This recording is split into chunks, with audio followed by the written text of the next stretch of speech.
All right, shoot.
Yeah.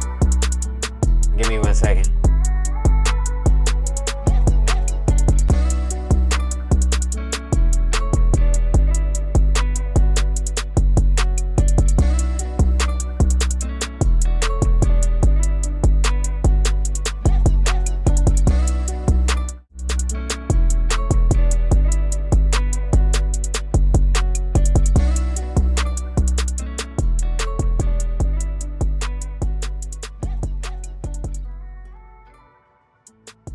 Spy tactics that build trust, spy tactics that build confidence, spy tactics that build trust, spy tactics that build trust, spy tactics that build confidence, spy tactics that give you an unfair advantage. There are spy tactics that you can use for everything from how to shoot a gun to how to tie your shoes. There's spy tactics for how you pack a bag. There's spy tactics for what you eat and drink in the morning. There's spy tactics for how you talk to somebody who's senior to you. How do you talk to somebody who's younger than you? How do you talk to a female? How do you talk to a female that is attractive to you? How do you talk to a female who is not attractive to you? How do you talk to a female who is older than you and also attractive to you? There's tactics for all of it, because at the end of the day, what a spy is trying to do is achieve a very specific outcome. And the only way that you can get your outcome is if you understand how to take advantage of the subconscious of your target so that you can deliberately move the conversation in a direction that benefits you. That does not mean manipulate everyone. What it means is when you are on a mission with a specific outcome that you're trying to achieve, you take deliberate actions to trigger with high probability the outcome that you desire. Mm-hmm. Now I want to know what tactics do you use to talk to a female that you're attracted to?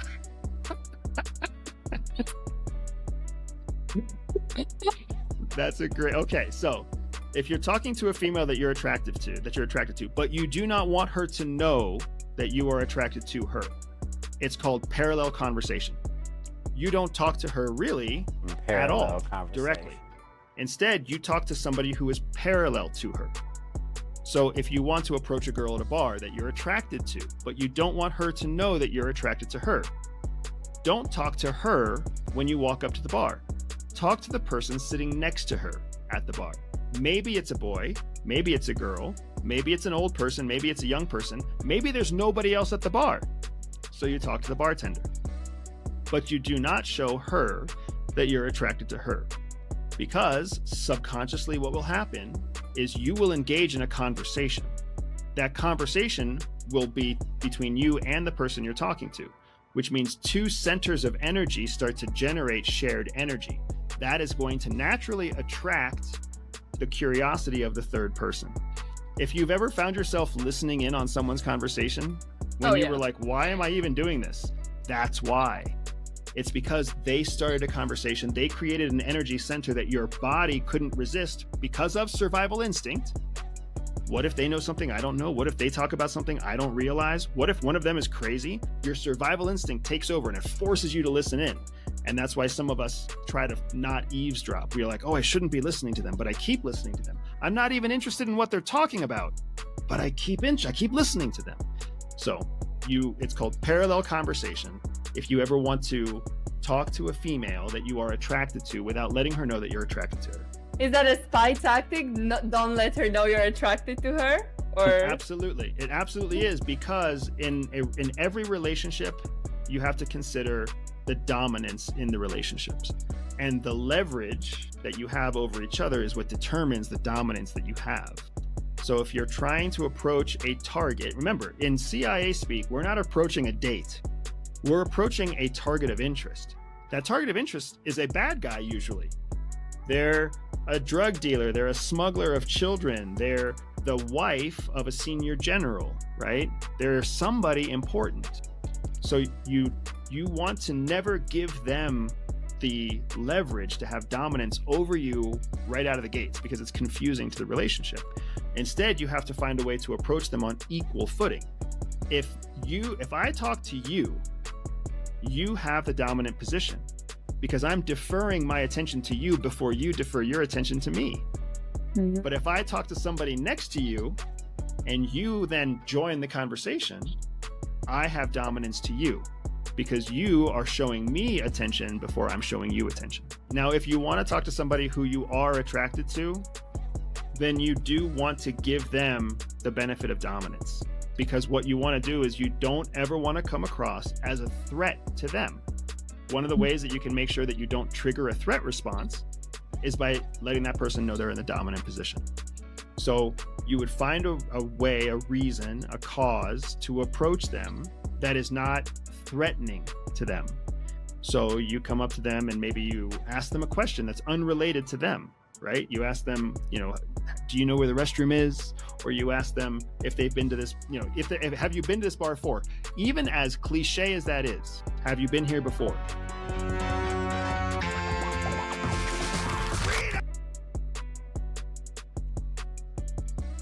That one ain't bad.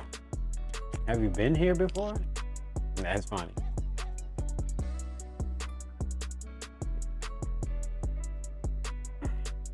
Yeah. Yeah, aight.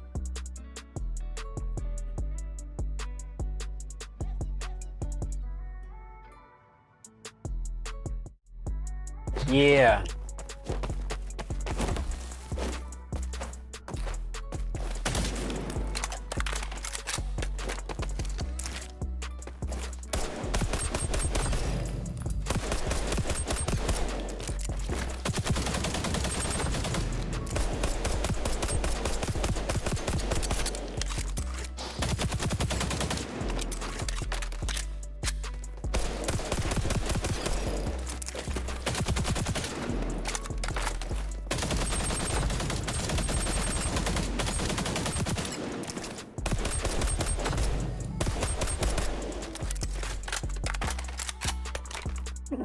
I don't know.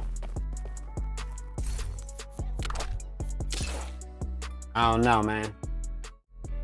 My whole career has come from learning from CIA how to operationalize psychology. And operationalize is when you actually apply psychology to everyday situations. That's what it means to operationalize. So the fact that I got to learn that at CIA, the fact that I get to teach that now, is just a humbling and awesome experience. There are so many things that I get. My whole career has come from learning from CIA how to operationalize psychology.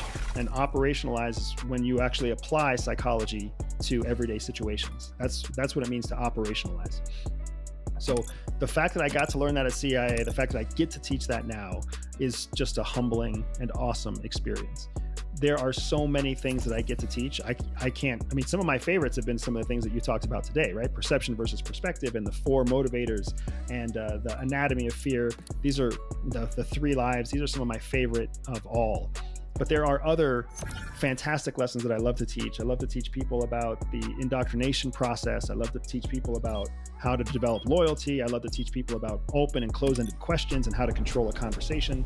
There are so many skills that it's overwhelming to try to think about which one to teach next. I'd love for you to talk about how to control a conversation and how to ask better questions. Because as a podcast host, I'm also curious.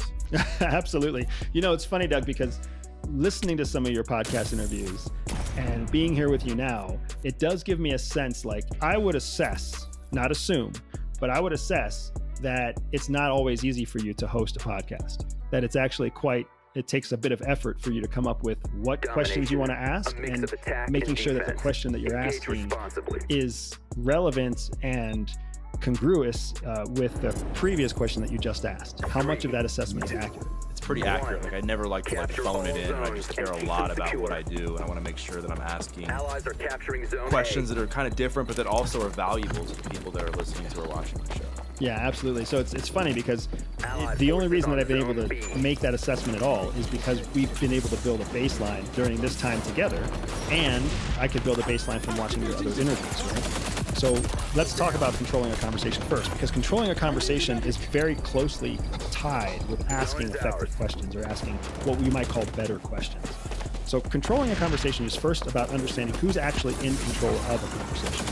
Most people think the person in control of a conversation is the person who talks the most. In reality, the person in control of a conversation is the person who asks the most questions.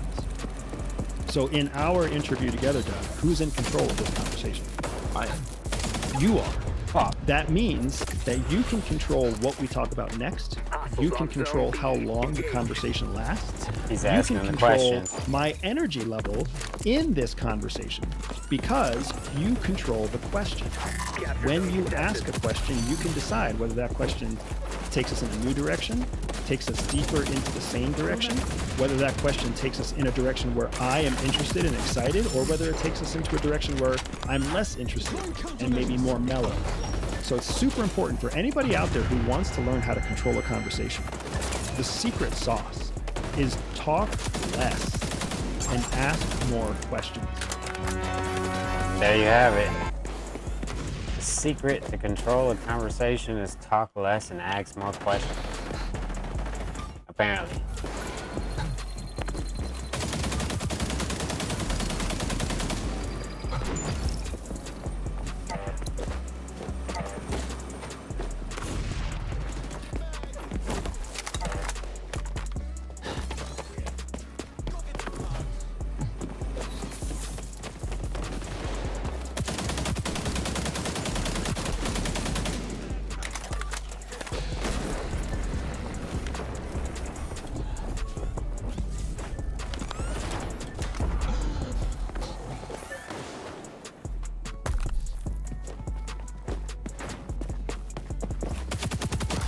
Zone B, engage.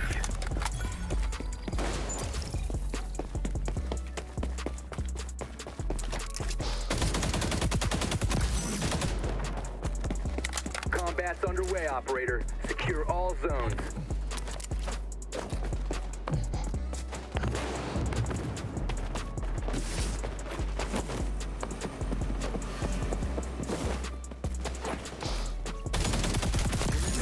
Operator, carry on. Fuck. Oh, the spider. Because I had low HP. I was like, what? Point blank. Capture zone contested.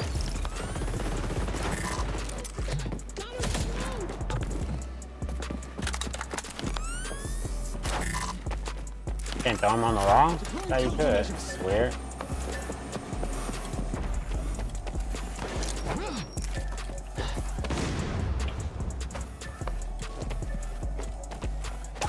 Oh, I didn't know that was the bad guy.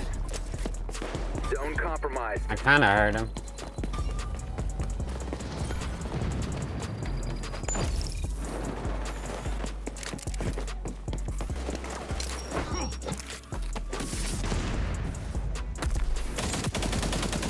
Friendlies securing zone C.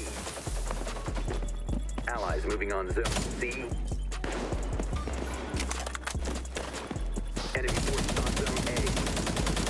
So fuck, I can see his name, but not him, huh?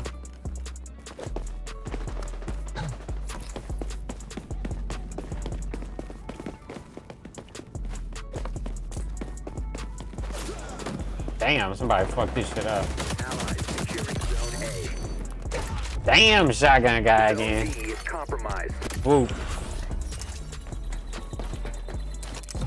The zone contested. We secure the zone.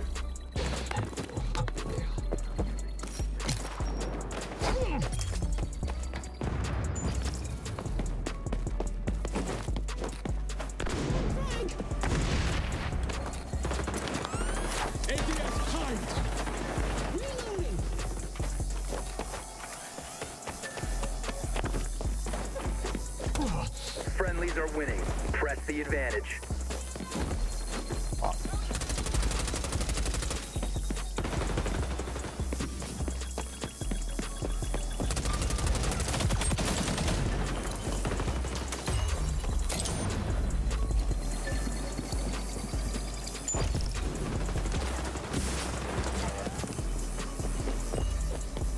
Allies securing Zone A.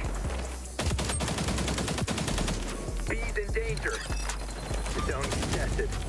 Dang, shotgun. He's just swooping around hitting me. Secure all zones from the opposing force. Too bad they losing now. It don't even matter. Hostiles taking A. Intervene.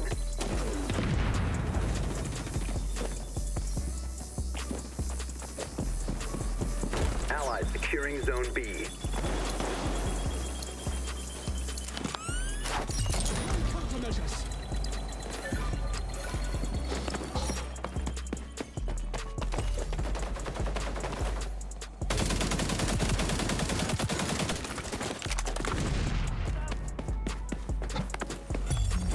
The zone is ours.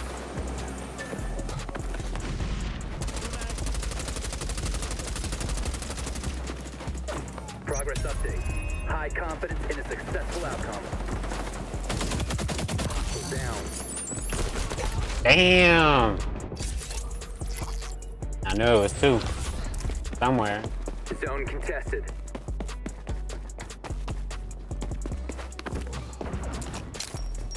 B's in danger.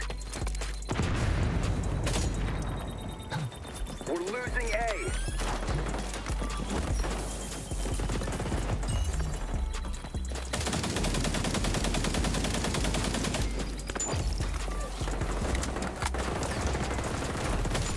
That's a win. That's crazy. He was hiding or something.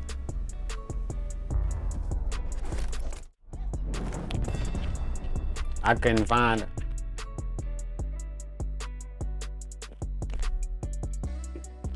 I spotted him for a second though.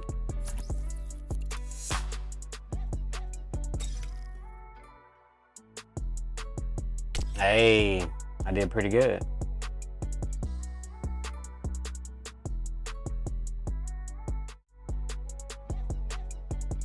What you never want to do when you control a conversation, you never want to make the other person feel like they are under control, because that's going to shape their response. If someone feels like they're in a conversation where they're being interrogated or they're being questioned or they're being directed, then that's going to make them take more defensive action and more defensive sense of responses. They ain't gonna answer your the way that questions. you bury your intention or hide your intention to control a conversation is through a process that we call 2 questions and a validation, right? So 2 questions and a response, basically. So you ask a question, and then you ask a related follow-up question, and then instead of asking a third question, you validate or confirm what the other person just said. So as an example, if you're talking to somebody and you say, "Where did you first learn about painting?" And they say, "Oh, I first learned about painting when I was a child because my mom used to paint, on the front patio." "Oh, what did your mom paint on the front patio?" "Oh, my mom always painted the sunrise over the cornfields because she loved the view from the front patio." Well, this is a point now where you've asked 2 questions that are related to each other to try to direct a conversation. You don't want to ask a third question, because now if you ask a third question, you start highlighting to the person that you're prying into their private life. So instead, you want to validate and confirm what they say. So then you might validate that by saying, my grandmother used to paint also, and she would love to paint beach scenes because the beach is someplace that made her happy. Period. No question, no statement, or no question, no follow-up needed. All you're doing is validating the experience that the other person said. And you can validate them by saying the same thing, like agreeing with them, or you can validate them by telling them something totally opposite, right? Wow, nobody in my family ever painted at all. It's always been something that I was interested in, but I never had a chance to learn. So now you're not agreeing with the person, you're just validating, you're confirming for them that you are listening to the words that they're saying. The words that are coming out of my mouth. Once you make your confirmation, oftentimes what will happen is that person will give you more information, right? And that person will say something like to the extent of, yeah, my mom has always loved to paint. It's something that always helped her relax. And she had a very stressful life, raising 3 kids and being a nurse. And now, boom, you're primed for another question. You see that? So 2 questions will always lead to more information. And if you do a statement of fact as a confirmation, 9 times out of 10, the person will respond with more information that leads to more questions. But they'll never feel like they're under control, and they'll never feel like they're being interrogated.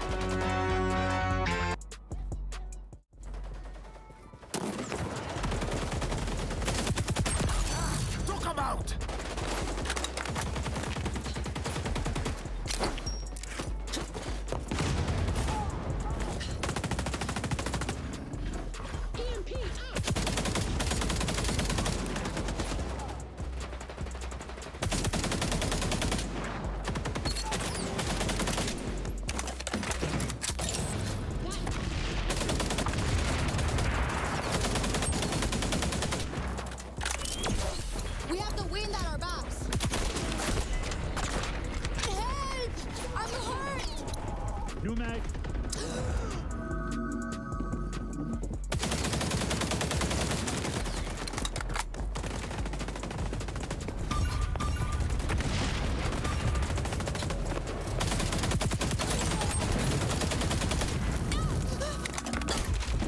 Oh, couldn't hit my health. I mean, I could, but I didn't.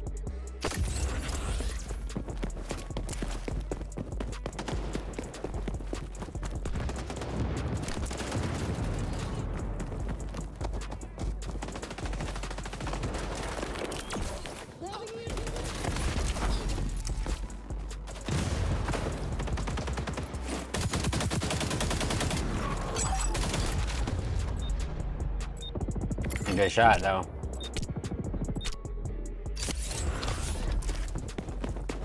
Looks like we got here late. Make yourself useful and stop the package. Shield out.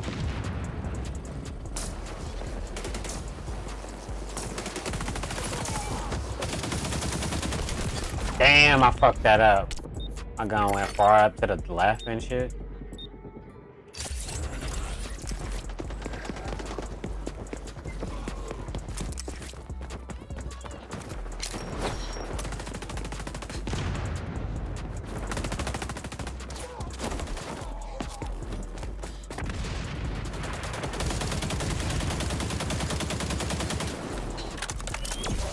Refreshing!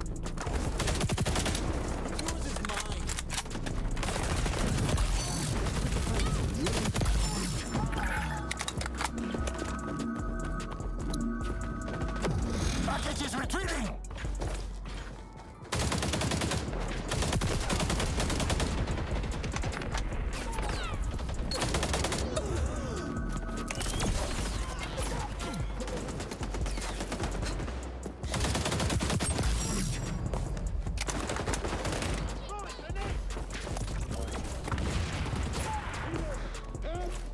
I'm dying here.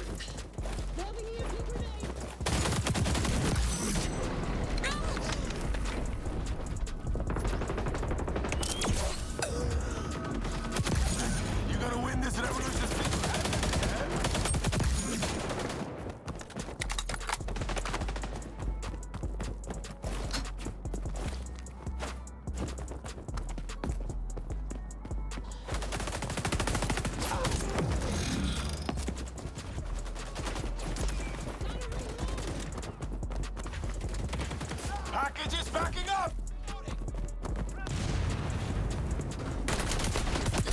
Damn. Saw that bitch at the last second.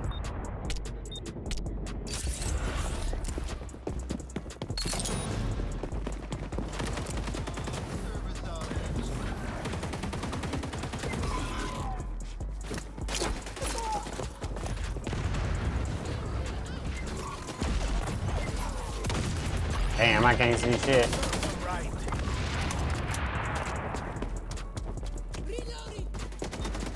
You're almost at the finish line. We have the wing for our maps.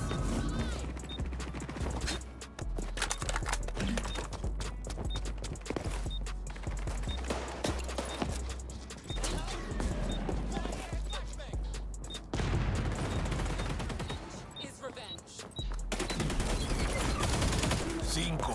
5, 4, 3, 2. Damn, that was close.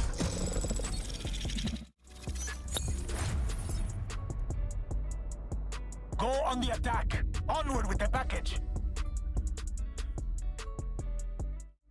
Let's go.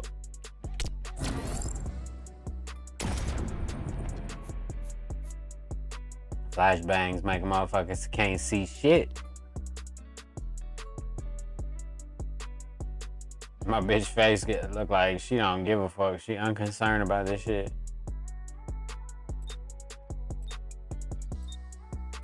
Put a plate of food in front of that bitch. See how happy she get.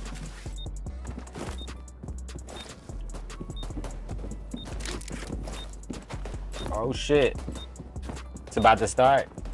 Okay, give me a second.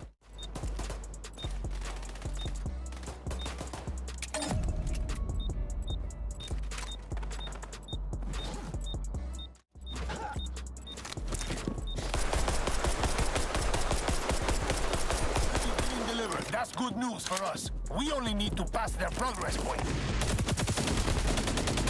Ah, enemy dead. Refreshing.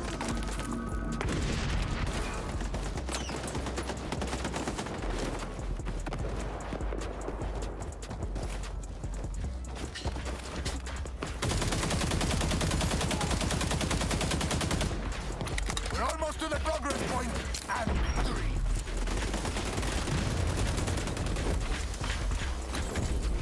We beat him. That was quick. Good win. The people will remember that one. There's a lot. He said that people will remember that one.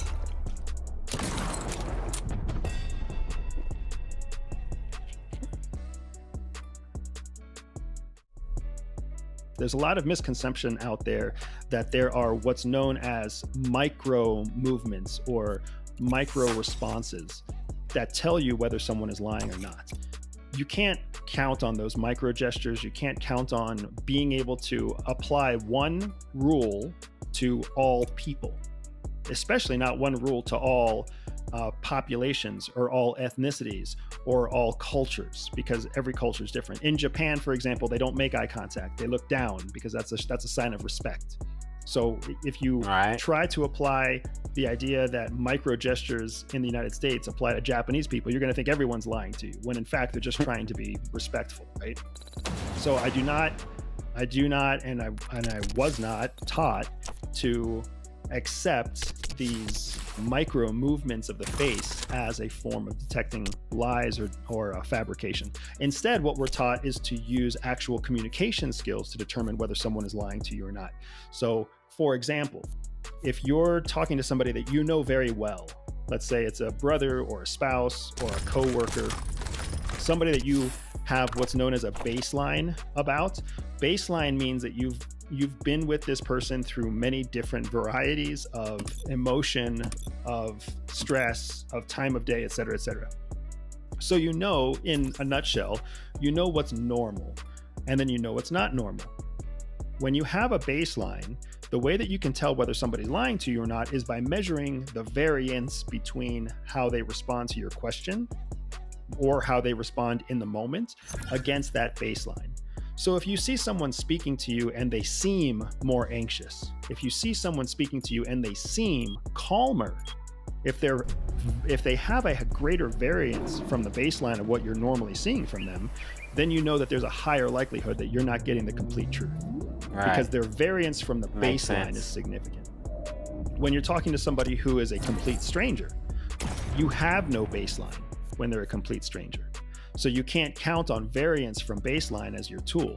Instead, what you have to use is the actual physical words that are coming out of their mouth. So when someone is talking to you and they're a stranger and you want to determine whether or not they're being truthful or not, you have to lean on a set of skills called elicitation. Elicitation is a much more comprehensive set of skills that we can talk about in one interview. But what I will say is this, as some very basic tools, when someone tells you something and you're trying to see whether or not it's truthful or not, the first thing that you can do is just repeat back to them what they said to you later in the conversation. Right. So if somebody said, hey, these windows are going to reduce the amount of solar energy that gets into your house by 25%. Some salesperson who's knocking on your door, right?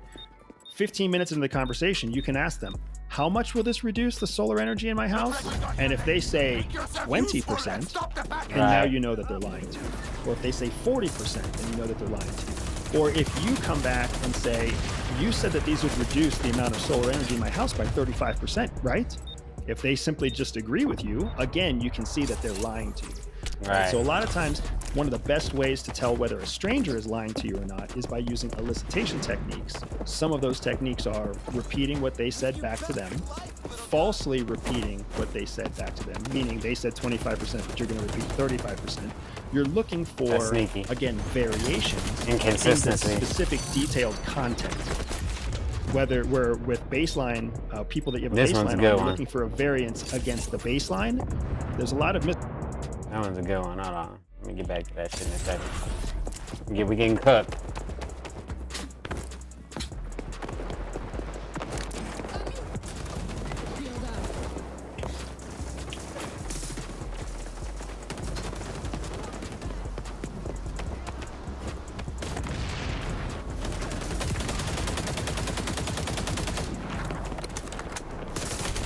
Yeah, them motherfuckers is good, bro.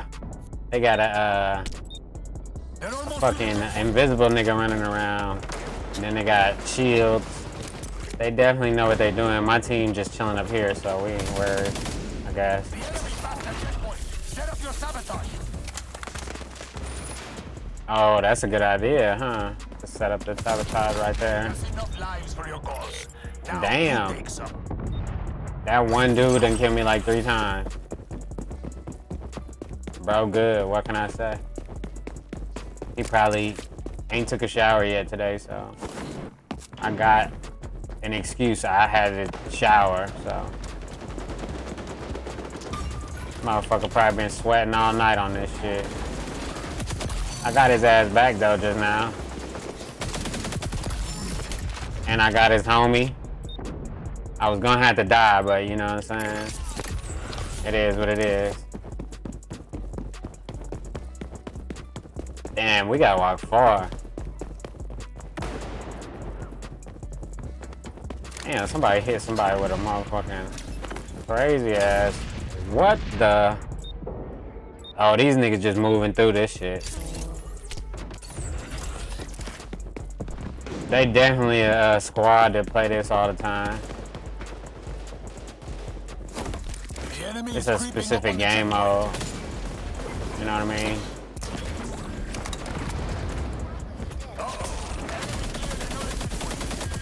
Damn, bro. Damn, bro. That motherfucker again with that P90.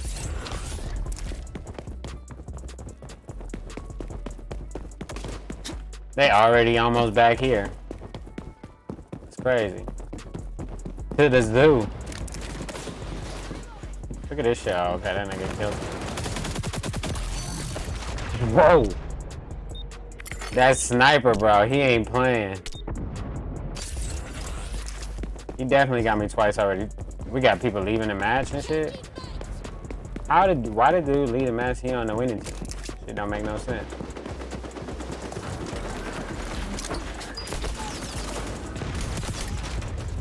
Damn.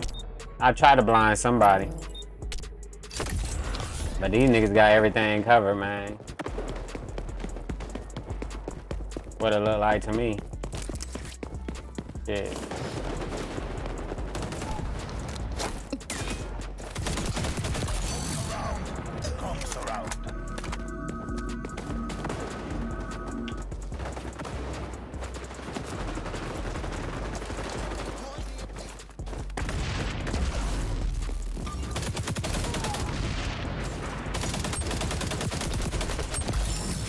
I'm busted up.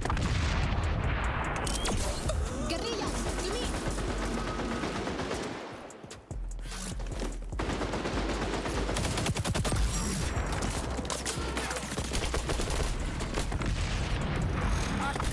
Damn.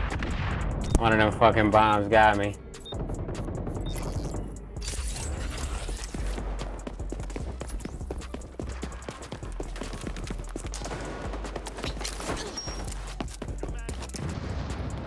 Blinded them niggas a little bit. Reload. Cover me.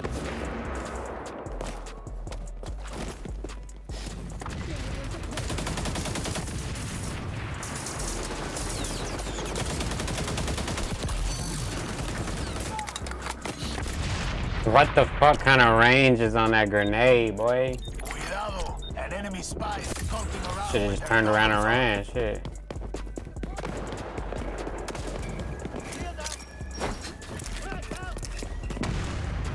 Of course.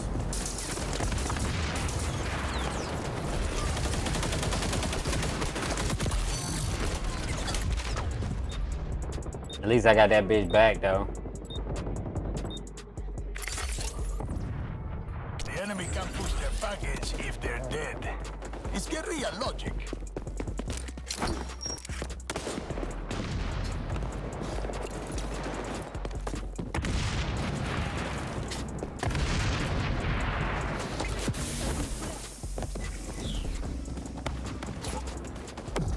The package is moving backward.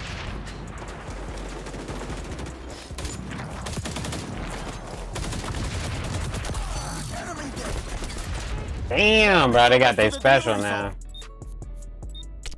It's going. Damn, they made it there. That's crazy. Right at the end. Go on the attack. Onward with the package.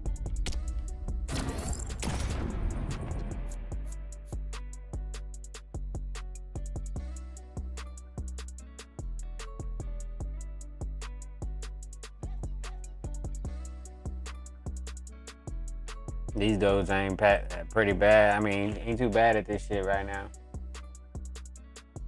They cooking.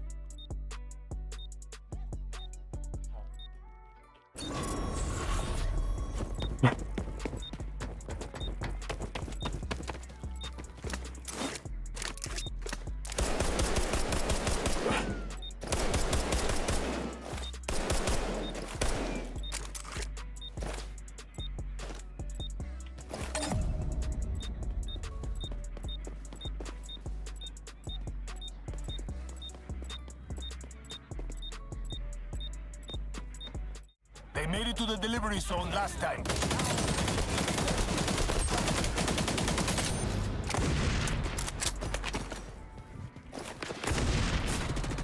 The battle started already, but we ain't miss out the fun. Go push that package.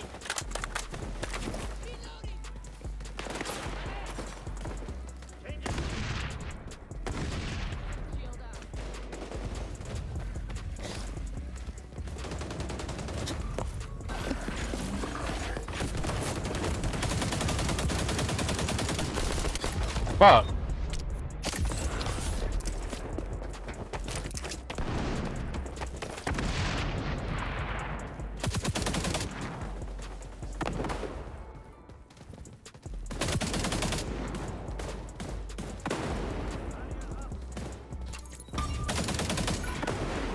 Throw in a frag. The battle started already, but we ain't miss out the fun. Go push that package.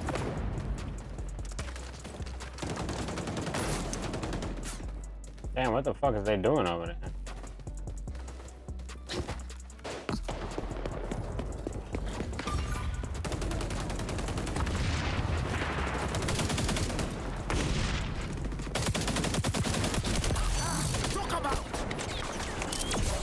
Guerrilla, to me. Damn! Motherfucker came up from the top ropes.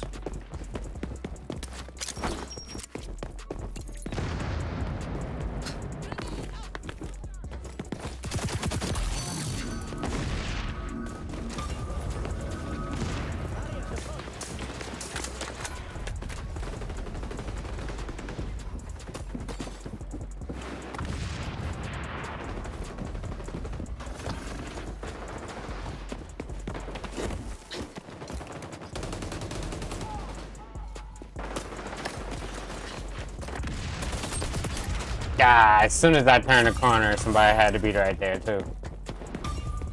The fate. His luck was fucking not mine.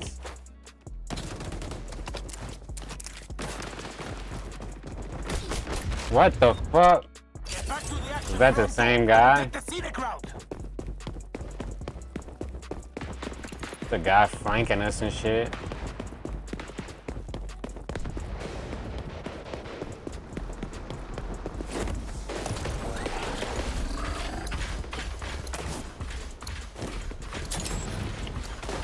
Closing on the checkpoint.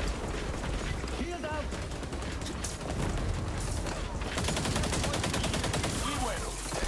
Damn, I knew it was a guy flanking us, dude. Fucking right behind us and shit. We have the wind on our backs.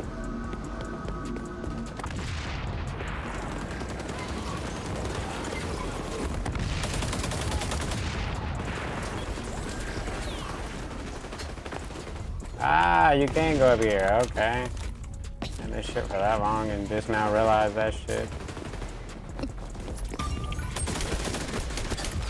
That motherfucker with the perfect slide on me. He slid. I wasn't even moving the package no more. I was just trying to go get me some revenge. That nigga said revenge, boy. This nigga like... Oh, that nigga disappeared?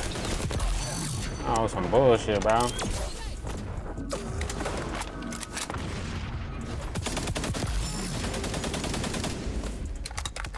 Package is almost to the checkpoint.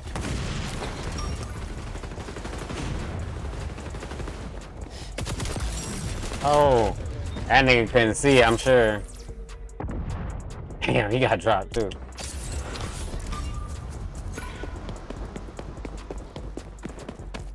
I ain't gonna lie, these dudes are pretty good on offense, but I don't know. We might be able to make it. We still got a long way to go, though. Oh shit.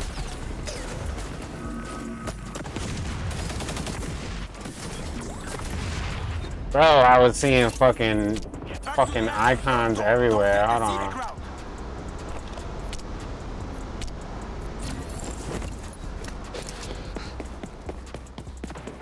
I don't even know if this one's better.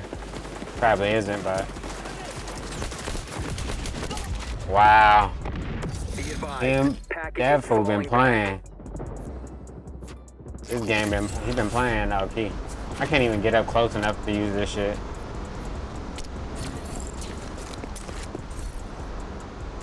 Alright, hold on. Enemy spy activated sonar goggles.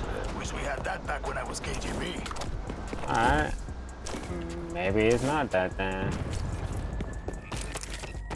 Oh, it's just the sound effect over there.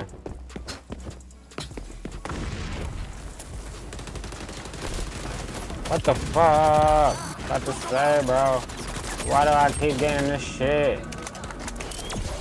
We have the wind on our backs. Holy shit, he had a shield though. Motherfucker standing in the doorway with a shield. Step on it. They won. GG. That's crazy. It slid down the whole thing. No Diddy. Another checkpoint passed.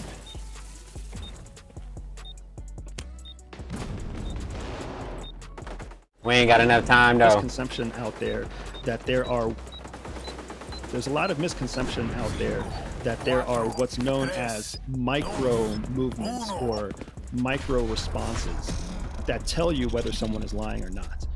You can't count on those micro gestures. You can't count on being able to apply one rule to all people, especially not one rule to all populations or all ethnicities or all cultures, because every culture is different. In Japan, for example, they don't make eye contact. They look down because that's a sign of respect.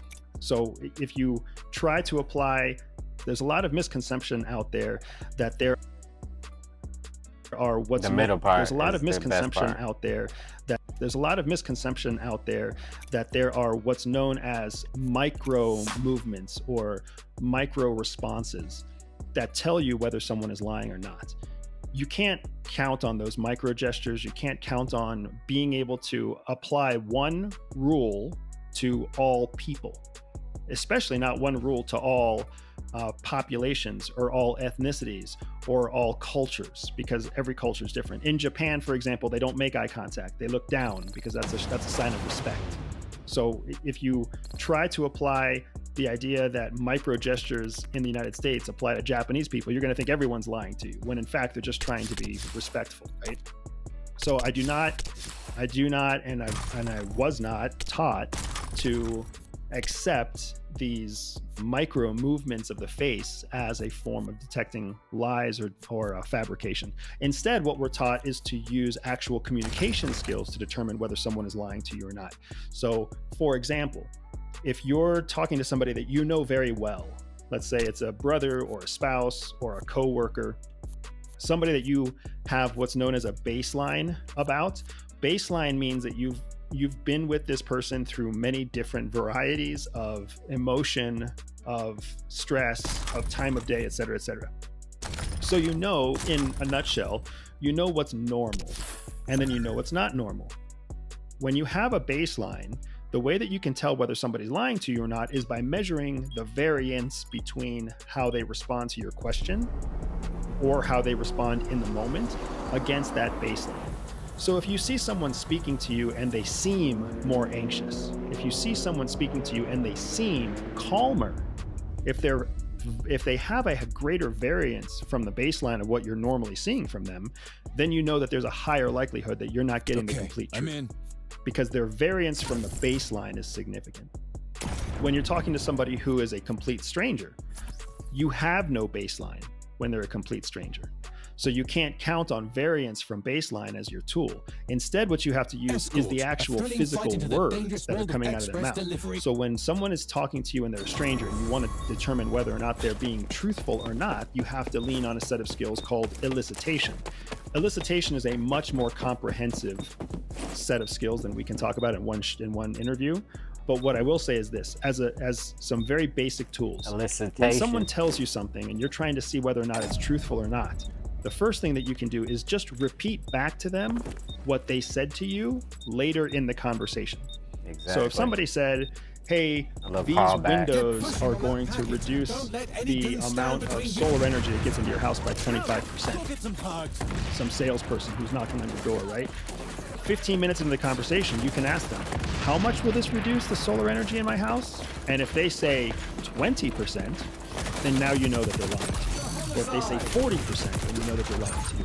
Or if you come back and say, you said that these would reduce the amount of solar energy in my house by 35%, right? That's a good way to find out if somebody lying to you right here. So this is definitely with you. Good advice. Not gonna lie. Get back to that shit in a second though. Running down the middle of the street, probably not the smartest game plan, but oh shit. Good, they already started the battle and we skipped. Damn, what the fuck? Why is this a grenade icon, bro? Never tell where the grenades are. Oh yeah. Making the opposite of progress.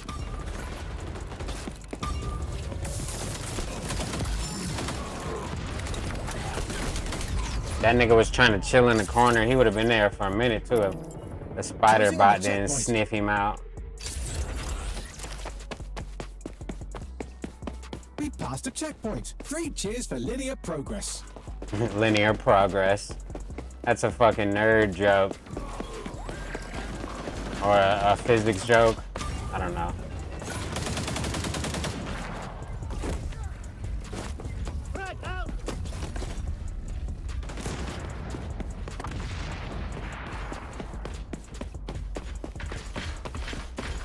Good. They already started the battle, and we skipped all the awkward small talk. Go push the package. Barrier up.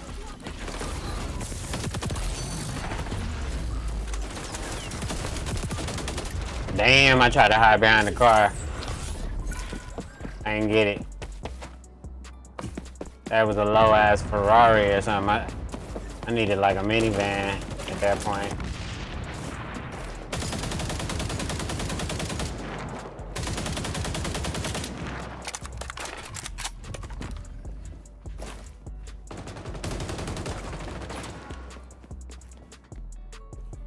Grenades away!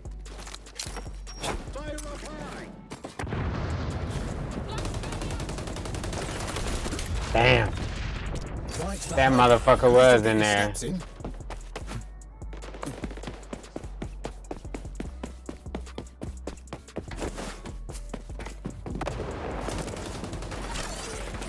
Hope you like spider bots! We're in bad shape.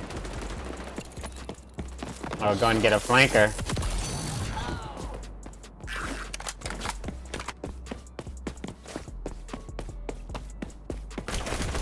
Damn! Opposite of progress. MP7 though, I ain't gonna lie. My AK ain't good enough for the MP7.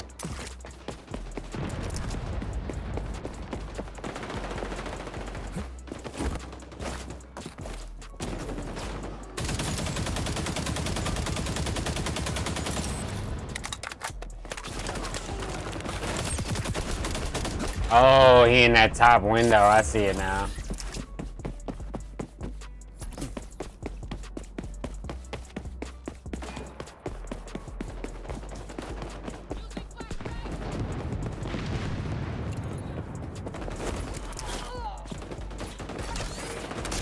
Go get some pugs!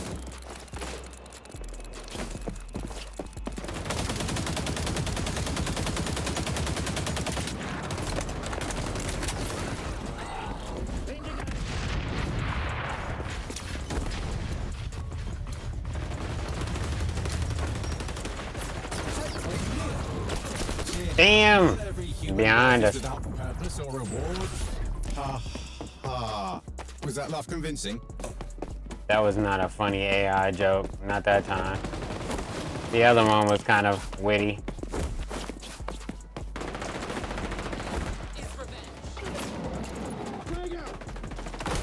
Damn! That motherfucker seen my like pixel glitching and shit over here. I know he barely saw me too, cause I barely saw his motherfucking ass.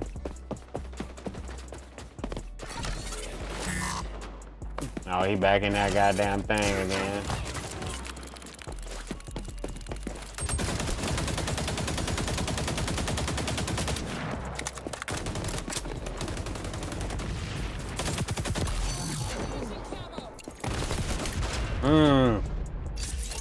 He waited though.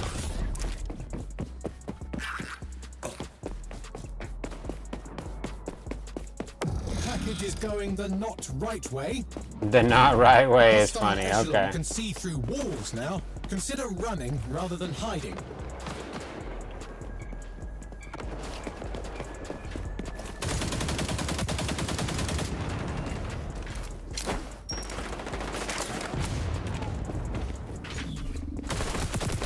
That's the one right there. Heard that motherfucker too late. Goddamn invisible motherfucker, that's what it is.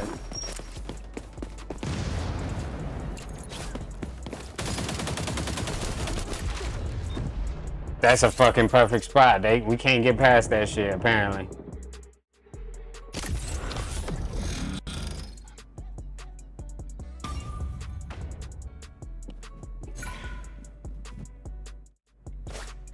We're gonna give it another shot, but goddamn. We've been stuck at the same spot. If we can get past this spot, we probably would have been alright. Like I said, we wasn't doing too bad at the beginning.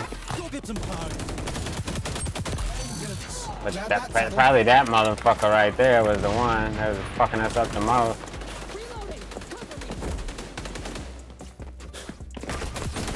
Damn, then we get this bouncy ass nigga. At least you'll get your steps in. I should have came around that corner a little faster after killing that one person though. Because, oh, that was the same dude. Nah. I think it was. What is this? Nothing? Okay. Pretty weird. I was about to say, did they take the spot back again?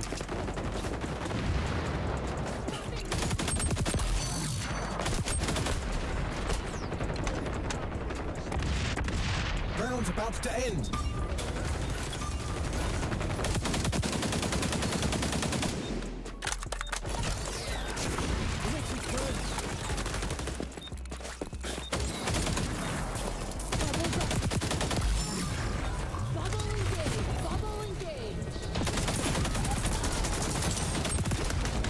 These niggas got fucking...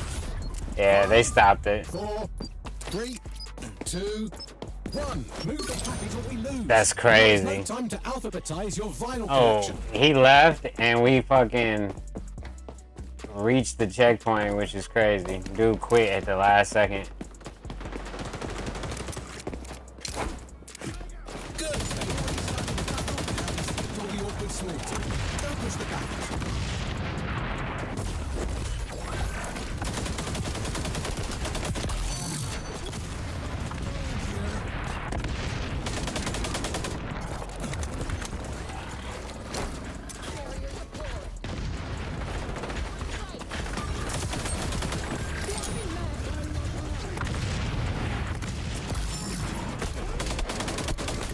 The fucking 2 snipers. I thought it was 1.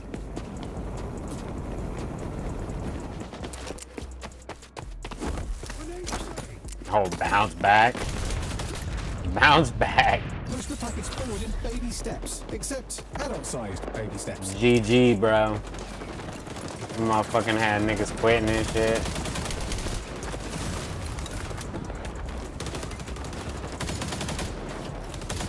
Damn, where the fuck is that dude's name at? Oh, right over here. Now there's 2.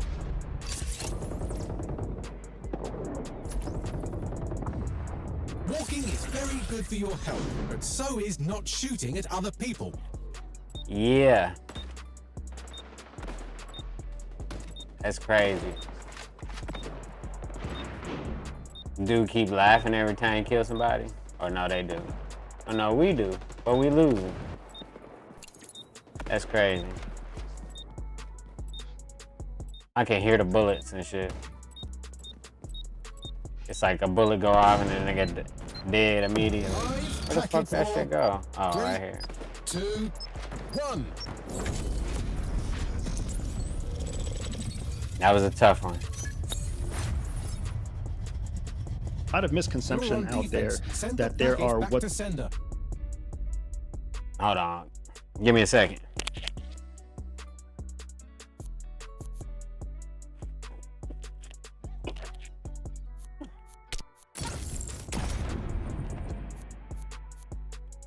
I'm about to be the Asian kid. Try to get this win.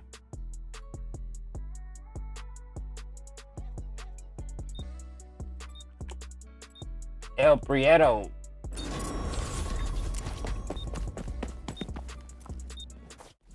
That's pretty cool.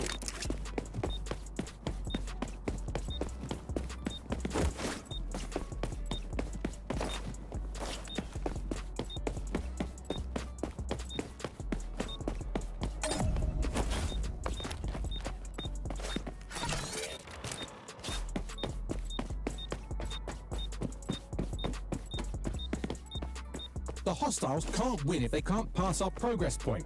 Go annoy them until they take their package and go home. We'll make some friends.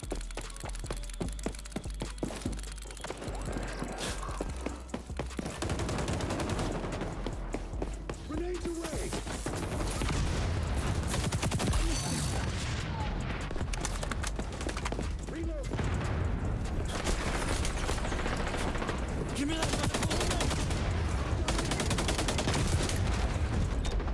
They got me with the same shit I was trying to get them with.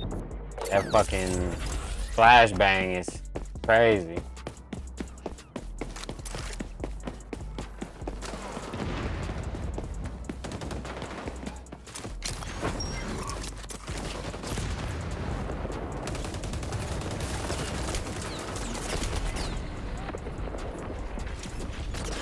Damn, I tried to slide and I hit the fucking door. That shit crazy, bro. They just jumping over the wall. I don't even know this map from this side. The goons reached a checkpoint. How disappointing.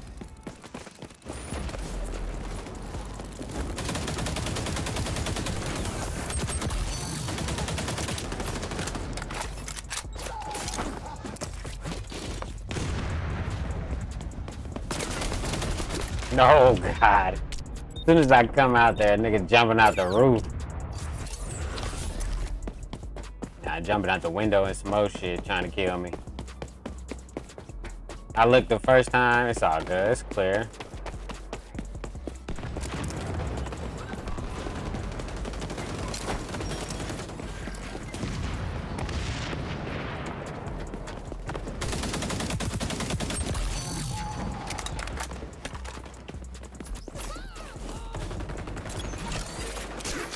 Go for the face! Damn, bro. Almost made, like, got out of that one.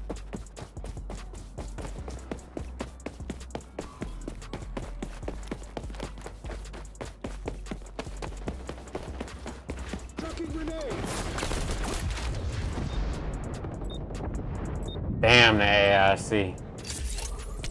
Or ACR, my bad. That shit crazy. I felt like a sniper rifle the way he shot that shit. Sometimes you just have to get back on the horse, even after your horse killed. Enemy is closing on the checkpoint. Damn, that nigga got 120 health and a goddamn cool ass skin. Quietly.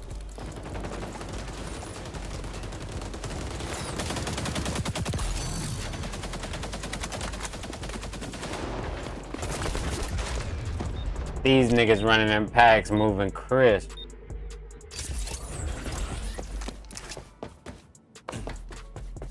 Damn, I ain't never been on this side. Hostiles are nearing our progress point. Thwart the living daylight out of them.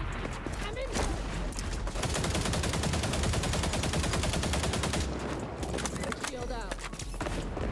Swapping mag. These dudes is crazy, bro. They was running like I said, like they've been playing this shit all day. By every conceivable metric.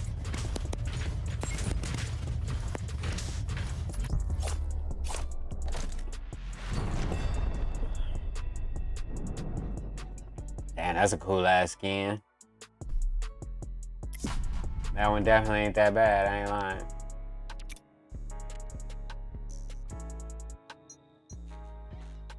Alright, let me see.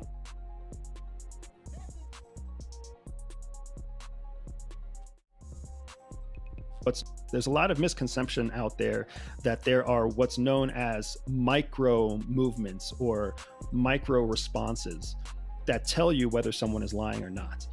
You can't count on those micro gestures. You can't count on being able to apply one rule to all people. Right. Especially not one rule to all populations or all ethnicities.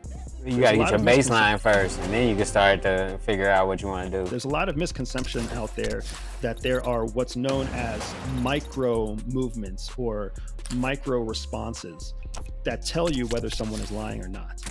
You can't count on those micro gestures. You can't count on being able to apply one rule to all people, especially not one rule to all populations or all ethnicities or all cultures, because every culture is different. In Japan, for example, they don't make eye contact. They look down because that's a sign of respect. So if you try to apply the idea that micro gestures in the United States apply to Japanese people, you're going to think everyone's lying to you, when in fact they're just trying to be respectful, right? So I do not, and I was not taught to accept these micro movements of the face as a form of detecting lies or fabrication. Instead, what we're taught is to use actual communication skills to determine whether someone is lying to you. That makes sense. So, for example, if you're talking to somebody that you know very well, let's say it's a brother or a spouse or a coworker, somebody that you have what's known as a baseline about. Baseline means that you've been with this person through many different varieties of emotion, of stress, of time of day, et cetera, et cetera. So you know, in a nutshell, you know what's normal, and then you know what's not normal. When you have a baseline, the way that you can tell whether somebody's lying to you or not is by measuring the variance between how they respond to your question or how they respond in the moment against that baseline. So if you see someone speaking to you and they seem more anxious, if you see someone speaking to you and they seem calmer, if they have a greater variance from the baseline of what you're normally seeing from them, then you know that there's a higher likelihood that you're not getting the complete truth, because their variance from the baseline is significant. When you're talking to somebody who is a complete stranger, you have no baseline when they're a complete stranger. So you can't count on variance from baseline as your tool. Instead, what you have to use is the actual physical words that are coming out of their mouth. So when someone is talking to you and they're a stranger, and you want to determine whether or not they're being truthful or not, you have to lean on a set of skills called elicitation. If they have a tell whether somebody's lying to you, there's a lot of misconception out there that there are what's known as micro movements or micro responses that tell you whether someone is lying or not. You can't count on those micro gestures. You can't count on being able to apply one rule to all people, especially not one rule to all populations or all ethnicities or all cultures, because every culture is different. In Japan, for example, they don't make eye contact. They look down because that's a sign of respect. So if you try to apply the idea that micro gestures in the United States apply to Japanese people, you're going to think everyone's lying to you, when in fact they're just trying to be respectful. So I do not, and I was not taught to accept these micro movements of the face as a form of detecting lies or fabrication. Instead, what we're taught is to use actual communication skills to determine whether someone is lying to you or not. So, for example, if you're talking to somebody that you know very well, let's say it's a brother or a spouse or a coworker, somebody that you have what's known as a baseline about. Baseline means that you've been with this person through many different varieties of emotion, of stress, of time of day, et cetera, et cetera. So you know, in a nutshell, you know what's normal, and then you know what's not normal. When you have a baseline, the way that you can tell whether somebody's lying to you or not is by measuring the variance between how they respond to the question or how they... I almost had that shit. 12% health. 12% health, bro. There's a lot of misconception out there that there are what's known as micro movements or micro responses that tell you whether someone's lying or not. You can't count on those micro gestures. You can't count on being able to apply one rule to all people, especially not one rule to all populations or all ethnicities or all cultures, because every culture is different. In Japan, for example, they don't make eye contact. They look down because that's a sign of respect. Hold on. This shit getting sweatier. Hold on. Or I'm not paying attention. Actually, wait. That's what I gotta do. I gotta turn on this fucking fan. My bad. This shit. Yeah, hot in this bitch. That's all.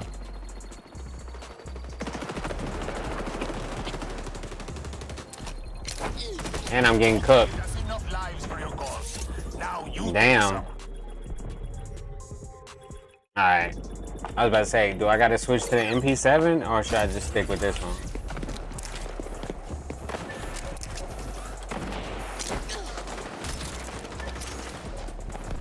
Alright, my bad. Oh, they over here, huh? Wow, they dominating now. Okay.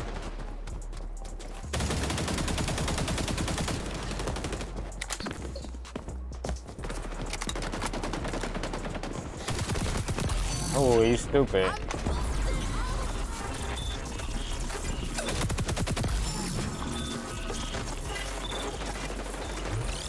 We're taking zone.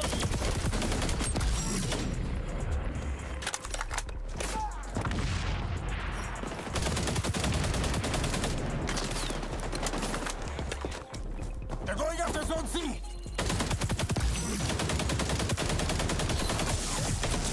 Fucking thing on my face. I was cooking for a second though. Bad guys on zone C. Whoa. MP5 Ace 2, okay. I'll let that. Whoa, that was crazy.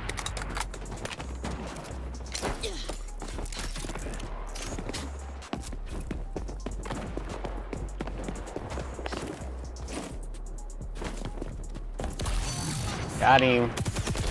Got him. We're taking C. Got him. Got him. Oh, about to say.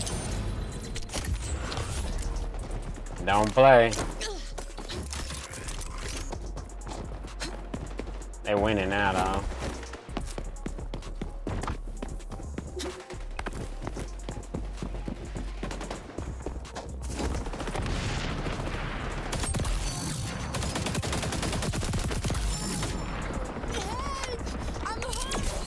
We have the wind at our backs.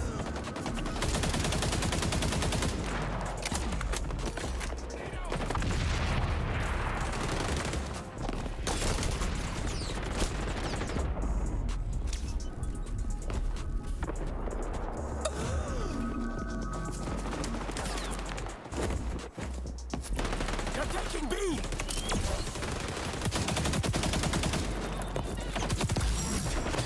Damn, I got one of them, though. Commandeer the capture zone. Keep the enemy out.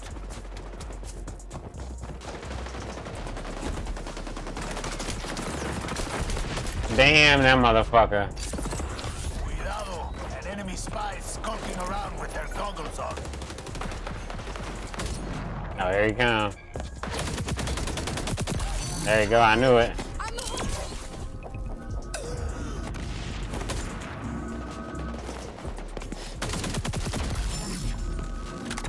They're moving on B.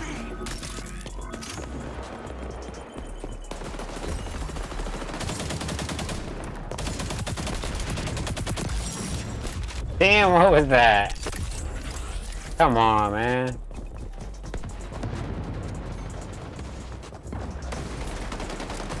Why did I even fucking do that? Hold on, pick it back up.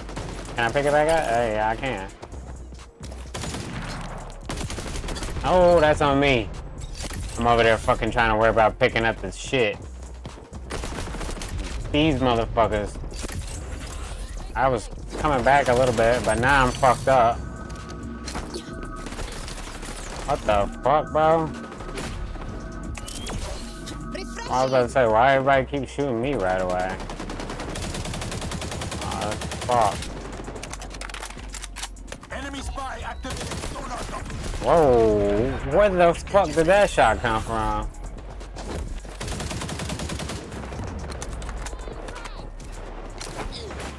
Enemy's winning. Time to fight dirty. I guess, right? Motherfucker was right there the whole time. Damn, who got his ass? Running out of time to turn this around, compay. How the hell he get shot? Ain't nobody over here.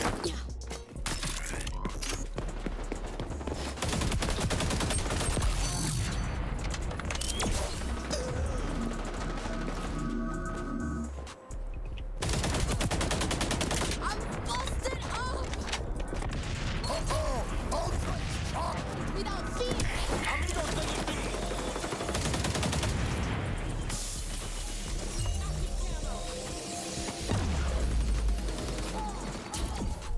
Oh, maybe. Oh man.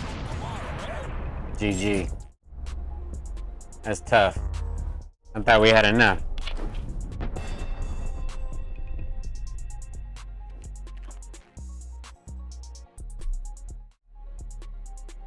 Alright, let's try this one more time. Let me see.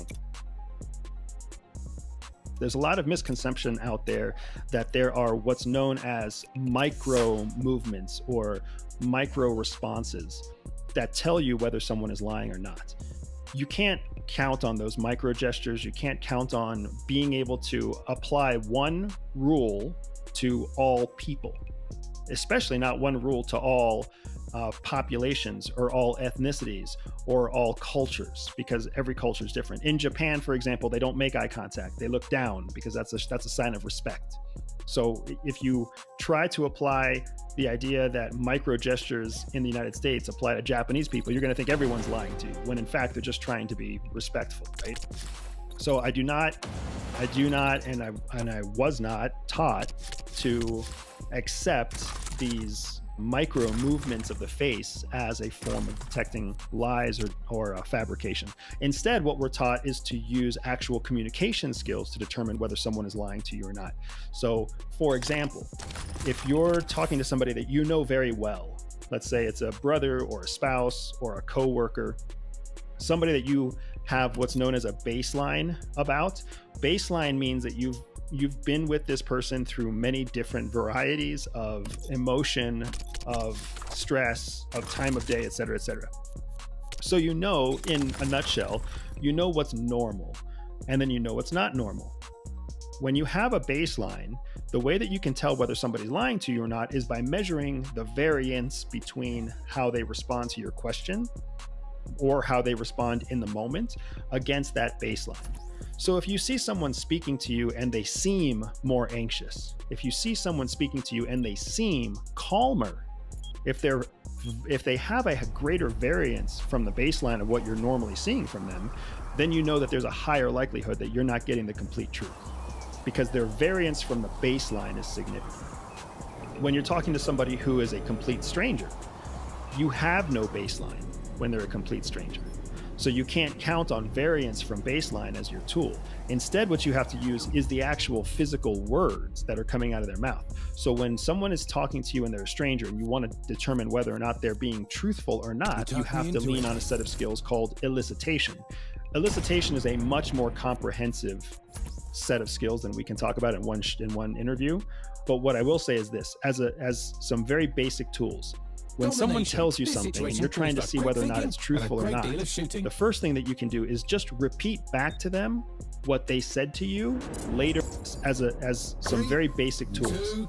When someone tells you something and you're trying to see whether or not it's truthful or not, the first thing that you can do is just repeat back to them what they said to you later in the conversation.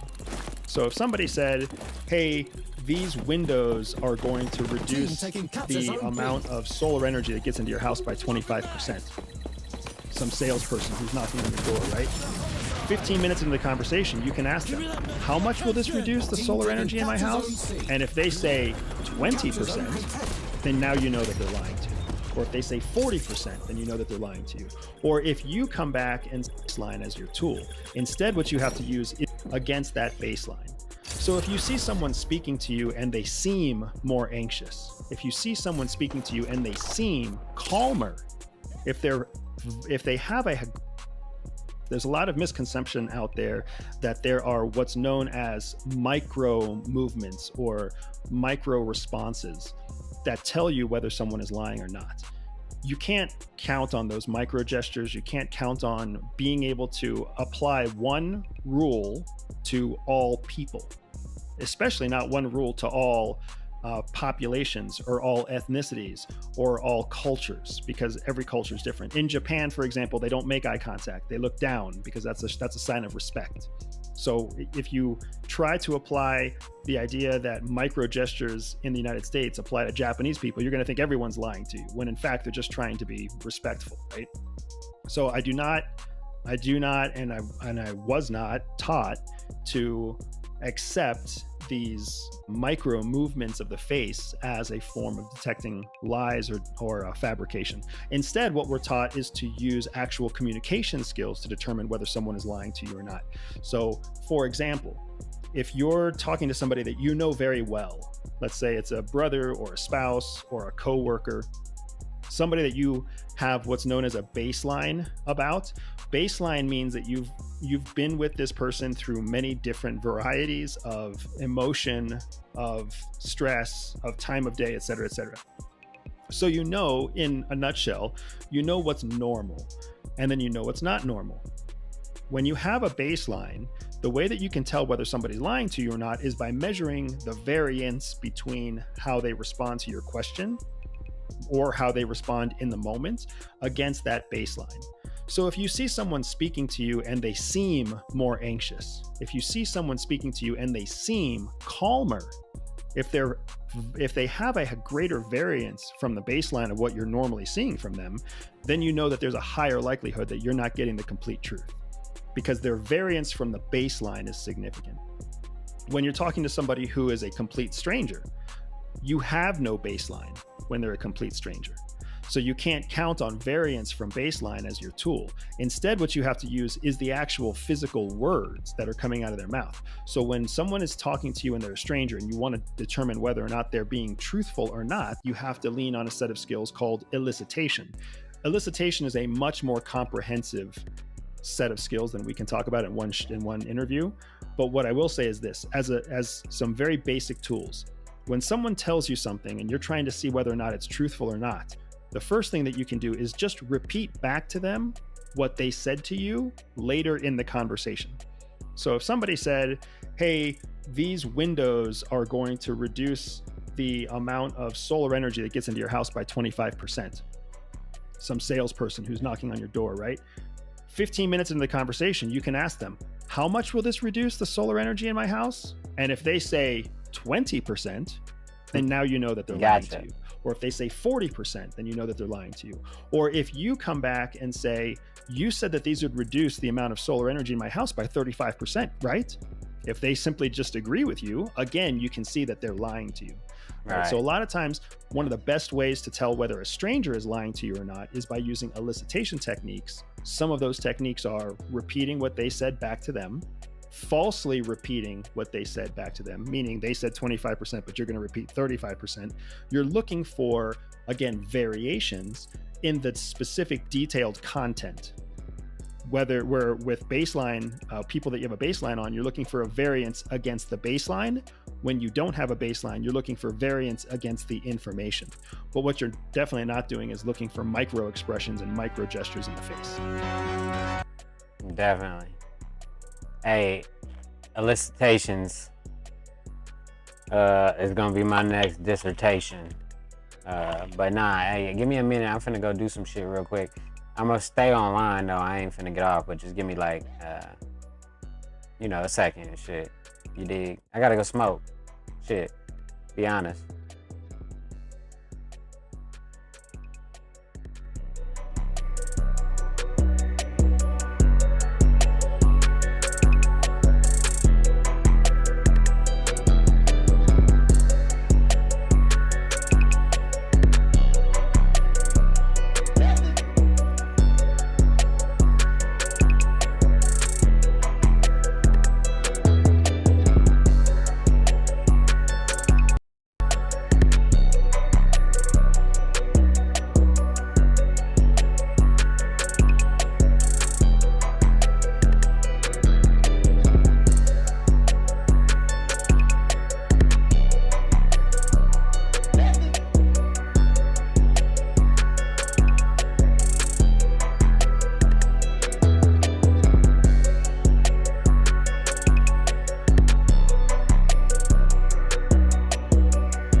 fake.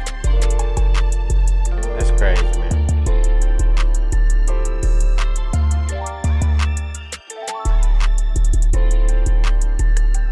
Hey, hold up.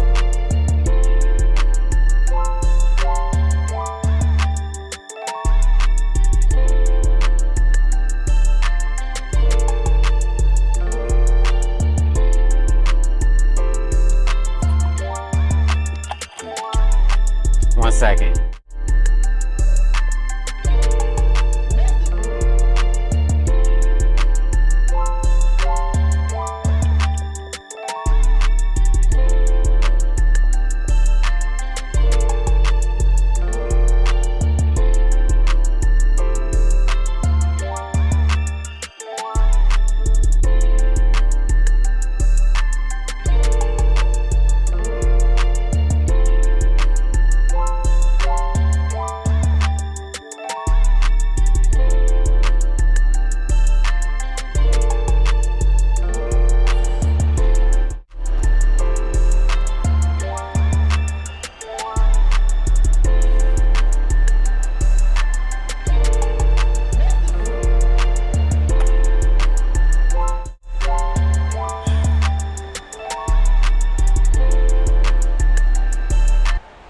Oh shit.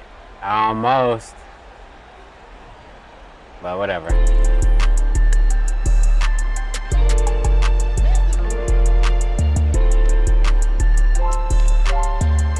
Yeah.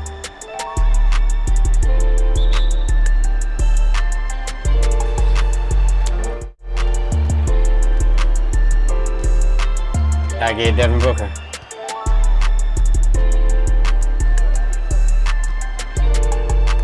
Oh, got him. Too easy, bro.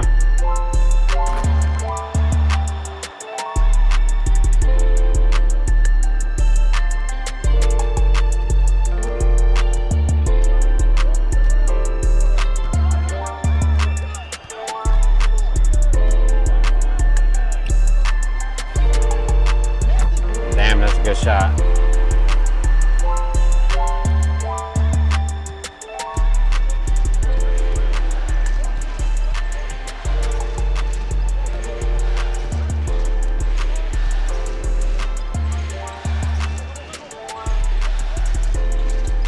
Hey, let me get it.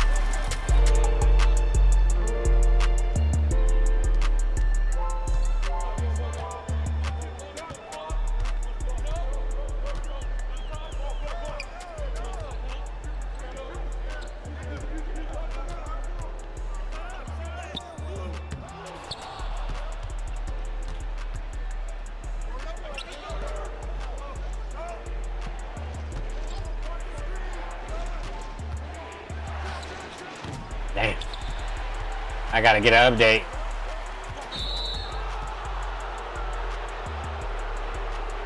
We out here playing defense though. Gotta get my shot down.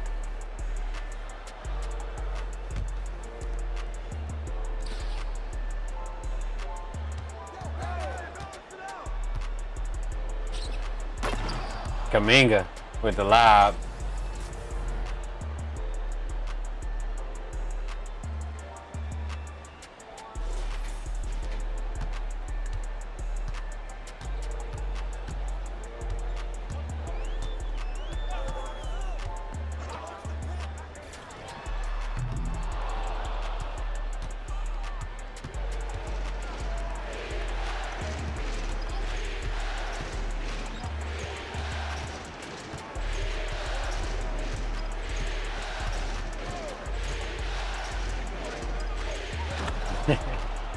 That's crazy.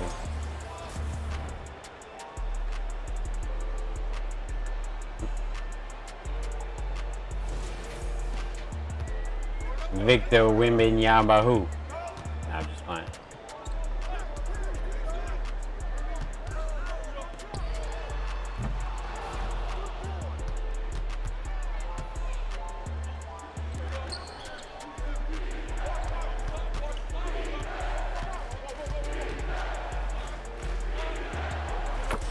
Hey, there we go.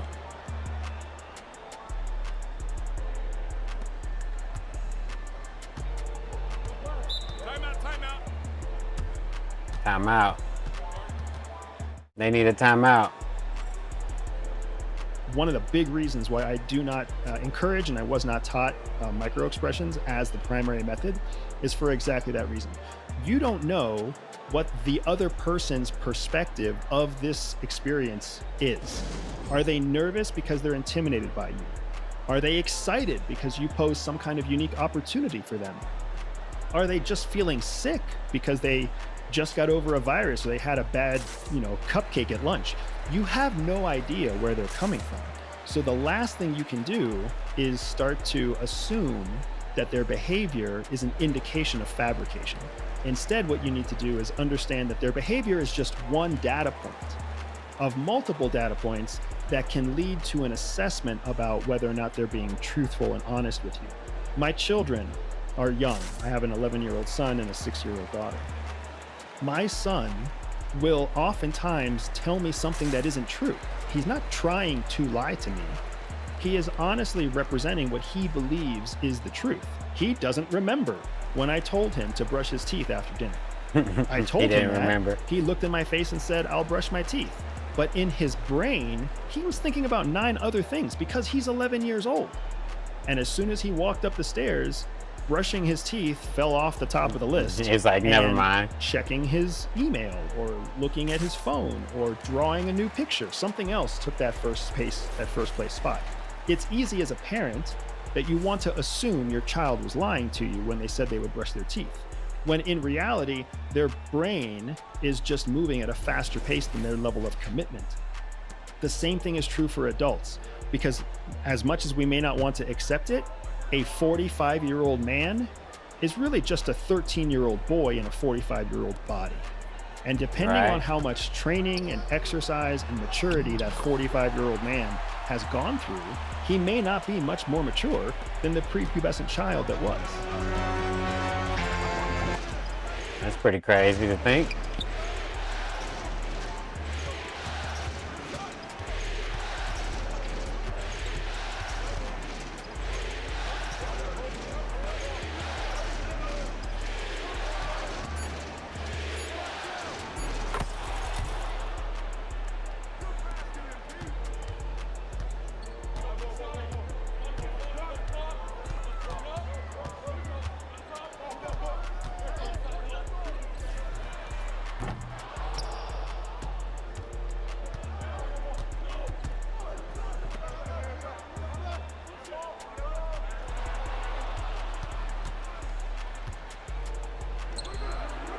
Damn.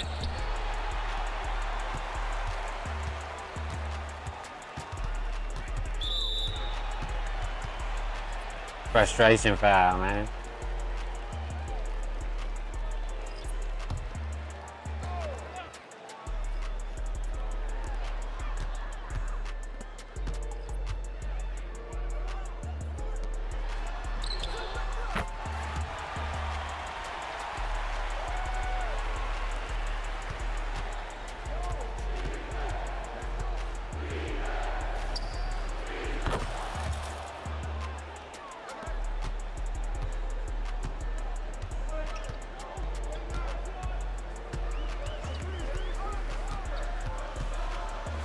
Damn.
Damn, and I lost my dribbles.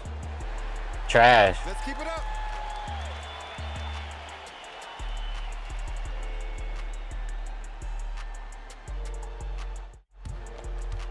Shit crazy. Let's keep it up.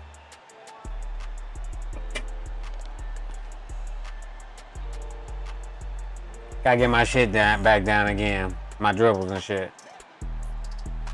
And I gotta update.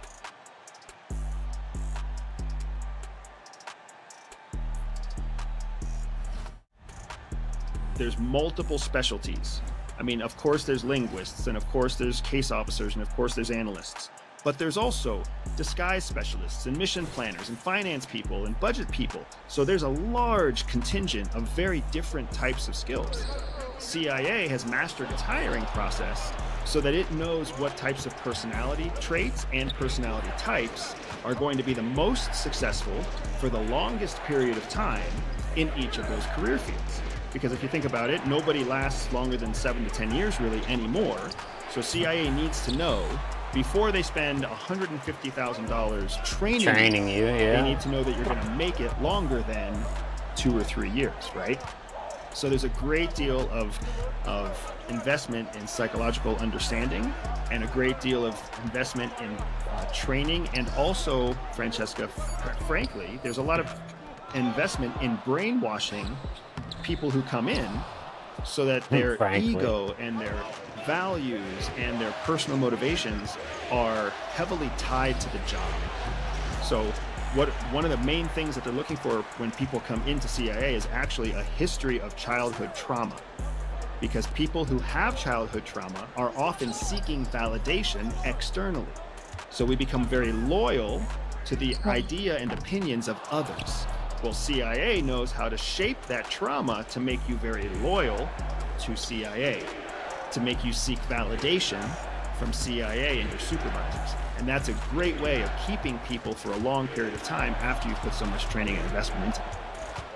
That is extremely fascinating. I wouldn't have thought about this. That's so cool. What area of the CIA were you working in? So CIA has 4 primary different directorates. Those directorates are science and technology, analysis, logistics, and operations. Logistics is sometimes known as support. I was on the operations side. Specifically, I was part of the National Clandestine Service, what was known as the NCS, which sometimes is also called the Directorate of Operations. It kind of has 2 names at one time. And that's how I got into the world of clandestine field operations. And that was my specialty, was in collecting. There's multiple specialties. I mean, of course there's linguists, and of course there's case officers, and of course there's analysts. But there's also disguise specialists and mission planners and finance people and budget people. So there's a large contingent of very different types of skills. CIA has mastered its hiring process so that it knows what types of personality traits and personality types are going to be the most successful for the longest period of time in each of those career fields. Because if you think about it, nobody lasts longer than 7 to 10 years really anymore. So CIA needs to know before they spend $150,000 training you, they need to know that you're going to make it longer than 2 or 3 years, right? So there's a great deal of investment in psychological understanding and a great deal of investment in training. And also, Francesca, frankly, there's a lot of investment in brainwashing people who come in so that their ego and their values and their personal motivations are heavily tied to the job. So one of the main things that they're looking for when people come into CIA is actually a history of childhood trauma. Because people who have childhood trauma are often seeking validation externally. So we become very loyal to the idea and opinions of others. Well, CIA knows how to shape that trauma to make you very loyal to CIA, to make you seek validation from CIA and your supervisors. And that's a great way of keeping people for a long period of time after you've put so much training and investment into them. That is extremely fascinating. I wouldn't have thought about this. That's so cool. What area of the CIA were you working in? So CIA has 4 primary different directorates. Those directorates are science and technology, analysis, logistics, and operations. Logistics is sometimes known as support. I was on the operations side. Specifically, I was part of the National Clandestine Service, what was known as the NCS, which sometimes is also called the Directorate of Operations. It kind of has two names at one time. And that's how I got into the world of clandestine field operations. And that was my specialty, was in collecting clandestine secrets from foreign adversaries that could be used to keep America safe. Wow. Wow. She's like, wow. Wow. He's right. That's crazy, bro.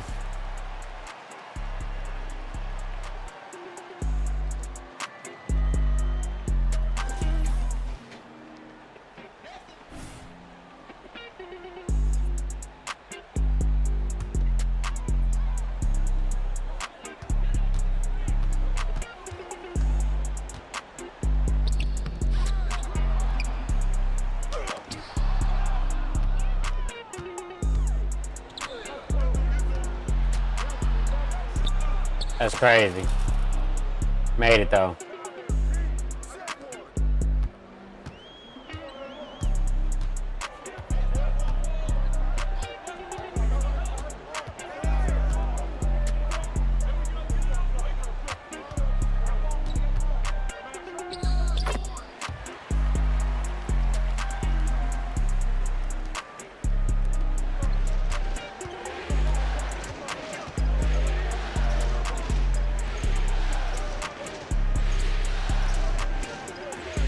Oh, I put that shit too fast.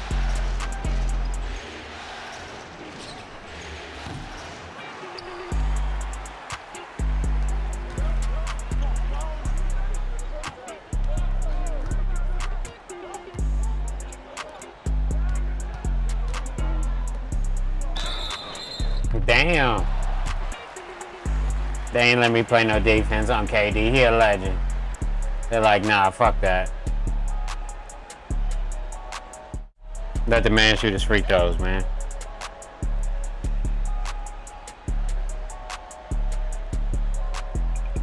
Three shots. 3 shots.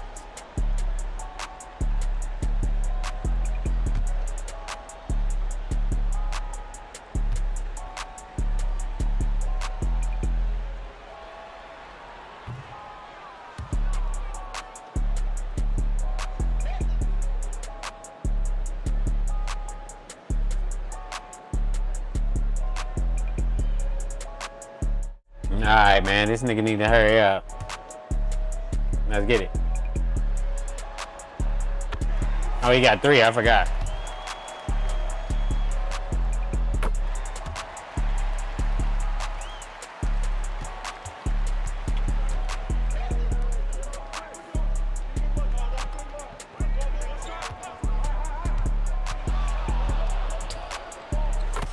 Damn.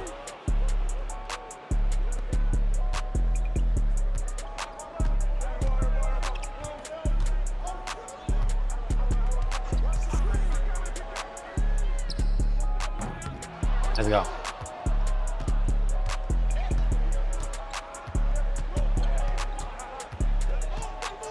Hey, let me get that. Oh, come on, man.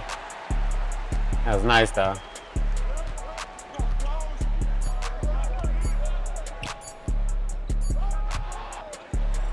That was an air ball.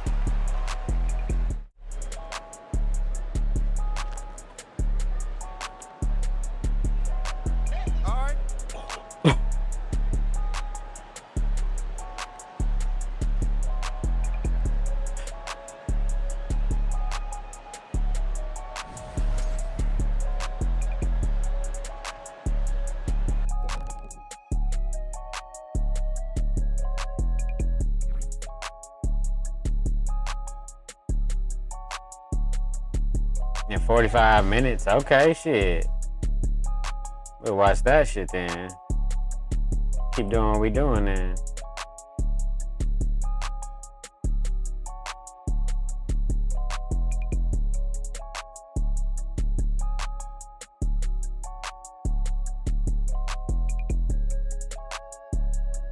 Human beings are pretty much all the same. human beings are an amalgam of the same. Human beings are pretty much all the same. Like, human beings are an amalgam of the same pink matter brain.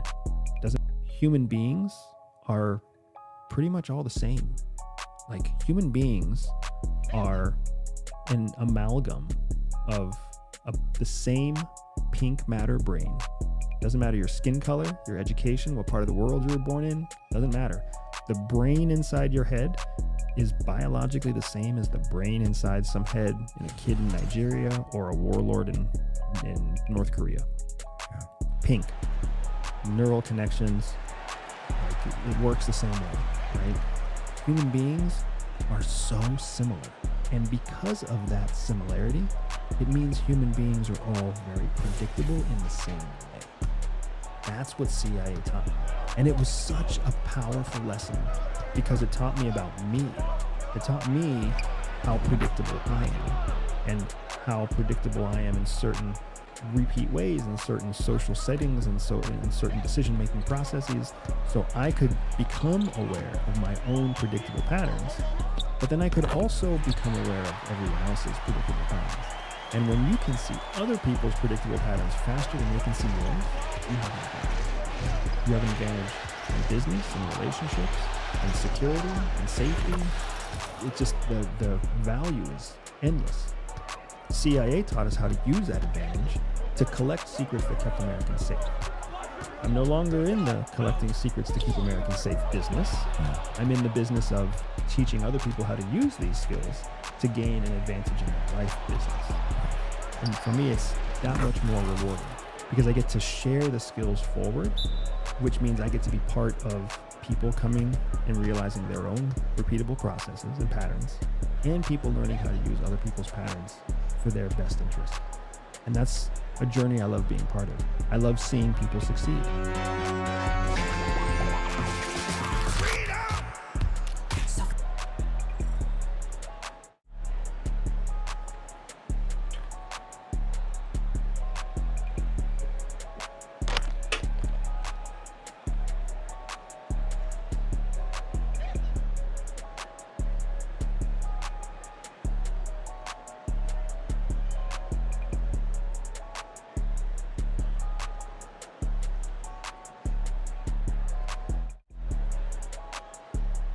There's a lot of misconception out there that there are what's known as micro movements or micro responses that tell you whether someone is lying or not. You can't count on those micro gestures. You can't count on being able to apply one rule to all people, especially not one rule to all populations or all ethnicities or all cultures, because every culture is different. In Japan, for example, they don't make eye contact. They look down because that's a sign of respect. So if you try to apply the idea that micro gestures in the United States apply to Japanese people, you're gonna think everyone's lying to you, when in fact, they're just trying to be respectful, right? So I do not, and I was not taught to accept these micro movements of the face as a form of detecting lies or fabrication. Yeah, because instead, bullshit, what we're taught is to use actual communication skills to determine whether someone is lying to you or not. So, for example, if you're talking to somebody that you know very well, let's say it's a brother or a spouse or a coworker, somebody that you have what's known as a baseline about. Baseline means that you've been with this person through many different varieties of emotion, of stress, of time of day, et cetera, et cetera. So you know, in a nutshell, you know what's normal, and then you know what's not normal. When you have a baseline, the way that you can tell whether somebody's lying to you or not is by measuring the variance between how they respond to your question or how they respond in the moment against that baseline. So if you see someone speaking to you and they seem more anxious, if you see someone speaking to you and they seem calmer, if they have a greater variance from the baseline of what you're normally seeing from them, then you know that there's a higher likelihood that you're not getting the complete truth, because their variance from the baseline is significant. When you're talking to somebody who is a complete stranger, you have no baseline when they're a complete stranger. So you can't count on variance from baseline as your tool. Instead, what you have to use is the actual physical words that are coming out of their mouth. So when someone is talking to you and they're a stranger and you want to determine whether or not they're being truthful or not, you have to lean on a set of skills called elicitation. Elicitation is a much more comprehensive set of skills than we can talk about in one interview. But what I will say is this, as some very basic tools, when someone tells you something and you're trying to see whether or not it's truthful or not, the first thing that you can do is just repeat back to them what they said to you later in the conversation.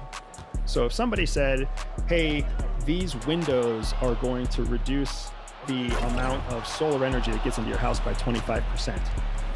Some salesperson who's knocking on your door, right? 15 minutes into the conversation, you can ask them, how much will this reduce the solar energy in my house? And if they say 20%, then now you know that they're lying to you. Or if they say 40%, then you know that they're lying to you. Or if you come back and say, you said that these would reduce the amount of solar energy in my house by 35%, right?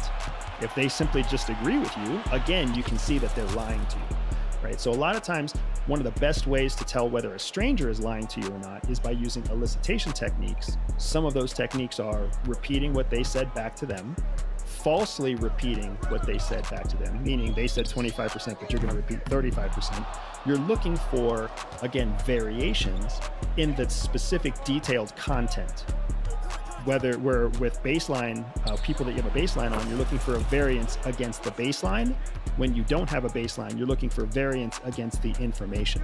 But what you're definitely not doing is looking for micro expressions and micro gestures in the face. Right. Like what you're definitely not doing is that.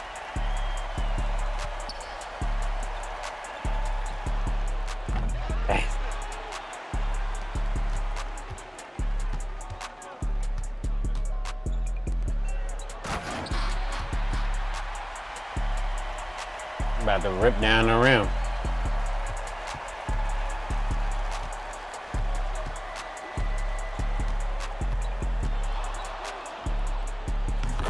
Guiding coach.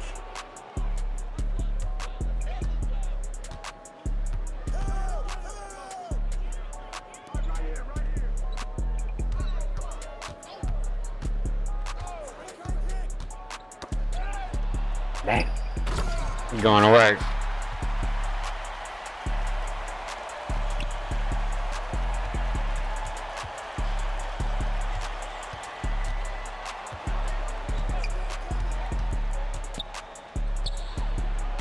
Damn.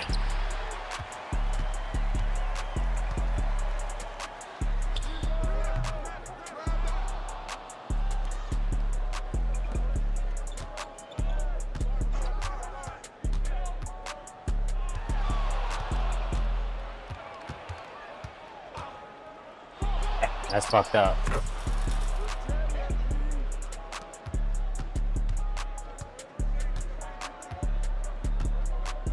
That's crazy. They didn't want to let me get a steal. They won't let him make a shot though. It's alright. There's a lot.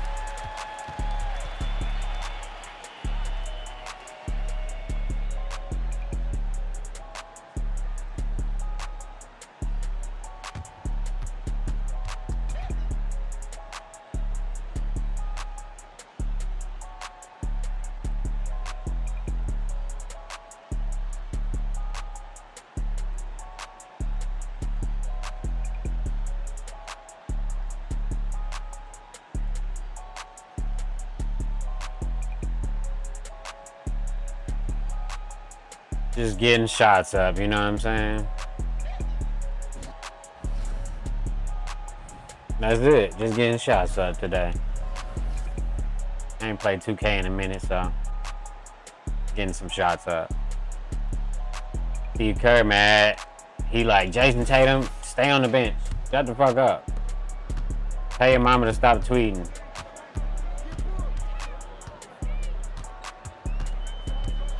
Oh yeah, we put you right where we want you, bro.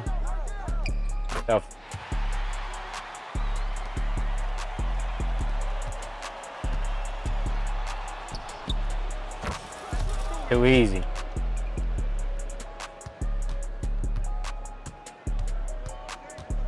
Damn.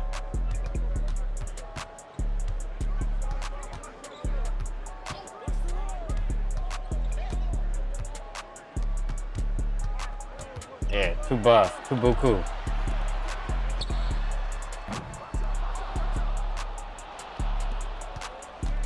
Hey, fuck it, we'll take it off the dribble. Fuck, I missed it.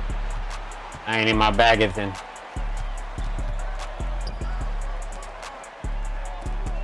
Get him, Curry. Get him, Curry. Get him, Curry. He tried. He gave his best effort. What'd you expect, man? He a little nigga, man. Trying to guard that big motherfucker.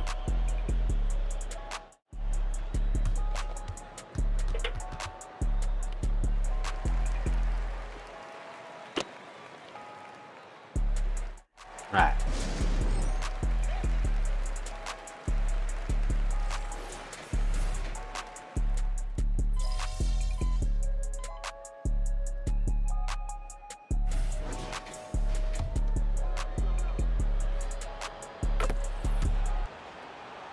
I was able to locate an interview with Mr. Bill Wood, an ex-Navy SEAL working on Navy's.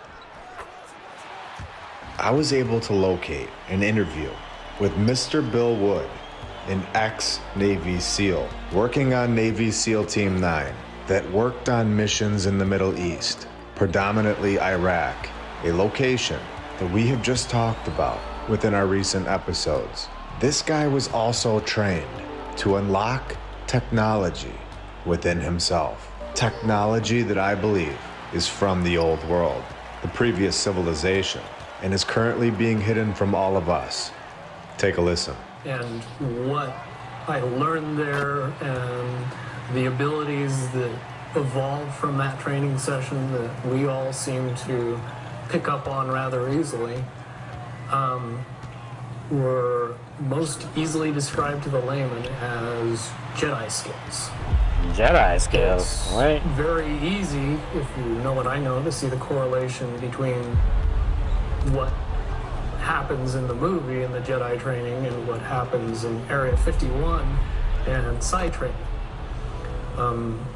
Certainly, we Jedi training in Area 51 possessed a certain level of intuition and ability that would seem advanced to anyone who watched us use it.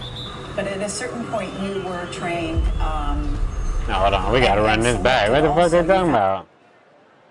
The hell is they talking about? I was able to locate an interview with Mr. Bill Wood, an ex-Navy SEAL working on Navy SEAL Team 9 that worked on missions in the Middle East, predominantly Iraq, a location that we have just talked about within our recent episodes. This guy was also trained to unlock technology within himself. Technology that I believe is from the old world, the previous civilization, and is currently being hidden from all of us. Take a listen. And what I learned there and the abilities that evolved from that training session that we all seem to pick up on rather easily were most easily described to the layman as Jedi skills.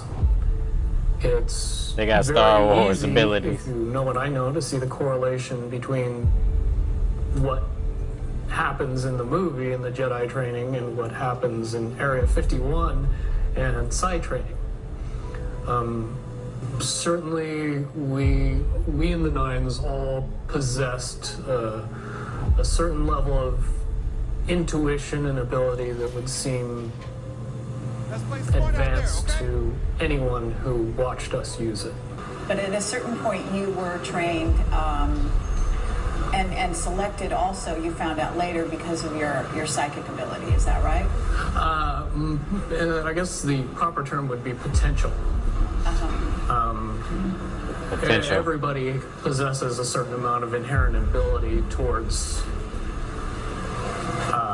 upper level thinking. It really matters as to how prone they are to being able to effectively use it and not let lies get in the way. Beyond human abilities, for every human, not subject to popular belief, but we as human beings are far more capable of using many advanced skills beyond 5 senses. With a little bit of training and the knowledge Just that a it little was bit of actually training. possible, most people could accurately predict the possibilities of the future, to know when other people were thinking about them, pick up on what is easy to describe as reading people, where Right. You don't really need to use your 5 senses to be able to know what somebody else is thinking or feeling. Hidden old world technology exists, and we know this. Technology that we have discussed and shown right here on this channel, where it also seems like there is hidden technology, and it's within all of us. And once we are aware of these abilities, it unlocks it just by knowing that we have it. And we're just getting started today. Welcome to episode 86 of My Lunch Break. I hope you're all having a great day. And if you're new, welcome.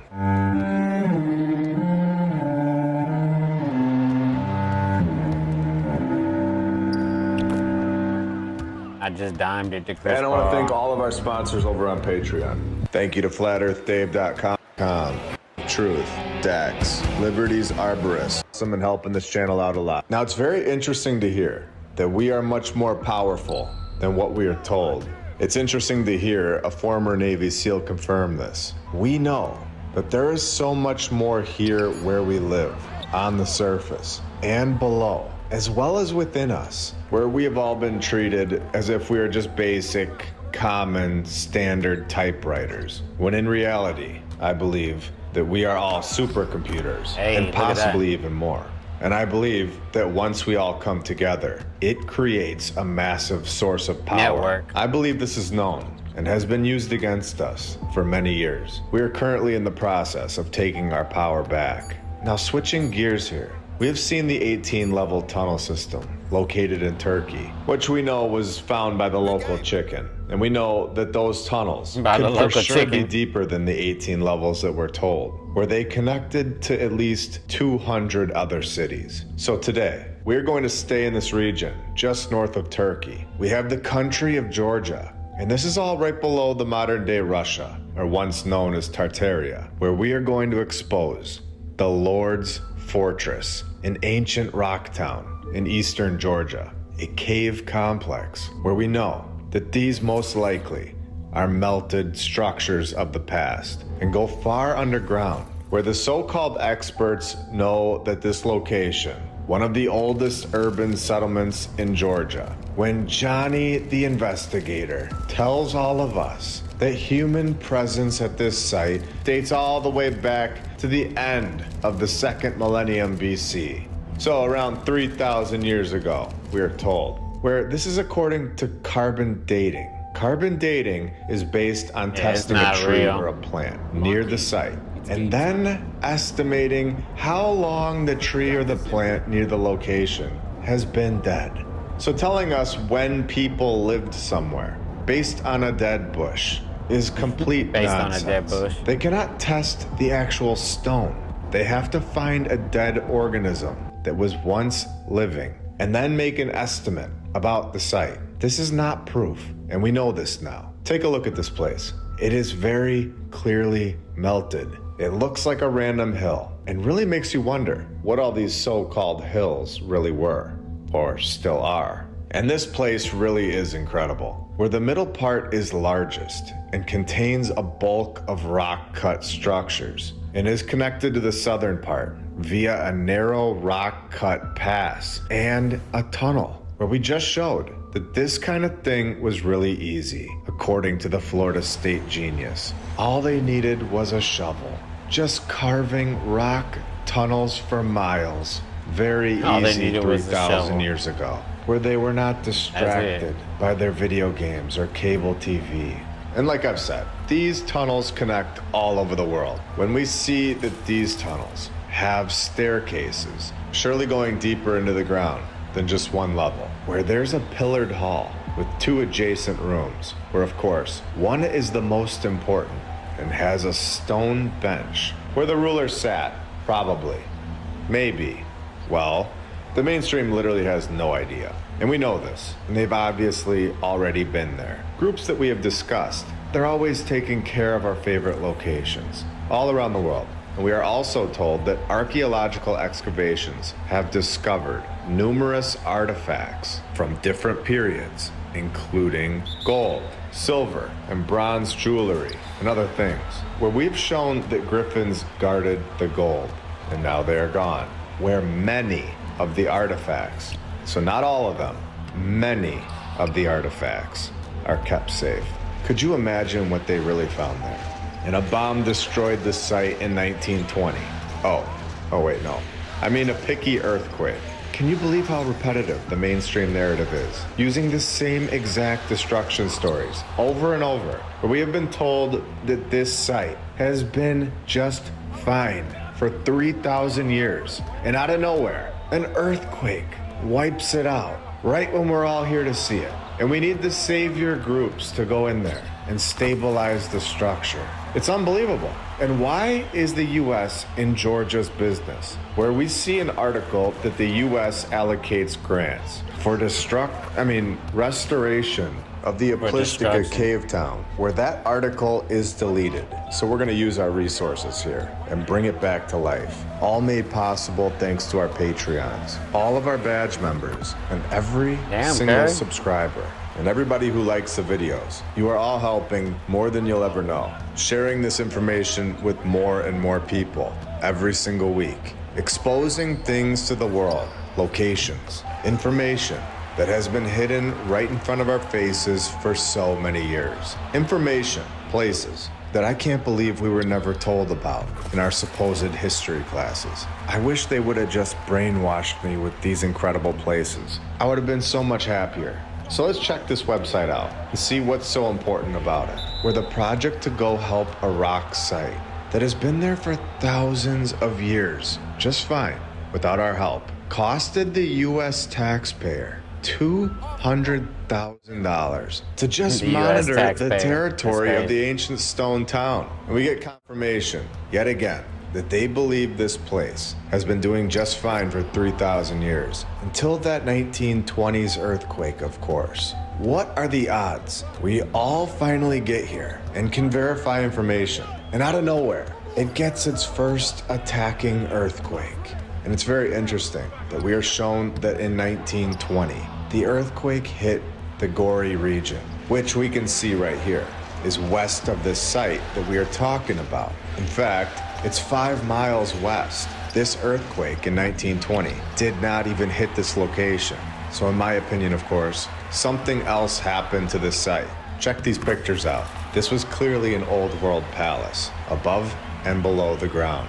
I'm very interested to hear your thoughts. After everything that we've shown in this region, do you think that these tunnel systems go under all of this land that we can see right here in the pictures, where this was all supposedly built by the people that don't make any money?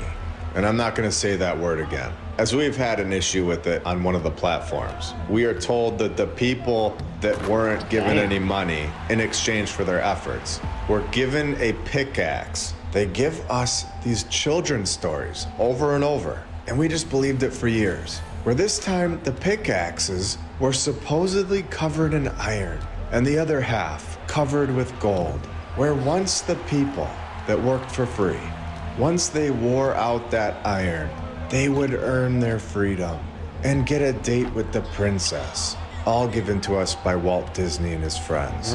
So can you believe this? Time and time again we see this, where the main part was unearthed, or in regular English terms, they just found it in 1956, and then yet again tell us all about its history from thousands of years ago. They just found it in 1956. So right in the middle of wine press and a bread bakery, they sneak the tunnels right into the sentence. It's amazing. Again, they know, supposedly, that this location's first downfall started from the 1st century And in the late medieval period, this site was fully abandoned.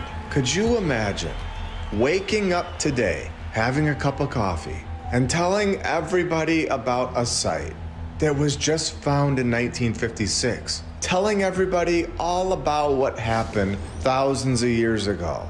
I'm sorry, but that sounds like someone that I don't trust at all. Someone that knows all about 3,000 years ago. Yeah, right. Nobody knows what happened 3,000 years ago at this location. We can only piece together what we see, and we can clearly see that there was a civilization here before us that held technology to create massive tunnel systems all over the world, multiple floors deep. And this is not done with a shovel or a pickaxe, like they keep telling us. Nobody that was born in 1985 knows exactly what happened between the 10th century BC until the first unification of the Kingdom of Georgia in the 5th century. These narratives are complete nonsense and based on zero factual evidence, or saying that more earthquakes took place, ruining 2/3 of the caves, damaging the halls that were used for sheltering cows. We already know that there weren't multiple earthquakes in this location. We proved this to be a lie. And in 1283 and 1088, who the heck had their notebook out documenting earthquakes in this town? Who was designated as the earthquake bookkeeper, just sitting around waiting for their moment? The answer is that nobody was doing this. This is another site that I would love to explore, where we are told here at the bottom that it even has a secret escape tunnel. I'm sure there is more than just one.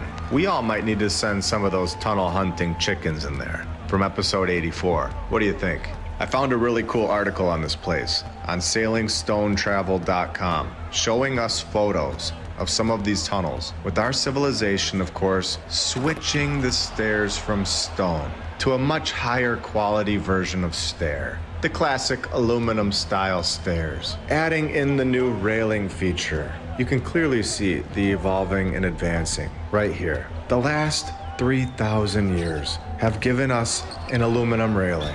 Can you even imagine what the next 3,000 years will bring us? It's amazing to think about. There's so much evolving, so much advancing. So this guy thinks that creating massive tunnel systems 3,000 years ago must have taken an especially long time to carve out from the solid rock, where we all know, thanks to the experts at Florida State University, that this is very easy. All thanks to shovelsandspoons.com and people that don't make any money for their work. Check this place out. This arch is totally melted. This is not carved like this, and this is not done with a shovel or a pickaxe. They are smooth edges. They didn't sand it down.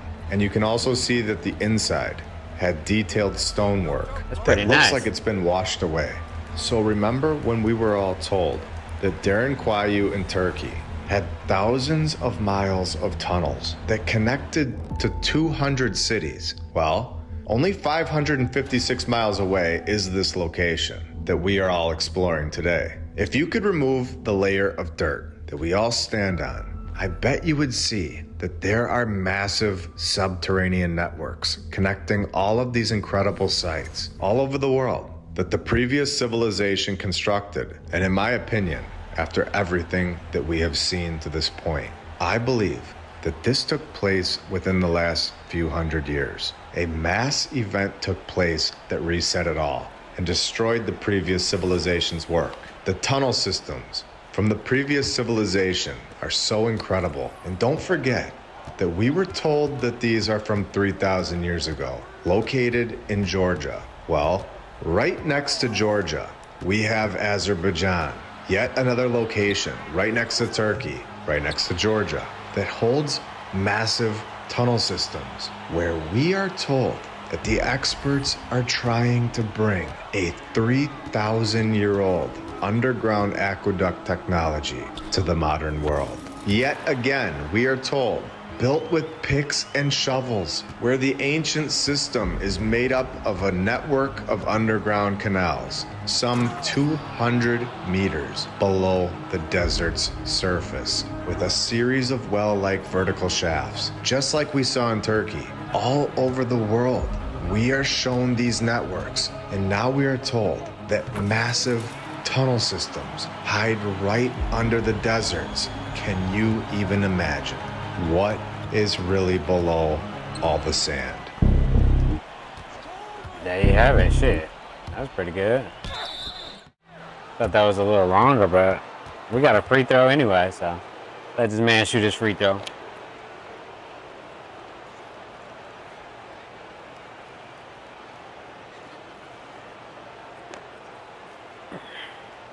Take a break. Take a break. 2 shots.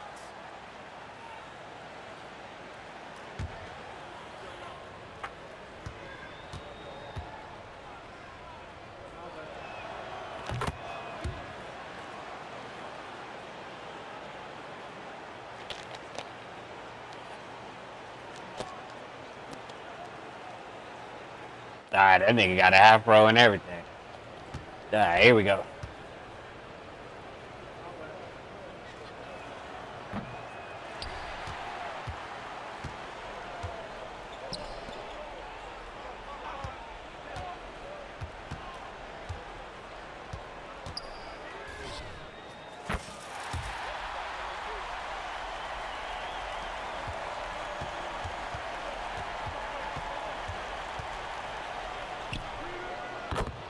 That's a good shot. Damn.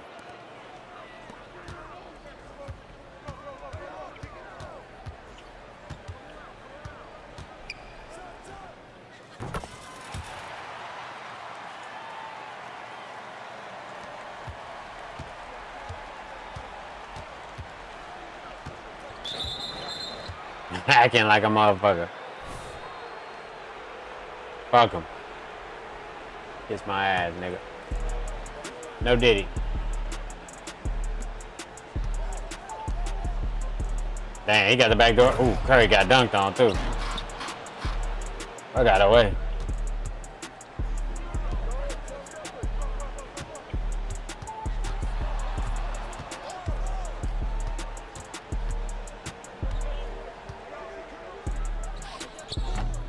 Damn. Try to mix him up with some shit.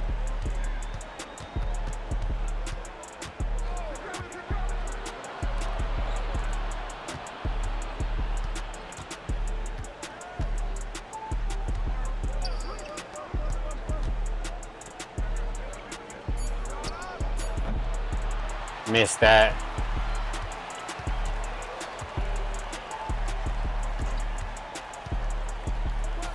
I just shoot off the dribble. Fuck it. Oh, I should have made that with the badge and everything.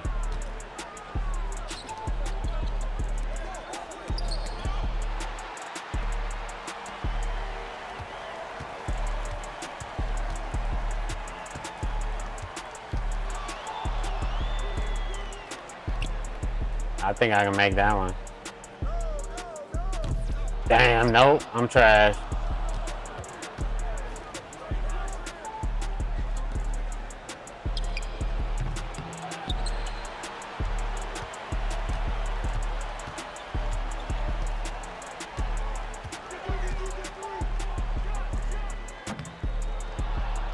Damn, real trash. Alright, here we go.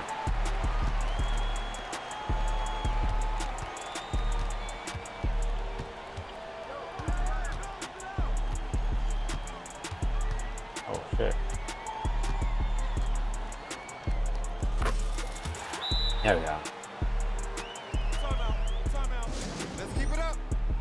Yeah, my Kobe shit, maybe. Maybe that'll help, you know?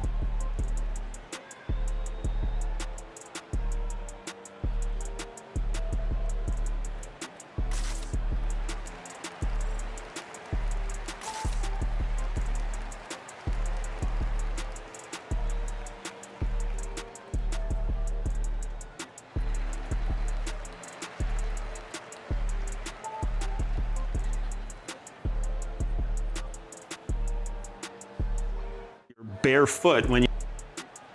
Welcome everybody to the big show. You have to get into their secret life. So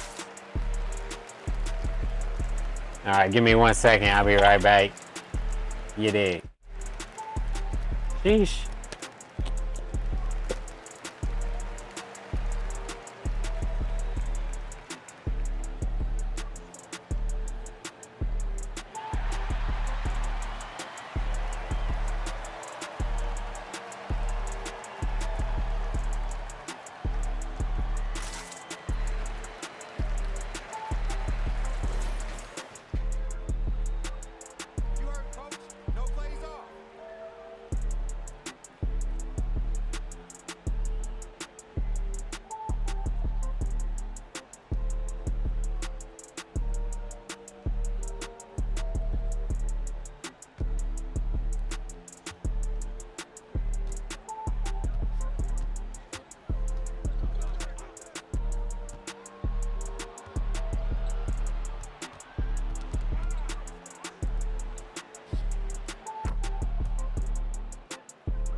5 fouls. It's okay. Let the man shoot his free throw.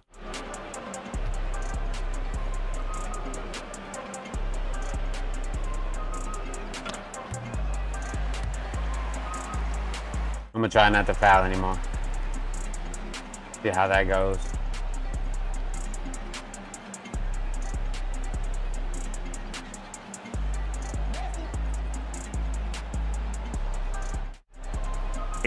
Inside your private life, this is where you have your closest relationships. In your public life, you don't have a lot of close relationships. You might have friends, you might have acquaintances, but there's still people that don't know that your feet stink and people that don't know what movies you watch when you're home alone.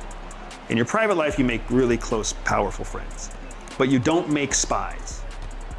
People don't tell you their deepest, darkest secrets just because they're friends with you in your private life. That happens inside of a secret life. We talked about shame earlier. Your secret life is where you hide your shame. Your secret life is a thing that even the woman or the man that you take to bed every night doesn't really know what happens in your secret life. If there are other people in here, they are so trusted that they're like family, they're closer than family, they're like compatriots to you. If there's anybody even in there.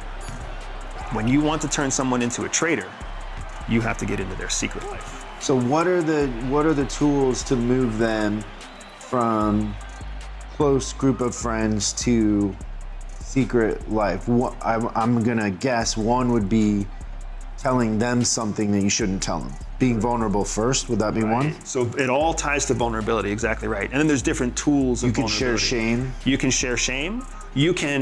If by the time you've walked somebody from public life to private life and you're starting to get close to secret life, that no matter what mood I'm in, if somebody turns on the song Singing in the Rain, it makes me smile. It makes my wife tap her foot. It makes my oldest son dance around in the living room. He recorded a video for me when he was like 7 years old, where he's singing the Singing in the Rain song, and he's acting it out with his little Superman umbrella. Just did it on his own. I was traveling, and he was like, "Mommy, I want to do something for Daddy." So she hit record, and he did his rendition. But my point is, that's all private life stuff. Vulnerable to a select few, right? Inside your private life, this is where you have your closest relationships. In your public life, you don't have a lot of close relationships. You might have friends, you might have acquaintances, but there's still people that don't know that your feet stink and people that don't know what movies you watch when you're home alone. In your private life, you make really close, powerful friends, but you don't make spies. People don't tell you their deepest, darkest secrets just because they're friends with you in your private life. That happens inside of a secret life. We talked about shame earlier. Your secret life is where you hide your shame. Your secret life is a thing that even the woman or the man that you take to bed every night doesn't really know what happens in your secret life. If there are other people in here, they are so trusted that they're like family, they're closer than family, they're like compatriots to you. If there's anybody even in there. When you want to turn someone into a traitor, you have to get into their secret life. So what are the tools to move them from close group of friends to secret life? I'm gonna guess one would be telling them something that you shouldn't tell them. Being vulnerable first, would that be one? So it all ties to vulnerability, exactly right. And then there's different tools of vulnerability. You can share shame. You can share shame. If by the time you've walked somebody from public life to private life and you're starting to get close to secret life, you're also able to assess, meaning you're able to kind of read what they might have. Have you ever been friends with somebody who you thought might have been gay, but they didn't come out with it? That's one of those areas where you can be like, if you really want to dig into a secret life, for a long time, homosexuals had to keep that in their secret life, right? I've had friends, and when I was in the Air Force Academy, that was at a time when it was still don't ask, don't tell, and you could get kicked out if you were gay and all sorts of stuff. I had friends where I suspected they were homosexual. And I knew that at any given moment I had a close enough relationship that I could have gone up to them and I could have been like, look, man, I wonder if you're just not into girls or you're into boys, and if you are, I still love you, man. You're my best friend. I just want you to be happy. If there's something I can do to make you happy, just tell me. Tell me what that thing is. And now if they admit to that, now you're in those. So then how do you do that with a target out in the field? Because everybody has a secret life. Everybody has shame. You just need to find what that shame is. right? For some people, that shame is the fact that they've had an affair. For some people, that shame is the fact that they've stolen money. For some people, that shame is the fact that they're closet alcoholics. For some people, that shame is all sorts of different things, right? And it's not always things that you have to be shameful of. Some people are ashamed of the fact that they're not in love with their current spouse. That's not something to be ashamed of, but for them, they are. Maybe because of their religious background, maybe because of their parental upbringing, they're ashamed of it, right? But if you can read a relationship, if you can read a person over weeks or months, watching them interact with their spouse, watching them interact in their private life and their public life, and then you come up and you think that you got it right, if you dig into that vulnerability, right, and you say, hey, sometimes I don't like my wife, man. Like, I married her, I made a promise to a lot of people, but sometimes I really don't like her at all. And then they come back and they're like, man, I totally understand. Tell me more, right? And then you're breaking into that secret life. It's not because they should be ashamed, it's because they are ashamed. And if you can be vulnerable with somebody and help them feel less shameful, you're winning incredible loyalty from them. Because guess what? There's only one other person in the whole world they can talk to about it now. You. And that's something that we carry to bed. If anybody's ever been in your secret life, you know exactly what I'm talking about. There's like something that's heavy on your heart. You're like, there's only one person I can talk to about this, right? And then you think about them constantly. And when you get your chance to talk to them, it's like coming home again. That is what we simulate to create like that artificial relationship in espionage, is to get people to tell us those secrets. It's not healthy. I don't think for a second I'm trying to advocate that we should all do that, but that is what we do. Well, I mean, I do think that it is applicable to customer service and leadership in the sense, you know, I think one of the things that made me good early on is I was just curious about people. I wasn't curious about the car. I could care less about the car. In fact, if they asked me about the car, I didn't know how to answer their questions, right? Because I wasn't a mechanic.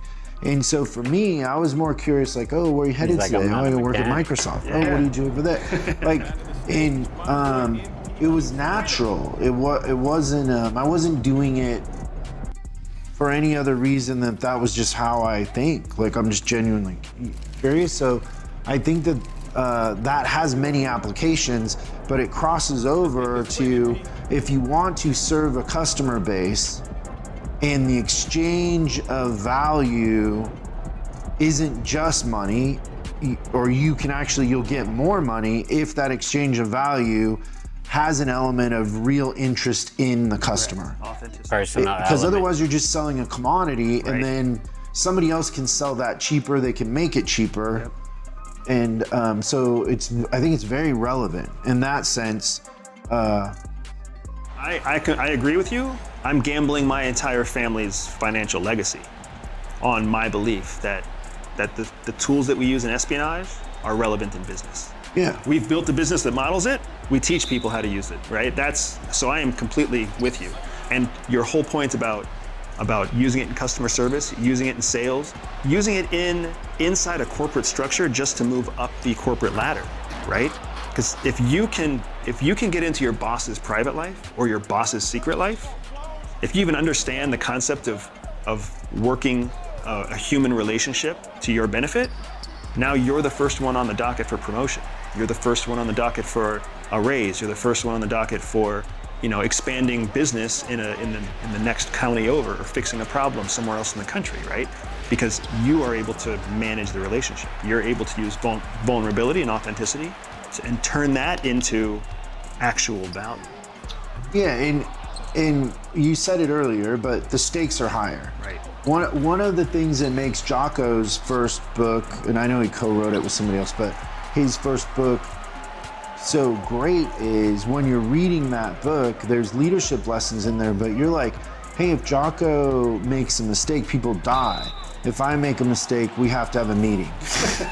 You know what I mean? Yeah. And so there's an authenticity to that, and then there's also, it's iron sharpening iron in the sense that these tools have to work. Steel. Where in business, everybody isn't always motivated by an outcome. Sometimes they're motivated by just protecting their same in politics, right? Yeah, absolutely. They'd rather protect their territory than actually make a difference. So, yeah, that's special, and it applies. So, let's take that a step further. The thing that I have learned and kind of figured out is that Another frustration one foul. of the biggest hindrances to connecting with people or leading people is judgment. And I've heard people say the saying, if you judge, you lose, in a sense. And that has to be true for what you're doing, right? Is you don't want to judge, you just want to understand.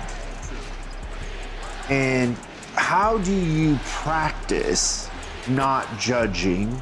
And maybe you have a skill set where you never really were judgy, but I can tell you that is not the case for me. I think, and then the other part of that, I guess, is judging and its relationship to patterns and scripts. In a sense that, like, if I go see a doctor and he's dressed in Miami Dolphin hot shorts and a tank top, that's not a doctor. I need a guy in a coat with a stethoscope, right? Right. And so, and in a sense, part of the reason why you were successful in the CIA is because you fit into a certain thing, and then people, they weren't challenged or they weren't judging you, you weren't sticking out, right? In that way. And so, a lot of times we will, if somebody's insecure so they come off really strong, we will meet their aggression with aggression instead of trying to understand it for what it is. If somebody has trauma, we will address the outcome of that trauma, but not the actual cause of the trauma. We're not usually looking at the cause of why this person in front of me is acting this way. We just go right at the symptom. Right. And that's the judgment, I guess. Yeah, so when you talk about judgment, this is a super rich topic to talk about, right? What a judgment is it's a conclusion, right? So let's move from the word judgment, move into the word conclusion, because that's what we're doing when we judge, right? We're reaching a conclusion based on limited information. This person is in Miami Dolphins hot shorts, and they're not wearing a stethoscope. I have concluded they're not a real doctor, right? That's essentially what we're doing. Yeah. And then I get a little dopamine. Because you feel like you feel won. powerful, right? Right? So, and in a sense, you get addicted to conclusions. Sort of, but what ends up what you're not realizing, or what some people don't realize, is that you're falling into a pattern of human survivalist behavior. Remember we talked about being cavemen? Cavemen wanted to go outside of their cave, look around, and in the distance they see a boulder with fur on it, so then they're like, that's a saber-toothed tiger. I'm staying in my cave, right? It's a survival instinct. Those snap judgments, those snap conclusions are a tool that are outdated. We used to need them to keep ourselves alive. We don't need them anymore. But we have evolved technologically and socially faster than we have evolved biologically. So now we have these judgments and snap judgments and conclusions working against us. So what CIA trains us to do is something called assessment. Assessment is essentially a never conclusive loop of information gathering, right? So you sit with somebody and you're taking on all the same information, but you're not reaching any conclusions. This person's talking aggressively. This person seems angry. Like their body language is this, their verbal language is this, their tonality is this, the word choice is whatever it might be. This is all assessment data. So instead of reaching the conclusion that they're insecure and pompous, or reaching the conclusion that they're a jerk and I need to defend myself, instead, we just continue looking for more information, right? You seem really upset about this. Can you tell me why, right? What about this makes you so frustrated, right? Because now people are gonna give more information. The game in intelligence is a game of information superiority. You've heard of air superiority, littoral or maritime superiority, ground superiority. weapon superiority, strategic superiority. This is information superiority. The person with the most information wins the battlefield. So we keep ourselves from reaching conclusions by creating constant assessments. Now, what you learn today and what you assess the situation to be today can be totally different tomorrow, because between today and tomorrow, new information has arrived. You see what I'm saying? So when you give yourself the space to make constant assessments, you're constantly collecting information. The secondary effect of that is the other person never feels judged, right? Then they give you more information. They give you more information, and they have a positive experience with you, which makes them want to be around you, which creates loyalty to you, right? Just like we talked about earlier. Because everybody else they're talking to, guess what everybody else is doing? Judging them and making them feel judged, right? The superpower to judgment is twofold. One, when you don't judge, the person you're not judging naturally becomes more comfortable around you, and they build more trust in you. The second thing that's the superpower is you know that they don't get that anywhere else. Everybody else in their life is judging them. Their own freaking mother is judging them. Their own dad is judging them, right? You're the only person that's giving them permission to just be themselves. And you're showing natural interest and curiosity in them. It's why you dominated in your job earlier when you were saying that you just had a natural curiosity about people. I bet that included people who walked in angry and people who walked in happy. You were still naturally curious. It's hard for people to resist. Yeah, and I think I was even more curious when you asked somebody like, hey, where are you headed today? I don't know. They wouldn't tell you? It was even more fun, like, you know, and those people end up being the ones that won't shut up in the end, right? No, it's great stuff. Awesome, man. That was a great conversation. Thank you. Thanks so much for watching this episode of Service Job Revolution. We're uploading new stuff every day, so make sure you subscribe and click the bell icon so you don't miss out. If you have... Or not, one or the other. That was just the end of it though, but...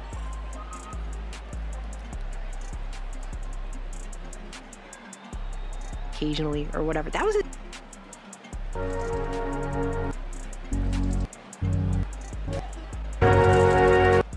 We're snarky commentating.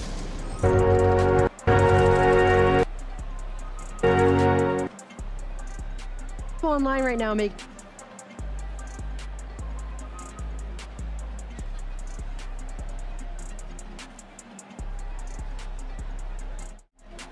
Alright. Kinda ready, hold on.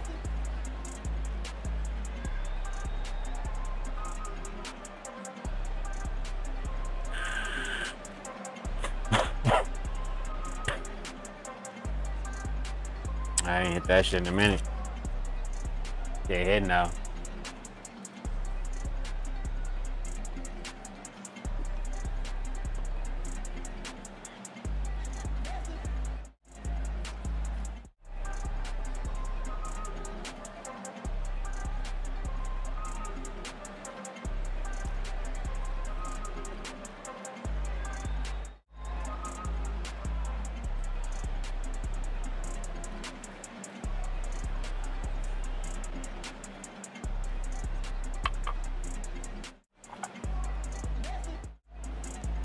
We do have free speech. You don't even understand. Like, no, you don't even understand what you don't even understand because you have lived in a country that have free speech. There's all these people. There's all these people online right now making snarky commentary about we do have free speech. You don't even understand. Like, no, you don't even understand what you don't even understand because you have lived in a country that has never had free speech. So you don't even know what it is to be saying that. That's the saddest part. And you don't even know that you don't even know. That is what is so sad about this. Because that is what I am saying. This holds people's consciousness down to where they cannot even think beyond the borders of what is being prescribed.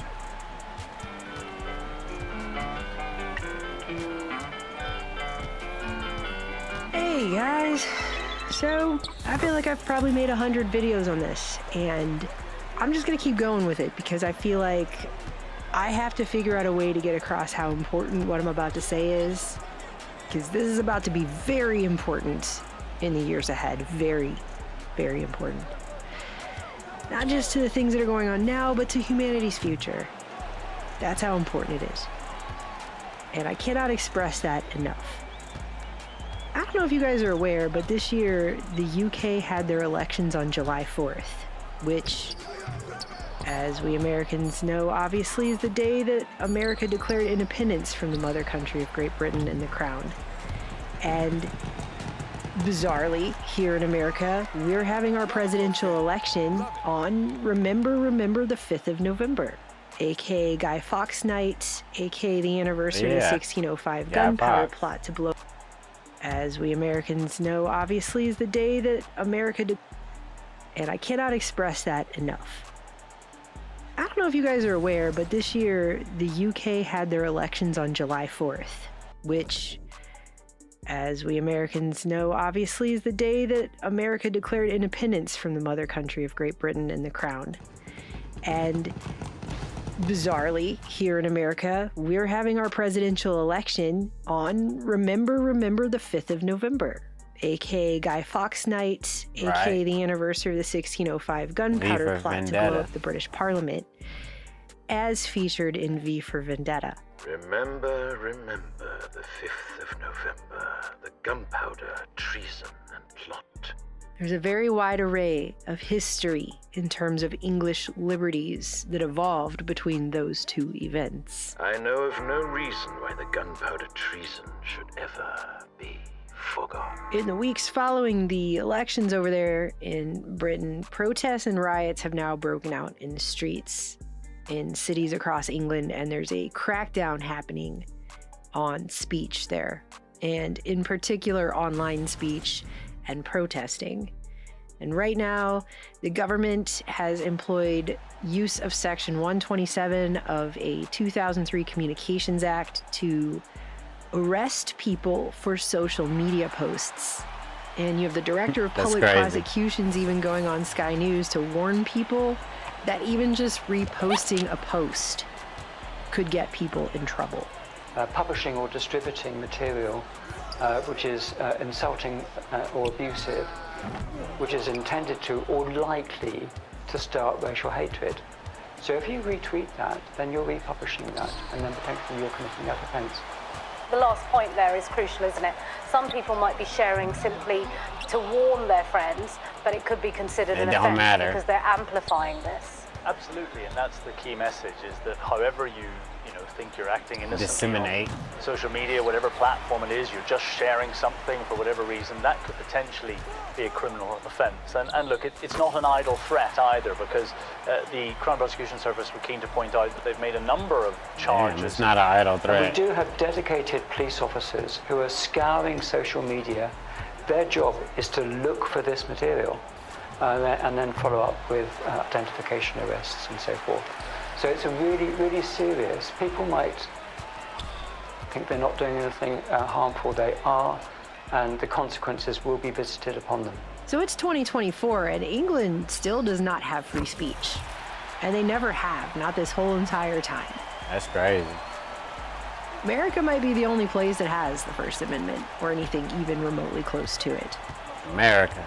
And we've been working on our film, and part of that research has been trying to wrap our minds around the mindsets held in the past that got us here as Americans. And part of that has been some very deep, detailed history research going back to not only ancient times like ancient Greece, but a lot of research on England in the centuries leading up to America. And I came across this essay called The Falsification of English History by Thomas de Quincey, published in 1855. And I just want to say, first and foremost, this guy was apparently a Tory with a capital T. He's been described as a champion of aristocratic privilege. Crazy. So just know that going in. But in this essay, he's talking about how the British Constitution wasn't the birth of an instant, that these concepts didn't just show up during the time of the Civil War leading up to King Charles I being beheaded, as many historians, I guess at the time he wrote it, were suggesting in his view. But he then says, quote, "In particular, the doctrine of the king's personal irresponsibility, or the king can do no wrong, arose within the time period of 1640 to 1648, which he says he believes is the main pillar of their constitution, actually. And he points out that until that time, the doctrine that the king can do no wrong had not been used to protect what he's referring to as the indispensable sanctity of the king's constitutional character, but to protect the wrong that was being done. And he says, used in this way, it was a maxim of despotism fit only for a nation where law had no empire. Many of the illustrious patriots of the great parliament saw this and felt the necessity of abolishing a maxim so fatal to the just liberties of people. So De Quincey's a massive royalist and in favor of keeping the idea that the king cannot be responsible for himself, ever. That it's only his advisors and the people around him that can be held accountable, because the king himself can do no wrong. That was the belief system. And it was not considered possible under that system for the king to do wrong the way it was set up. King could not do wrong, just period ever. Can you imagine anyone, anywhere, at all, not even in a position of power, but just nothing they ever do ever can be considered wrong, and that it's just not possible. That's not a thing, okay? But it was at this time in this country, and it's really hard looking back into history for a person who lives now to wrap their minds around mindsets of people that lived 300 to 400 years ago. But especially for me as a 21st century American, I'm looking at that going, wow, people actually believed that, or at least pretended they believed that the king is just God's divine chosen representative ruler of their realm. Basically. And as such cannot do anything wrong, period, at all, ever. And there were people who didn't really believe that, but a lot of people had to pretend they did. Otherwise, it could be considered treason. And there was a wide array of disgusting punishments they would enact on people, like getting your face branded, or your nose slit, or your ear cut off, or being hung, or they would cut people's heads off and put them on iron sticks and display them on the London Bridge as trophies of the vanquished enemies of the crown to instill fear and uphold their authority. That literally wasn't even 350 years ago in Britain, where they had a man whose job title was Keeper of the Heads. And that's what he did. He just made sure those heads were securely fastened to the iron rods and prominently displayed on the bridge there. Probably had to dust them off occasionally or whatever. That was his job, okay? He was the Keeper of the Heads. That was his job. In fact, William Wallace's head was the first one they put up there, just by the way. William Wallace. They may take our lives, but they'll never take our freedom! Oliver Cromwell ended up there eventually, too.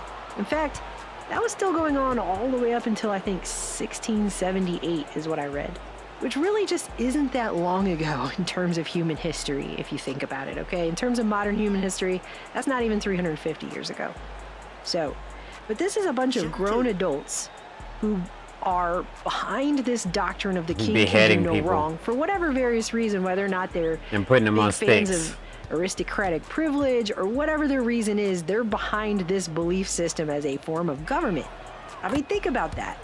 Think about being alive at a time where other people around you believe that, and if you don't, if you say, hey, I think this game of make-believe has gone a little too far and is disastrous to our personal freedoms and liberties, you could get unalive real quick, right? That kind of belief being instilled and upheld and enforced in people is what enables tyranny. Whether or not it's a king, an emperor, a pope, a president, a government, whatever ruling entity is in power, that is tyranny. So I'm pointing this out because that's where the consciousness was in terms of authority in Britain in the 17th century, which led to all manner of tyranny against the people under absolute monarchs, including Charles I, who ended up getting beheaded. Then you had Oliver Cromwell come in with his Commonwealth. He swung way too hard, overcorrecting in the opposite direction. And people didn't like that either, which then led to Charles II coming back in an attempt to bring back absolute monarchy, because the old line aristocracy was like, no, come back, we liked that system. But then that also sucked, which in turn led to the Glorious Revolution in the 1689 British Bill of Rights, which was 100 years before the American Revolution and the 1789 Bill of Rights. So this is all happening in a very compacted amount of time. Lots of changes in terms of what defines government and what defines a government's relationship to the people and what defines the rights of the people. And so it seems like to me that every time we get back around to people being able to have the ability to see that the king is doing some pretty serious wrong, that is the only time when things can and have changed for the better. People have to be able to see it first, though. But that's when revolutions happen. That's when change begins, and it begins in the consciousness of people having the ability to see, yes, the king can do wrong. Right? If the people generally believe the king has no responsibility on earth, even to himself, let alone his subjects, because he can't do any wrong, then how can anything ever change from that, right? No change can happen when whatever wrong he is doing is going to go unacknowledged and unseen. It's only when human consciousness expands to the ability to question doctrines like this that we have a mass change in minds and hearts that ultimately forces a situation that will redistribute that unbalanced power in the figurehead back to the people from whence it actually does come. And that is one of the most important things that happened when America had its revolution from Great Britain. We defined unalienable rights. We defined that governments are instituted to secure those rights. And so we said that is the entire reason a government exists in the first place. And the only legitimate form of government, then, is one that is by the consent of the governed. Otherwise, it's government rape. Government rape. Now it's 2024, and we are moving towards another turn of this giant wheel of this thing that is happening, okay? We're living in a world where humanity at this point has overlaid the reality we're in with a digital envelope, and that is connecting us all, regardless of where we live physically on the planet. And the two things now are becoming so enmeshed that they are inseparable. And so now we are in this augmented reality system that we now live in that's part tangible physical reality and part invisible information whirling around us all the time. And whether the majority of people fully realize it or not, we are headed towards another revolutionary period for what the future is about to look like in this new system. And it's actually been going on for a while now. And here I am in America, which is perhaps the only place on earth that actually has the First Amendment, like I said. A country which broke away from a British king's tyranny 250 years ago, coming up on, and I am watching that same country enact that same type of tyranny on its citizens in the form of narrative control to uphold its authority in the same ways that were happening 250 and 350 years ago. Like, in some ways, nothing has changed at all. You have the British government threatening people about what they share online under Section 127 of this 2003 Communications Act, which, if you look at it, is vague at best. It's some dubious moral claim they're trying to uphold. It's really not very well defined. And so in that way, it can really just be used to cover almost anything they decide they don't want people sharing online at any given time. Pretty much. I mean, they're arresting people for Facebook posts now. Damn. Arresting you on suspicion of improper use of the Electronic Communications Network. I'm just what? 127 of the Communications Act, okay? So you do not have to save it. It may harm your defence if you don't mention one question, subject which later on in court. Anything you do say may be given evidence. Do you understand that? So I'm actually being arrested? You're going to be arrested, okay? Right. So you got to the police station. Right. Okay, this is in relation to some comments that you've made on a Facebook page. Some comments that you've made on a Facebook page. And that's crazy. They're threatening people that even just reposting videos of what's happening in the streets could be amplification and incitement. The last point there is crucial, isn't it? Some people might be sharing simply to warn their friends, but it could be considered an offence because they're amplifying this. Absolutely, and that's the key message, is that however you think you're acting innocently on social media, whatever platform it is, you're just sharing something for whatever reason, that could potentially be a criminal offence. And they could also be arrested for it. And we do have dedicated police officers who are scouring social media. Their job is to look for this material and then follow up with identification arrests and so forth. So it's a really, really serious. So I'm cutting into this edit because this whole situation is just unfolding. They're arresting people now for posting incorrect information about incidents that are happening. We have some breaking news now, and a woman has been arrested by Cheshire Police in relation to an inaccurate information on social media about the attacker in the Southport murders. It says a 55-year-old woman from near Chester was arrested earlier today, Thursday the 8th, of course, on suspicion of publishing written material to stir up racial hatred and false communications. She is currently being held in police custody. They are sentencing people for 20 months in prison for things they've posted on Facebook. You have been committed for sentence, having pleaded guilty to an offence of publishing written material which is threatening, abusive or insulting, intending thereby to stir up racial hatred. The sentence that I pass has been reduced by 1/3 to reflect your guilty plea. The sentence is one of 20 months in prison. That's crazy. And while I'm seeing For all this, Facebook. I came across this video, which is actually from several years ago. I've never seen this before. But apparently police are encouraging people to report non-crime hate incidents. That is the phrase that they are now using. Non-crime hate story about incidents. Humberside police who contacted a man called Harry Miller, I think, who had tweeted or at least retweeted and liked an offensive poem. It was a limerick, I think. The police officer phoned up and said, "We're investigating you for this limerick." And he said, "Well, have I committed a criminal offence?" And the police said, "No, this is a non-crime hate incident that we have to investigate." Now, the problem with this wouldn't be if it was just one rogue police officer who was overreaching. You know, the problem is that Humberside police have been contacted by The Spectator, by Index on Censorship, and they've said, yes, this is our policy. So we are going to investigate non-crime if the incident is considered hateful. Non-crime hate incidents, which is not a crime. So first of all, you have police investigating non-crime. Non-crimes.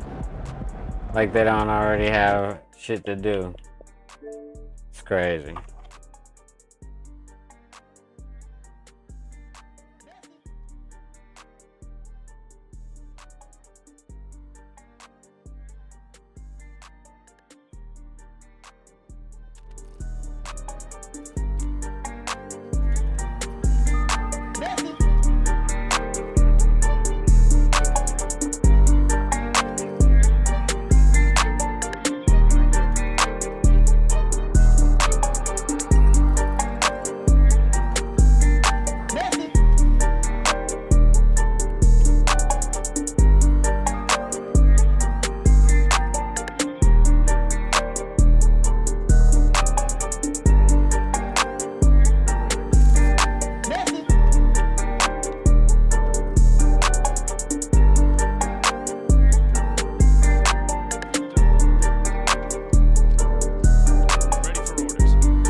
Damn.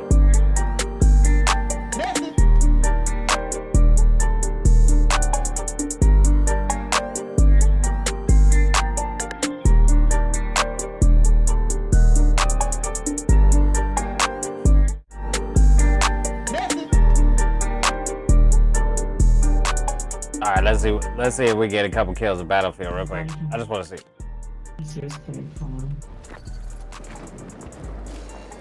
This is like hardcore or something like that.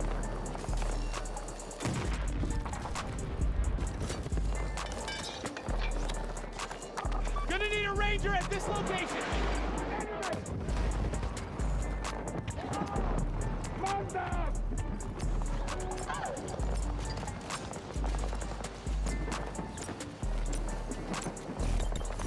Mas que mata que tu tá vindo.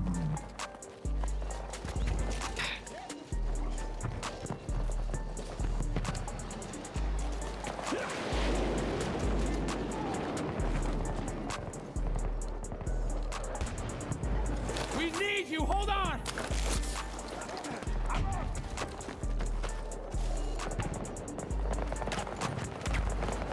Oh, I forgot this hardcore. If I get shot like by one bullet, I'm dead.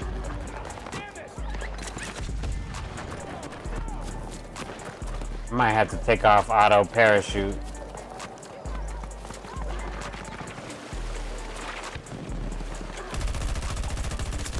God damn, that's a good one. Damn. His partner seen me quick. This hardcore.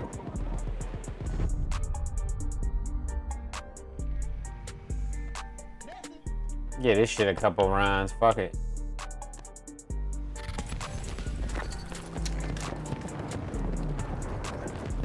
Man, change abilities for maybe the recon guy, huh? I do it when I die.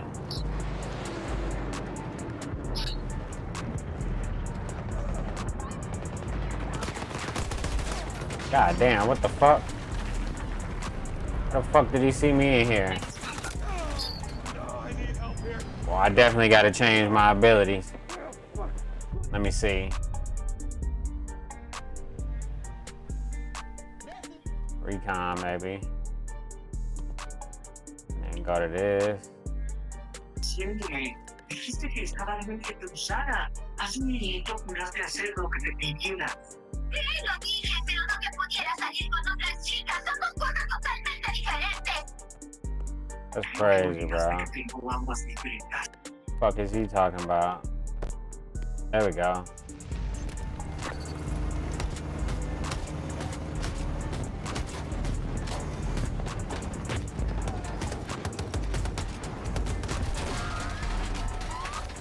Get the fuck up out of there.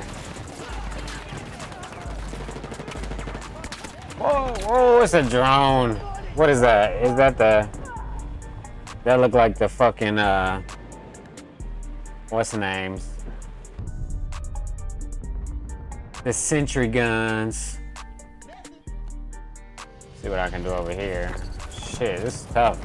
Hardcore? No map?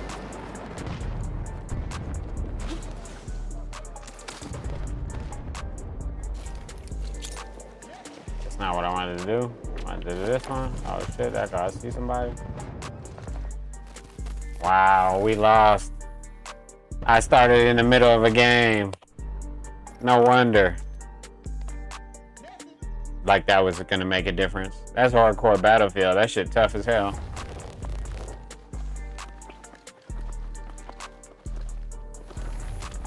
Damn. Crimes. How is that the job of police to investigate non-crimes? The police told me, when we said, why do you want me to stop tweeting? And let's be fair, the things that I tweeted weren't really terrible. Like one tweet was I compared myself to Sarah Brightman. Without police intervention, it would escalate to hate. But there's a whole section here in the code about why they're doing this. And they straight up say this is not something that constitutes a criminal offense, but they are gathering data on everyone. There doesn't need to be an incident. Yeah. There doesn't need to be any hate. There's no requirement for evidence. All that is required is perception. Yeah. That is it. So they contacted this guy because he liked what is considered an offensive limerick on social media. And he was turned in because the cops are encouraging people to turn their neighbors in. It's South Yorkshire Police who tweeted a number of months ago saying we were urging the public to report non-crime. For these non-crimes online. And they're collecting data on all of these people that get turned in. They're collecting data on all of these incidents. And it says here, this data is vital for helping police to understand where they must target resources to prevent serious crimes which may later occur. So this is a pre-crime database. This leads you towards Minority Report levels of pre-crime. And to put an exclamation point on that, when the cops called this man over liking this offensive limerick, they told him they were doing so to check his thinking. This is straight out of Orwell. You hate to use the comparison, but it is. This police officer said to this man, we had to investigate this because we need to check you are thinking properly. We need to check your thinking. This is really dangerous stuff. To check that he was thinking properly. So this is straight out of Orwell's 1984 full on. This isn't sort of or kind of, or we're almost there, or this is what it'll look like in the future. This is happening now. They're actually doing this. This is why the First Amendment and free speech is so important. If the government can institute a policy of correct thinking, they can subjugate people in any way they want. That goalpost can move all over the place. And what it ultimately leads to is a people who can't think their way out of a tyrannical, corrupt system. It leads to read 1984, because that's literally what this is from. It leads to a shutting down of a person's ability to even see reality for the way that it is and to conceive of a way out of it. It's complete subjugation. It's completely tyrannical in every possible way. Unbelievable. This is unbelievable that it's 2024 and this is the level things are at. And to prove my point, there are people who live in the UK who are posting on X right now, X, Twitter, whatever, that they do have free speech and they don't know what you're talking about because they have free speech. But what they actually have is Article 10 of the Human Rights Act of 1998. I'm going to read that to you right now just so you could see what I mean by they don't have free speech. It says, everyone has the right to freedom of expression. This shall include freedom to hold opinions and to receive and impart information and ideas without interference by public authority and regardless of frontiers. This article shall not prevent states from requiring the licensing of broadcasting, television, or cinema enterprises. So that's first of all. Secondly, though, it says, the exercise of these freedoms, since it carries with it duties and responsibilities, may be subject to such formalities, conditions, restrictions, or penalties as are prescribed by law and are necessary in a democratic society in the interest of national security, territorial integrity, or public safety, for the prevention of disorder or crime, for the protection of health or morals, for the protection of the reputation or rights of others, for preventing the disclosure of information received in confidence, or for maintaining the authority and impartiality of the judiciary. So it's like those terms and conditions that corporations have people sign. Sure, you have freedom, asterisk, big giant list of ways you don't have it. Just putting the word freedom on this does not make it freedom. Just calling something freedom doesn't mean it's freedom. That's not how this works. They don't have freedom of speech. Because that's not what this is, okay? So there's all these people online right now making snarky commentary about we do have free speech, you don't even understand. Like, no, you don't even understand what you don't even understand because you have lived in a country that has never had free speech, so you don't even know what it is to be saying that. That's the saddest part, and you don't even know that you don't even know. That is what is so sad about this. Because that is what I am saying. This holds people's consciousness down to where they cannot even think beyond the borders of what is being prescribed. The question is, why is the media allowed to post those things? And that's okay, but the people are not. And the only answer you could really come to is that it's an attempt at full-on Orwellian perceptional reality control. And that's what it always is when you try to clamp down on public speech. Always. That is what it has always been. That is what it will always be. That's what it is when the powers that be say you're not allowed to take a video of what's happening on your street and share that video online in what we all know is the modern digital public square to warn others around you about the things that are happening in your own environment, which is also a form of stripping people of their ability to protect themselves and their neighbors when they do that. And it's just crazy how we have all this technology, but look at how much things have not changed at all. Britain, by the way, also used to tax newspapers and require them to have official stamps. The Stamp Act being one of the principal things that led to the American Revolution when they tried to enforce that in the colonies. But these things were like licenses, basically, from the king. So the only media that could get these things had to be favorable to the government. Papers that were critical of the king or the government were not given stamps. They were therefore considered illegal and contraband. People used to move the newspapers in coffins so the government agents wouldn't find them because they wouldn't search coffins. And that continued until 1836 over there. It just feels like not a lot has changed on that score either in the digital era. With the algorithmic burying of independent and citizen journalism, and now they're threatening people with arrest just for reposting a video of a riot or a protest or whatever they want to call it that they've seen online. we've gone backwards in time. Our time is collapsing. It's like it might as well not have passed at all, despite all the technology we have. Oh, and on top of that, the British government's also using antisocial behavior laws, which we don't even have here in America, to disperse protests. Breaking news now on these planned protests. Lincolnshire police say a dispersal order has been put in place for the Carlton Boulevard area in Lincoln until midday tomorrow. That's a Section 34 order covering a 500-metre radius from the Carlton Boulevard. The dispersal order comes following speculation suggesting a planned protest at an immigration lawyer services. And I mean, it shouldn't be that shocking. It comes from a country where people like Prince Harry recently admitted they don't understand what free speech even is. I don't want to start sort of going down the First Amendment route because that's a huge subject and one of which I don't understand because I've only been here for a short period of time. But you can find a loophole in anything, and you can capitalise or exploit what's not said rather than uphold what is said. There's so much I want to say about the First Amendment. I still don't understand it, but it is bonkers. And of course he wouldn't, because he belongs to a system that fears free speech as a threat to its power and authority. I mean, when his dad was being coronated, they were pulling people off the street who were protesting with blank white poster boards. They didn't even have any words on it. I was holding up a blank sign. Why are you asking my opinion? You said you're going to write stuff on it because it may offend people. I said I was going to write not my opinion on a sign. But it may offend someone. How is that threatening to anything? And yet, obviously it was, because they went out of their way to pull people off the streets for it. Didn't even have words. Why are these people being arrested for protesting in a democracy? Maybe I just haven't said this directly enough before, but let's try it this way.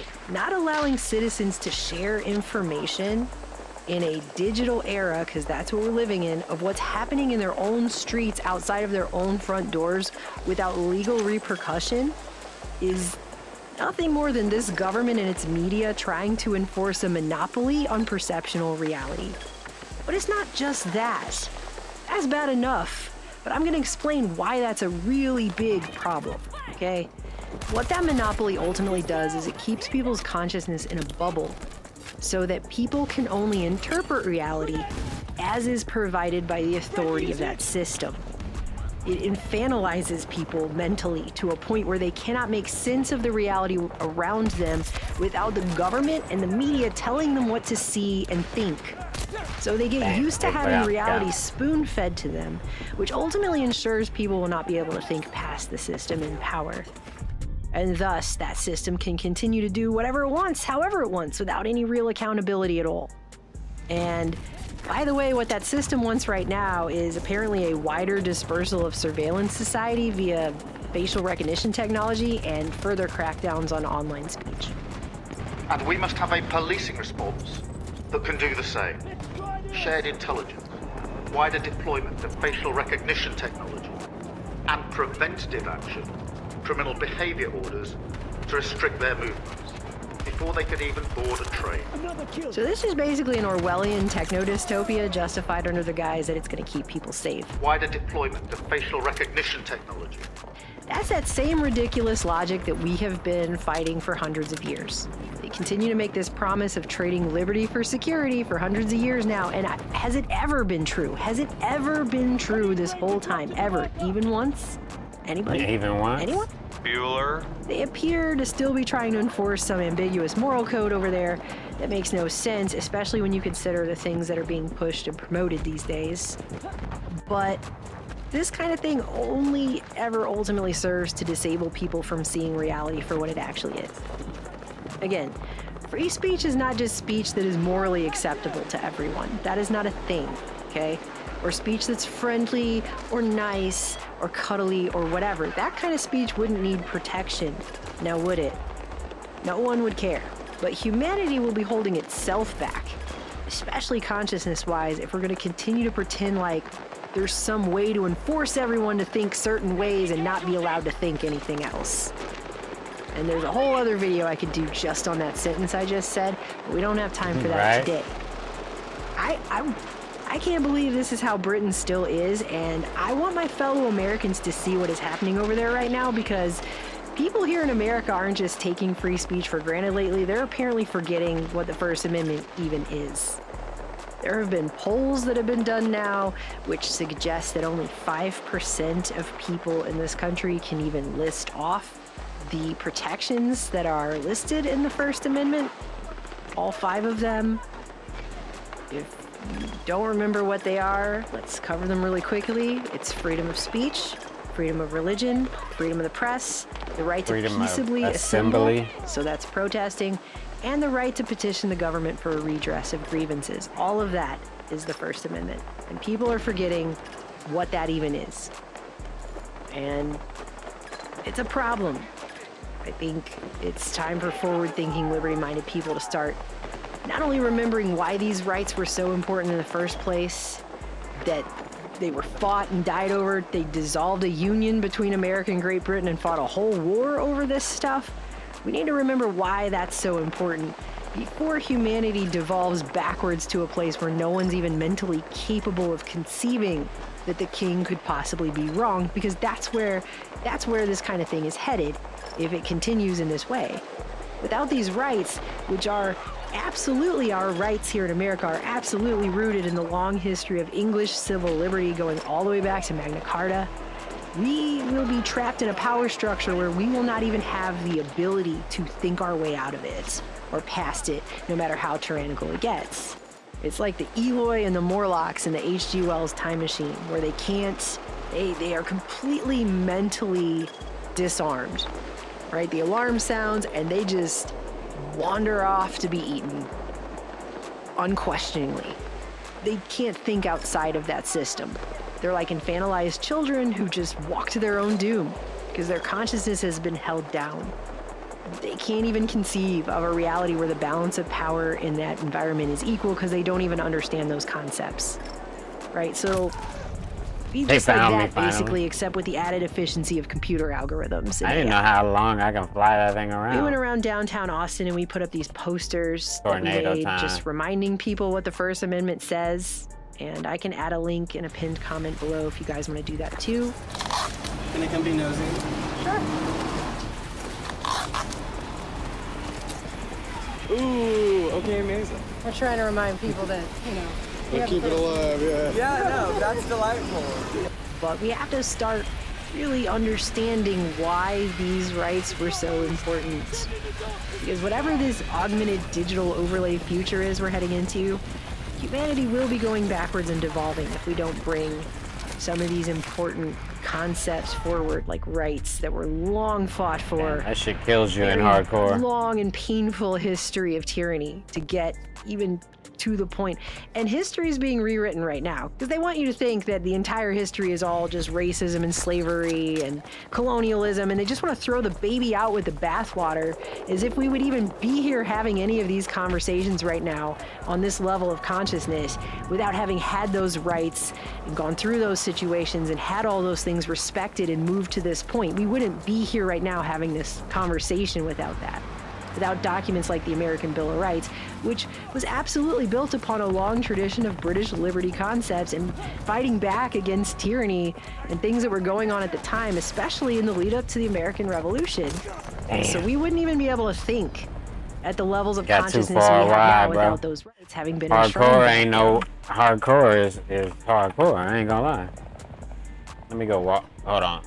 I'll be right back.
Alright. We gotta get D1.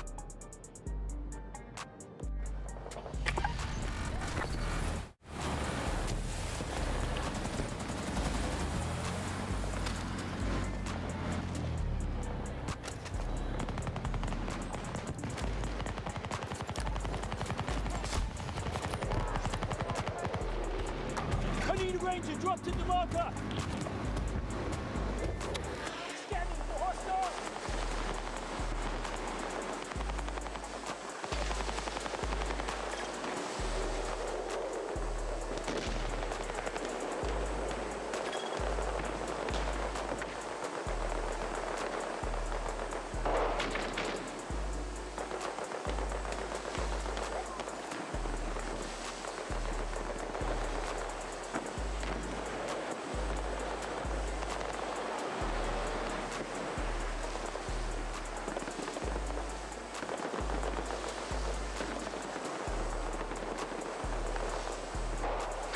We'll just stay at D.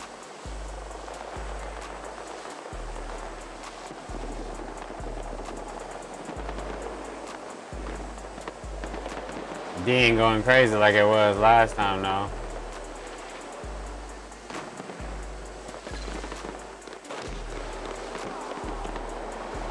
How you cancel this motherfucker, though, once you launch this bitch? My dog's shooting somebody.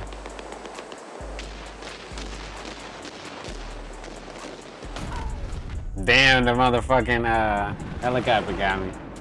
I gotta find out what button to take you out of that shit. I'm about to say, we about to get cooked anyway. The game over. Damn. I'm just chilling, trying to get my reward real quick. Know what I'm saying?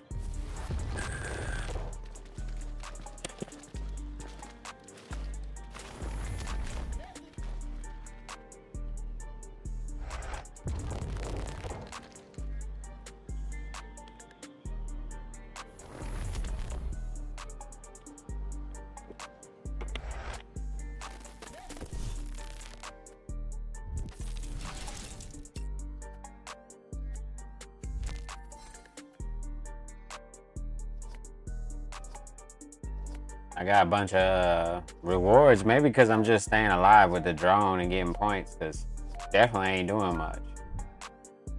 I ain't trying to run around and get shot every time I come around a corner and shit, just because, you know. Like I said, this shit hardcore, so you get hit with, like, I think half the amount of bullets and you dead.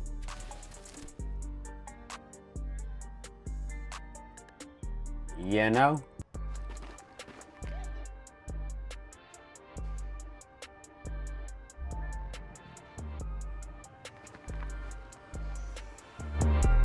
Looks like we're ready to rumble.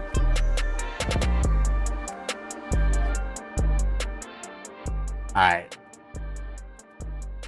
Let's see. A1. Let's try to get A1 at least.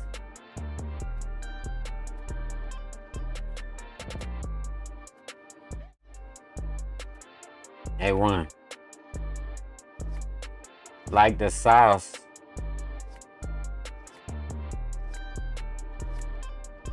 Yeah, matter of fact, let's try to get A1 real quick and just chill. I mean, unless this guy takes us somewhere else.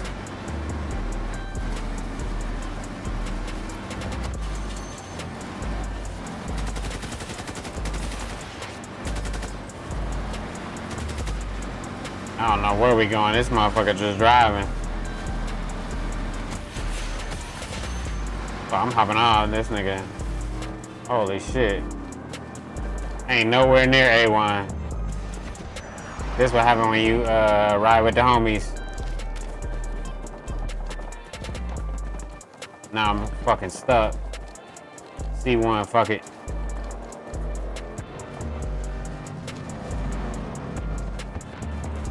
It's like fucking Mad Max.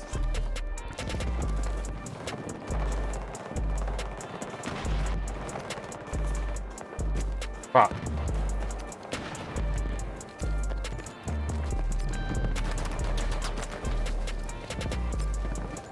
Keep moving. Got me a spot.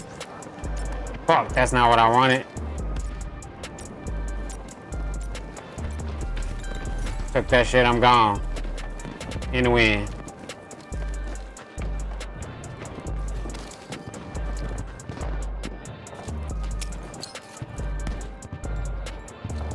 For a second. Just, we're gonna chill.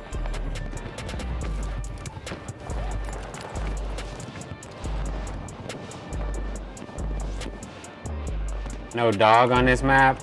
Fucking hoverboard. I want that shit.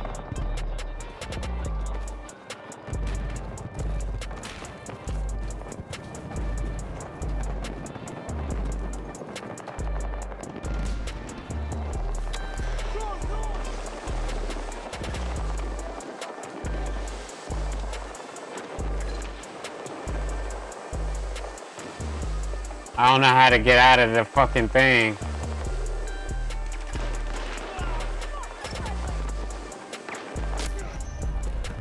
I don't know how to get out of the drone. I'm trying to learn how to get out of the drone. I could have killed him though. Alright, let me figure out how to get out of this drone real quick. A1.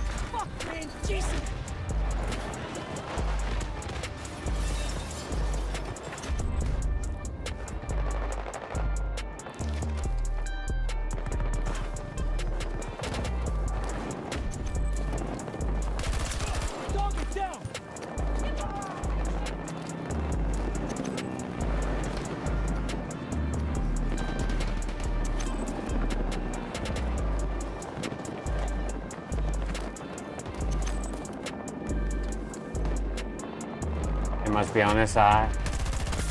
Yeah. Fuck. This hardcore though, fuck it. Oh, they was behind me, okay. I pressed they shit. A1 is popping. This is the one I took earlier. Got him now.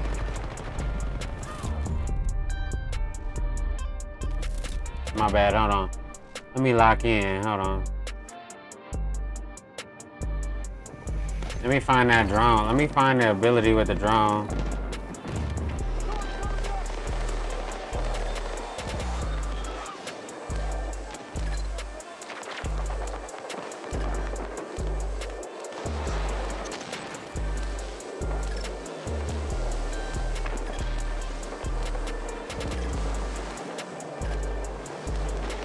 How you get out of the drone though? About to die again because I can't get out of the drone. Oh, like that, okay.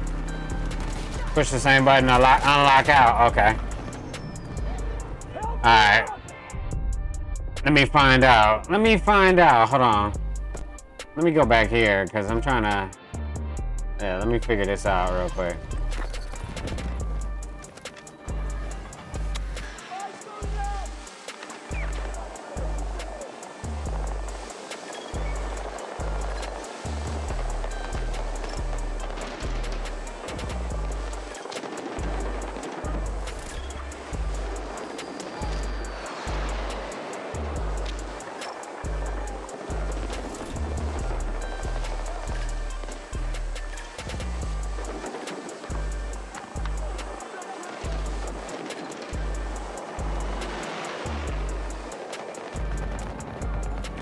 Okay, so I can't just come out of it like that, alright.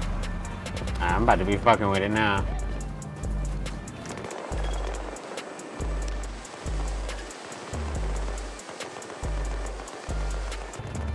Oh, and it's still up there. That's player, bro. I didn't know I could have been using this shit, bro. Fuck.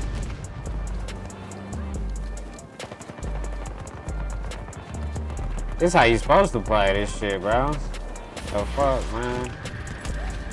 Oh, I turned my gun on a single shot. Alright, I gotta turn that shit back off because I've been just pressing buttons and shit. Hold on. Let me get back over here real quick.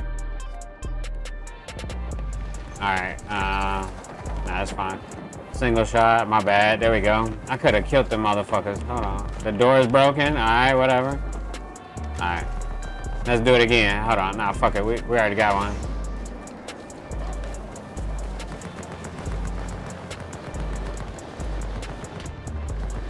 I don't want to rush in, but I think we got A. I'm trying to get these points before they take it all by themselves. Whoa, whoa. What the fuck? On hardcore, you can't see where you die from. That's crazy. I'm gonna request the revive, see how it go in hardcore.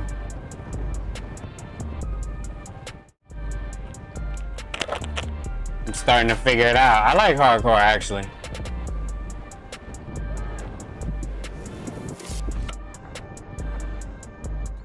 Hey, a motherfucker pick me up. You don't get back up with hella health though.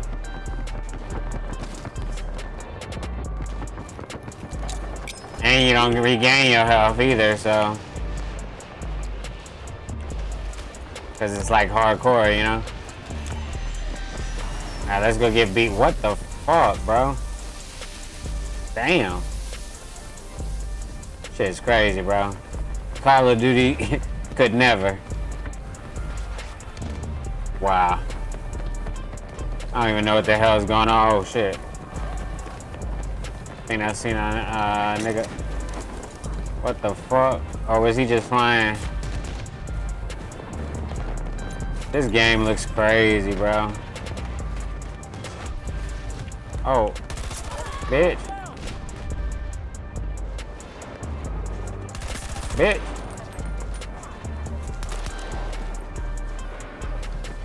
Double tap.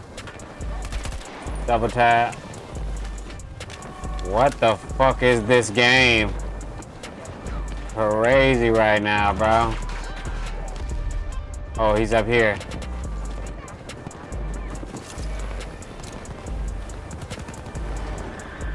Fucking guarantee he's up here. Yeah, I knew it. Let's go. Oh, fuck. I stood up. I need to fucking lay down. Do I hit that? Yeah, okay.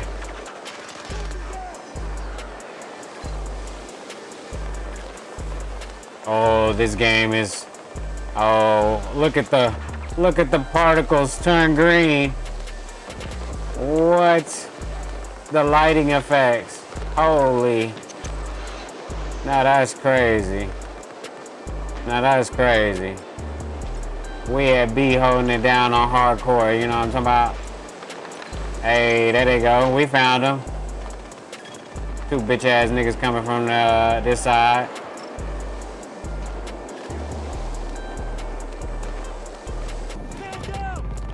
Where the fuck is that? Over here. Whoa! I tried to come out like Rambo. I ain't realized them niggas knew exactly where I was. God damn. Hey, I like this hardcore Battlefield. This shit, you make a mistake, it's a wrap. They done took B now because of that. Damn. I was over there too. Hold on, we going back. I forgot, it don't matter. If I got a pistol in my hand, I can still run fast. Fuck. I need to go down this way. I already seen that nigga finna shoot me. Fuck. Fuck. Fuck, I'm stuck like I'm up. Uh-huh. Uh-huh, bitch. Yeah, this hardcore, bitch. Uh-huh. Oh, yeah. Uh-huh, you too, bitch. Both you hoes, nigga. This shit hardcore, homie. Yeah. Double chapped your shit. Hold on, nigga. I can't get no dog on this map or nothing. Fuck. Whatever. Oh. Hey, I like hardcore though. I think I should be playing this more often, low key. Let's go. Let's get to B. Damn, we see we got a tank over there. Oh. That thing right here.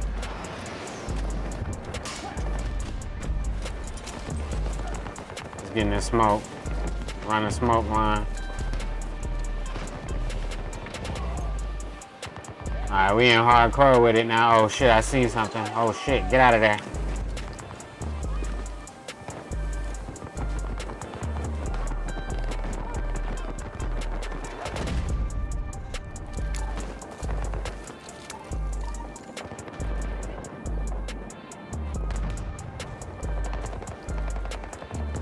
Fuck is he at? Thought I saw somebody over here. He must have got out of here. Ooh. I don't know if that shot was for me, but I heard something. Alright, we're going back in. I think I want B. Yeah, I want B. I see somebody. Oh! I saw him, then locked on the other guy, lost track of the first guy I saw. Damn, that's definitely not what you're supposed to do. I'm gonna call for help, so they at least know I'm over here at B trying to get this shit popping. Actually, this shit low-key fun. Let me change it up a little bit. Damn. I'm glad I was prepared. Cause low-key, I was like, man, what am I finna do tonight? Motherfuckers call me at 11 o'clock, want me to go somewhere with them and shit, man, I ain't.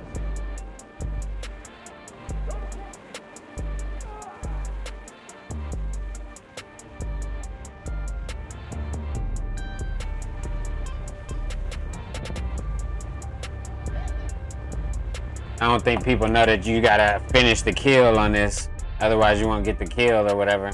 I mean, I think you still get the kill, but you know what I mean. Alright, let's try this again. A, with the drone. I got the understanding now. Let's see how this go. Okay, we got A. I don't need the help.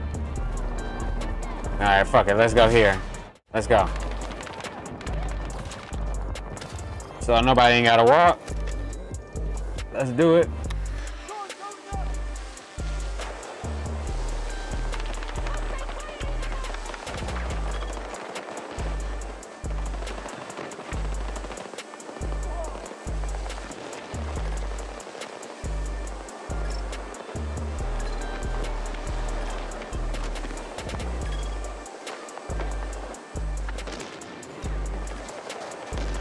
Damn, he getting this shit fucked up.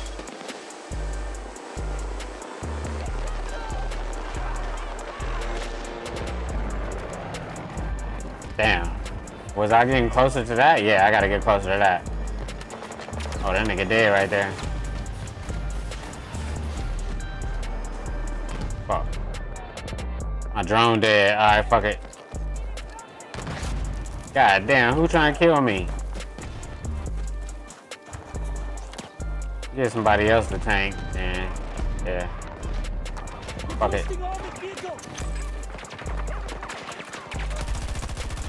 God damn, somebody see me. Oh, at least I got that kill before I died, though.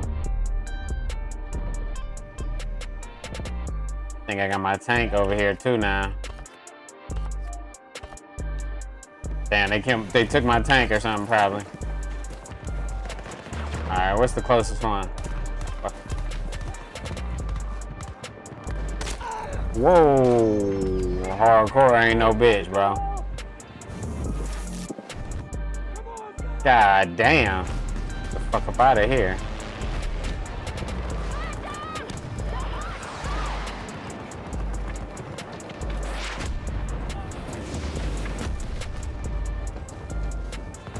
This shit crazy, bro.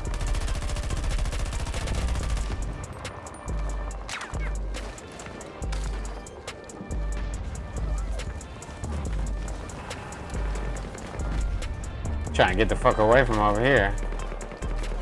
I think I want to go to E1. See what that shit do real quick.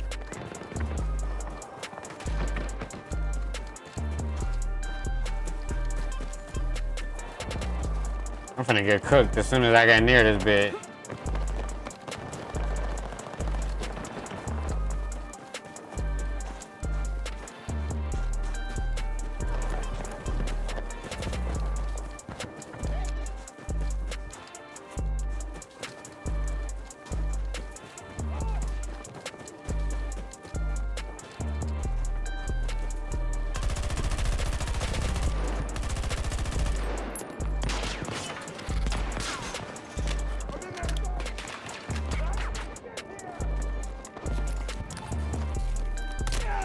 Damn.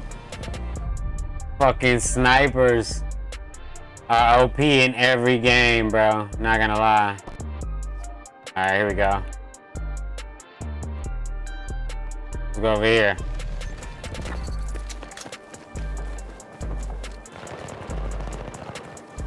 I don't want no vehicles.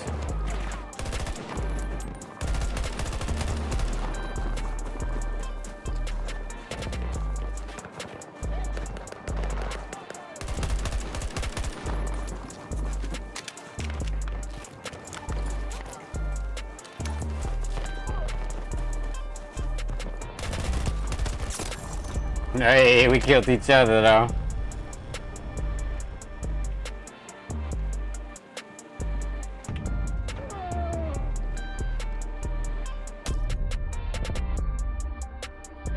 Damn, they finished my shit. Alright, let's get A.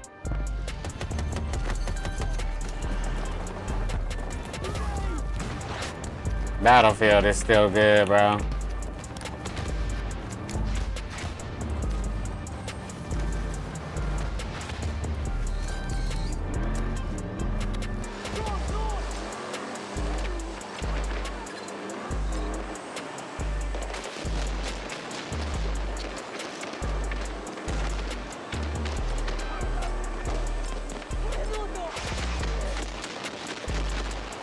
Damn. I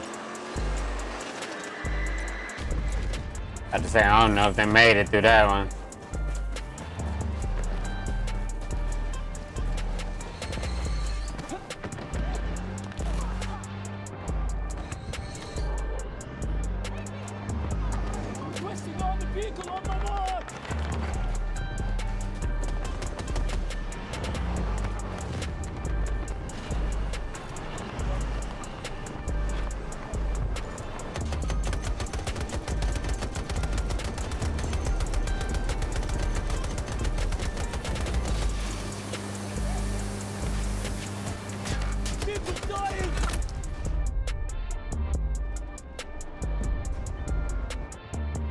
That's crazy.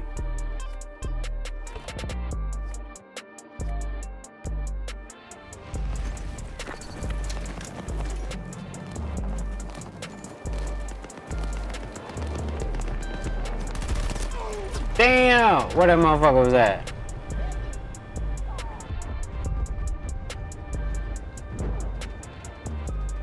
Oh, he right there where I was at the beginning. That's crazy. They stole my spot.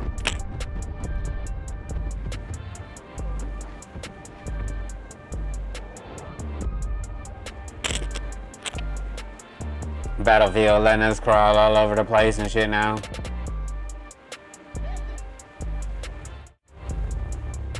That's crazy.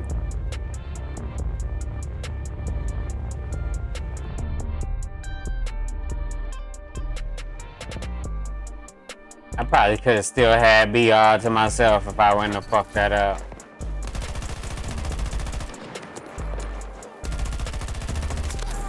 There we go. Damn, the door was unlocked. Let's go. Fuck. Let's go. We here. We made it.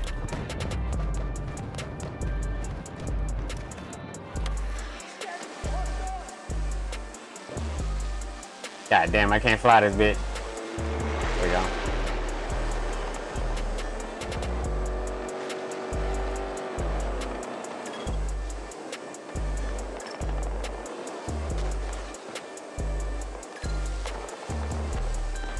It's mine. It's back being mine.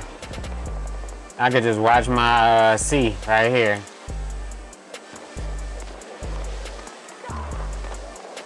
Dang, he got his shit cooked. I'm definitely not going to help him. But I did put that thing out there and now I could just sit here and chill. This hardcore, so let's see if this works. Let's see if this strategy works. Let's see if this shit actually works. You know? Because I'm curious. I just was thinking about this shit, and if this worked, this would be funny.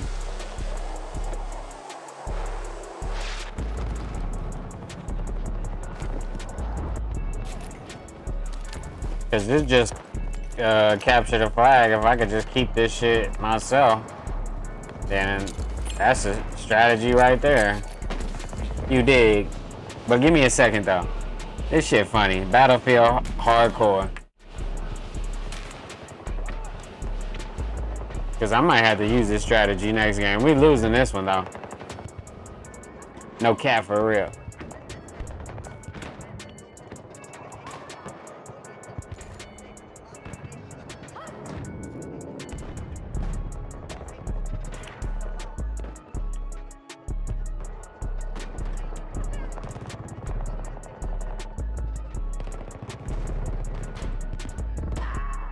Taking casualties!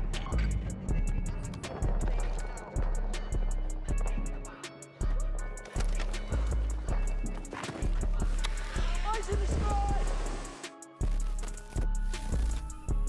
I like the drone guy. I think I'm definitely playing with him for a little bit longer on hardcore because it's easier to stay alive. Hey. That shit crazy.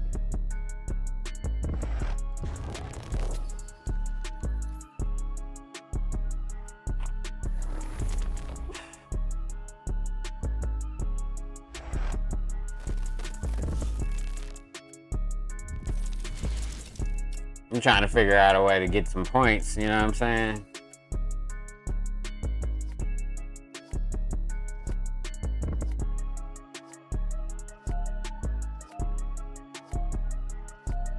And I can see that like temperament and the tone of hardcore, they ain't really like rushing that shit like that. Like, so if I can just be strategic, get me a spot and chill at it, watch it and pop out, you know, I should be all right. You dig?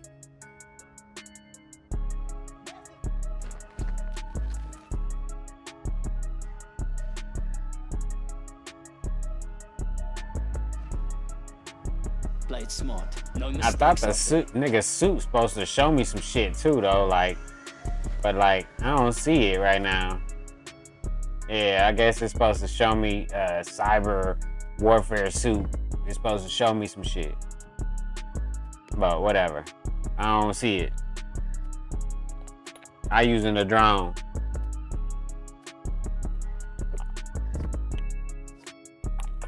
Yeah, I didn't even know you could fly the drone around like this, like just during the middle of the battlefield for as long as you can, you know? That's pretty cool though. Oh, everybody gone already. Fuck. I already done fucked up. Fucking jets pulling up. That's so cool, bro. Battlefield at its finest, you know what I'm saying?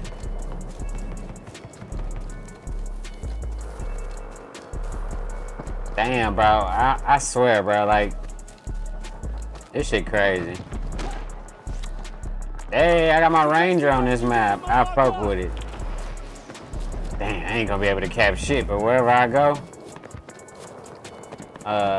I'm gonna stay there probably for the whole game just to fuck with it and test out this theory. But yeah, most times I don't play hardcore, so this just I'm trying to figure out a way to like play hardcore and have fun, because it's a different tempo, you know what I mean? So you might play a little differently because you'll die quicker, so I'm still trying to get some points too. Damn, this shit look cool as hell. Hey, how'd I cut that bitch? Yeah, I think I did there. Can I cut it? Yeah, okay, I cut it with B. He like, bro, don't just pop up on me like that.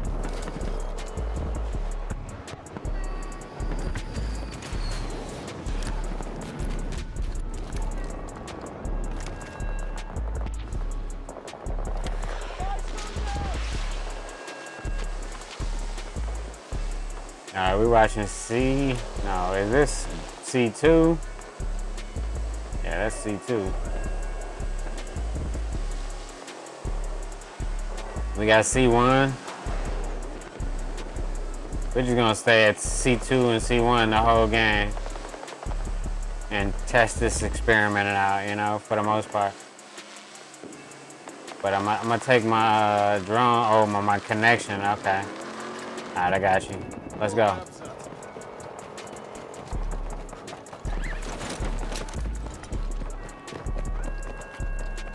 I wish I could just take the map off the screen if it's just gonna sit there and be saying, what's the name, no map or whatever. We need to transport these coordinates. Oh, I already got the dog, that's why. Alright, fuck the truck. We taking B too, huh? Alright. A little slow, my bad. Pick up the, you know what I mean? This fucking game, they definitely done upgraded this bitch. It's crazy.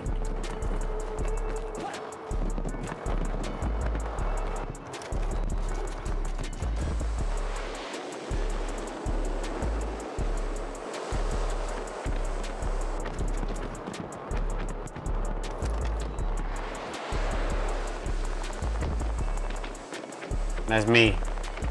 Pretty cool. Damn, he just flew the bomber up in there. That's crazy.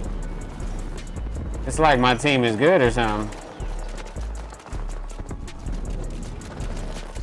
Luckily, I'm just trying to figure out the mechanics and shit.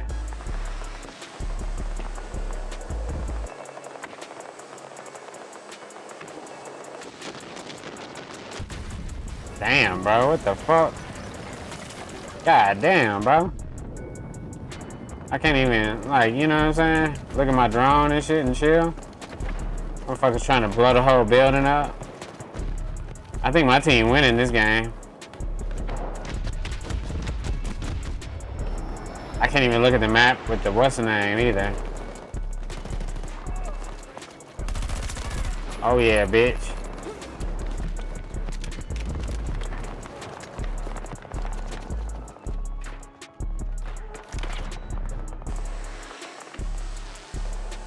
The fuck was that all about, bro? Oh, right over here. In the bushes.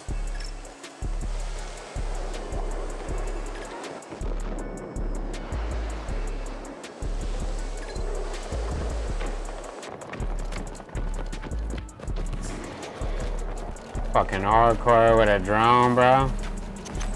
Is that cheating?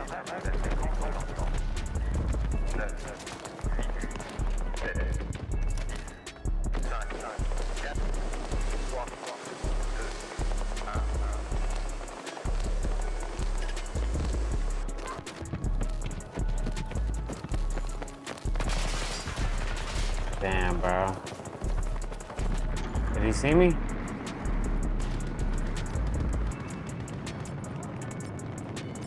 Fucking bitch. Did he see me? Fucking dead, bro. Fucking dead, homie. I need to reload. Oh yeah, this is working perfect. The drone in hardcore is working perfect, bro.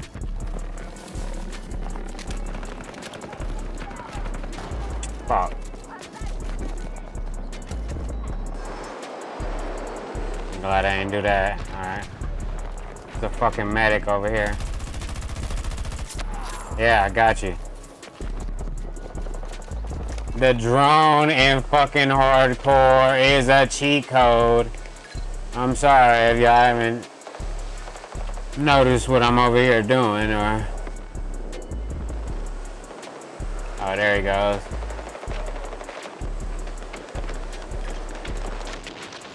God damn, bro. And he got stuffed.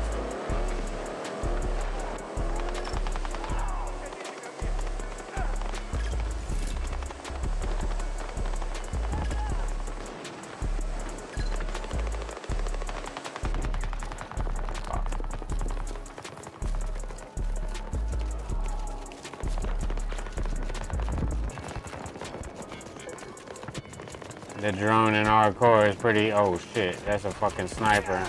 God damn. I was good where I was. Alright, I'm gonna go back to my strategy when I get back. That's crazy. Motherfucker cut my throat.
Alright, Battlefield on hardcore. Let's see how this shit goes again.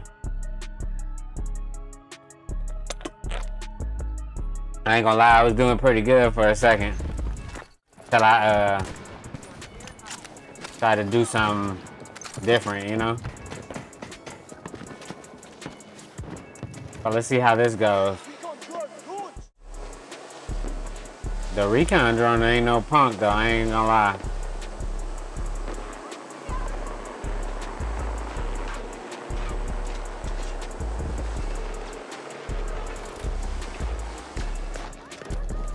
Should have been a drone fighter pilot, nigga.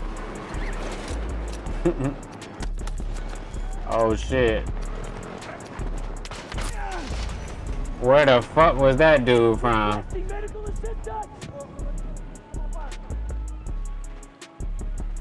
Come on. I'm on the flag. Bro, somebody can get me. Come on, bro.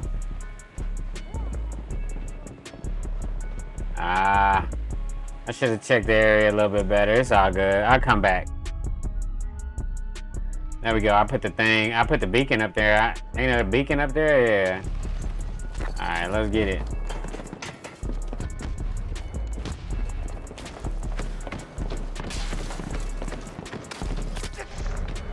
Oh, I put a beacon up here just for a sniper to kill me, bro. Damn, that sniper eating. Damn, I love it. Hardcore is fucking crazy. But we getting this win though, I think. Alright, let me get back to what I was doing with the fucking drone on hardcore. Am I getting shot here? Oh god. Got my fucking computer out and shit. Fine, jeez. Let's go. He said, using my drone.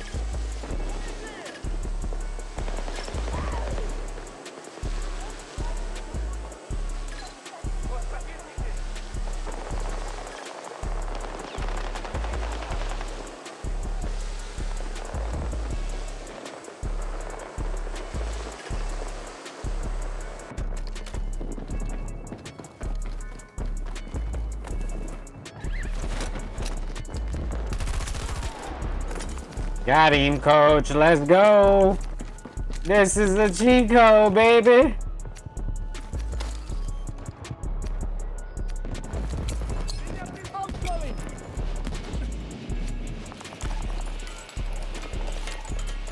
Bro, this is crazy. I just spotted him on the motherfucking drone and took his shit. You know what I'm saying? And I can pick my motherfucking shit back up, bro. Shit crazy, bro. I need to find a way back up to the top, though. After I cap this hoe. I'm gonna jump down in case somebody starts shooting me. Oh, a nigga dead over here. Bitch. Yeah, bitch. Yeah, bitch. Yeah, bitch. This mine, homie. Stop playing, homie. Yeah. Yeah. Hey. Oh, I saw something. My bad. Yeah. Yeah. Man, hey. Come on, bro. Come on, bro. What's up? Alright, whatever. I'm going to drone. Fuck y'all then.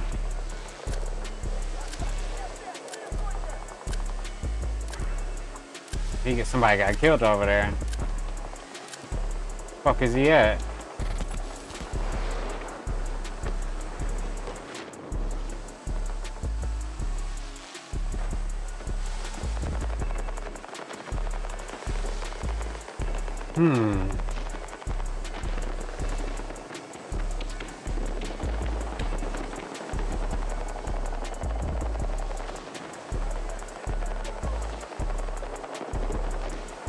That's crazy. They out there killing each other like a motherfucker. I'm just sitting in here holding this motherfucker A2. Flying my little bird.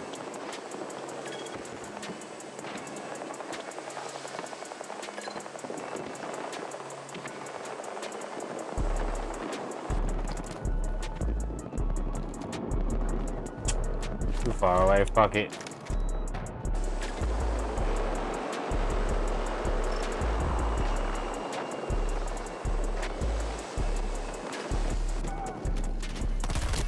Damn. Okay. I ain't know. I forget when they down. You can cut them. All right, I get it.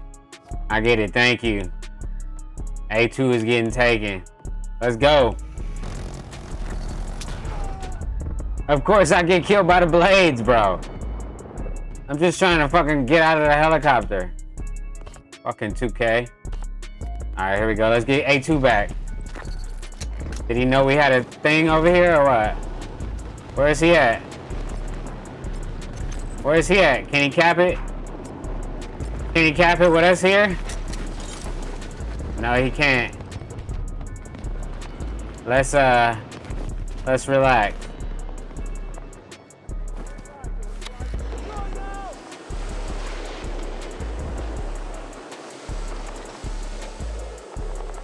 Fuck is this guy at, bro?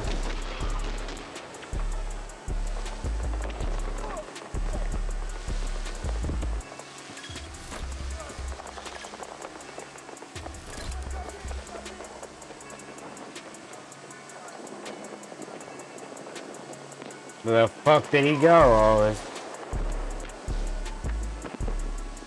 Let's say, is he on me?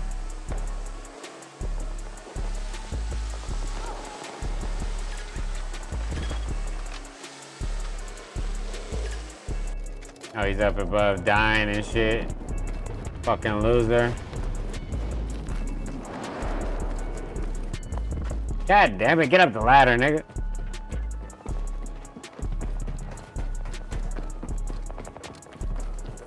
Yeah. That's me, boys. Look at that. That's fucking cool as hell.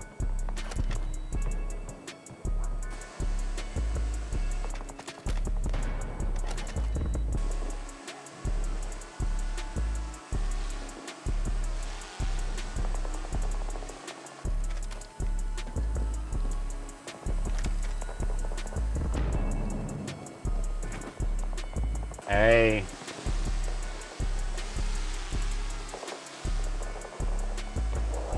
That's crazy. Dude got all the way to A2 just to get cooked.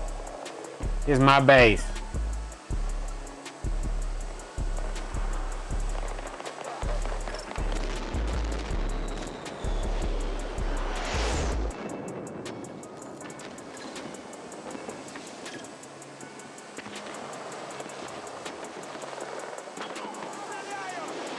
Nah, he didn't make it. Oh.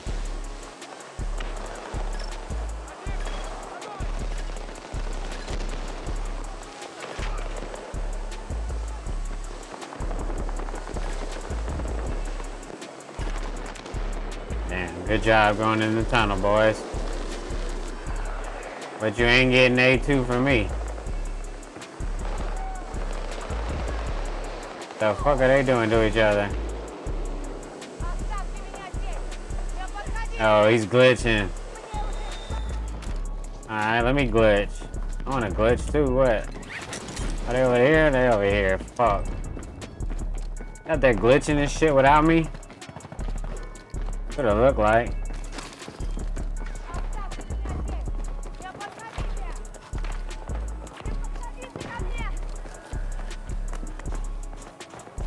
Nope. They playing.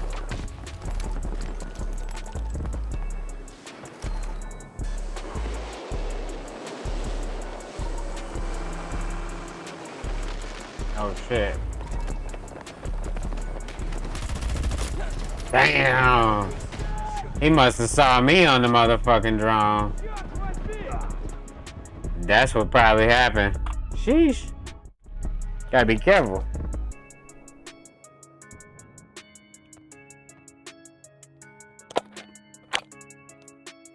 Alright, let's take our talents to A2. And man, fucking see what's going on over here. Definitely 2 of them up here. There's at least 3.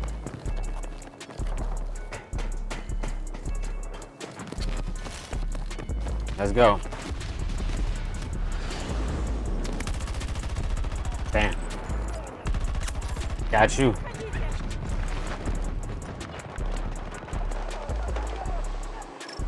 This fucking hardcore shit is crazy, bro.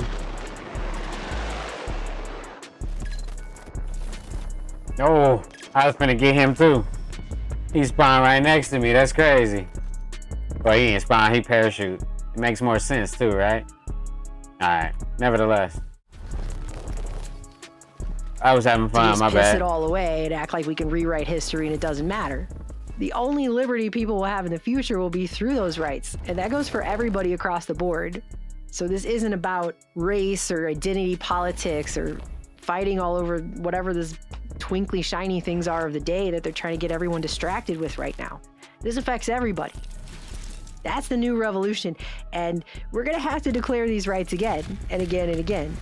And when we get lazy about them, that's when all the tyranny sets in. We got to do this whole loop all over again. If this was 250 years ago right now and it was 1774 and not 2024, I'd probably be writing this to you under a pseudonym in a newspaper instead of making a YouTube video about it. Right, and basically the same thing. We're right back here again. And the tech is different, and the main story is a little bit different. It's corrupt governments with corporate partnerships now, and the town square has largely gone digital. But the tyrannies that we will have to overcome moving forward are principally the same. And it's time for people to recognize what is happening. Free speech is our First Amendment, because underlying all the tenets it outlines, and let's say it again, freedom of speech, religion, press, the right to peaceably assemble and protest, and the right to petition the government for redress of grievances, is the right to see reality for what it is and not be blinded into obedience to what the power structure wants to make you see in order to maintain what you think it is, power, right? especially if that power structure becomes authoritarian and corrupt and tyrannical. Without the First Amendment, you can't even get to a place where you can conceive of the other amendments and why those amendments are important without the first one. Gotta have the first one, that's why it's first. Because that is your perceptual reality right there. And I believe this is why that one is under attack more than all of the others. Yes, the Second Amendment is also under attack too. Hold on, we get back to that in a second though. That shit's actually popping right now, but this shit popping right now too though. Hardcore, I haven't played hardcore all year. So when I seen this suggested playlist or whatever, I was like, you know, why not? Give it a little shot, you know? And I actually am enjoying myself. It's a little bit different. Fuck.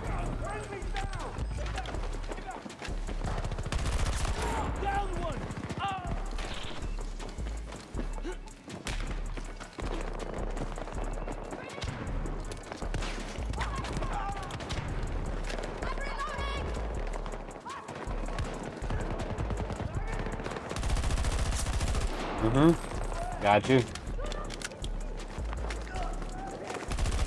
Got you.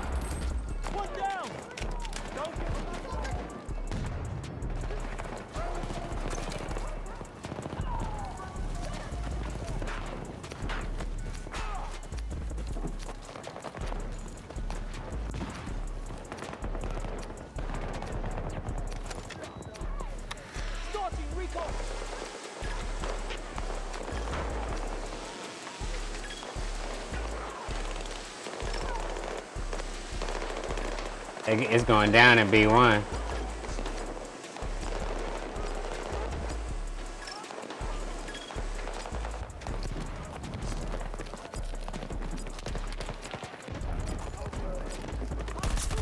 Another kill.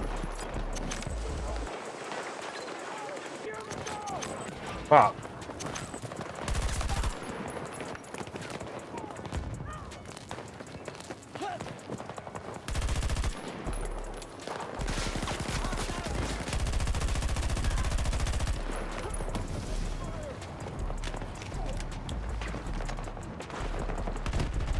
Damn! Almost. They push like crazy though. Who was there though?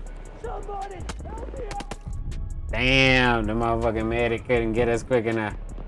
That's a good little battle real quick. Let's check this one.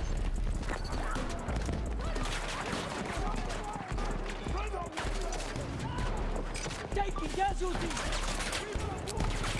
Join us.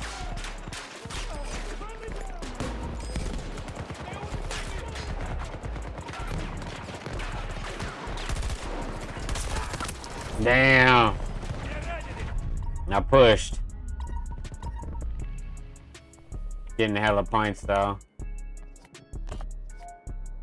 Let's go back to C1.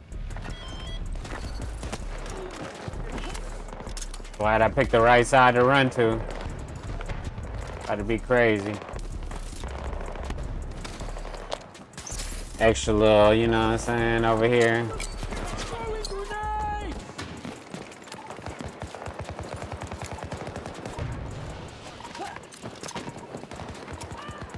Holy shit, bro. What's he over here doing?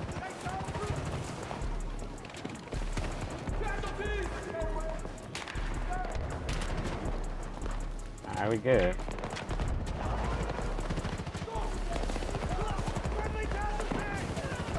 They definitely got this shit playing smooth as hell.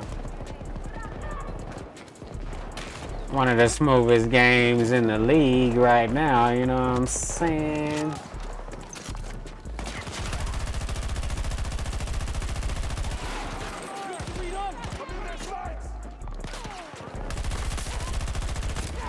God damn, that must he swooped around the back. That's what happened. I was about to say, or that was a sniper, but I doubt it. Yeah, nah, he ran the back. Damn, I was feeling like I was finna push real quick too. Yeah, that nigga said, pop, pop. Hey, you could punch him too. I think they just need to make people play hardcore Battlefield, really.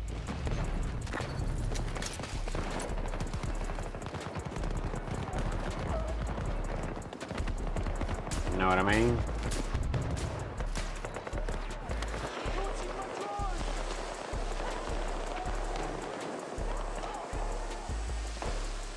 We got all these, huh?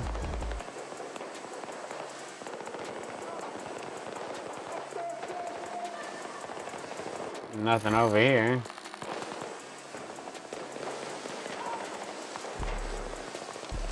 The fuck? Oh, right here.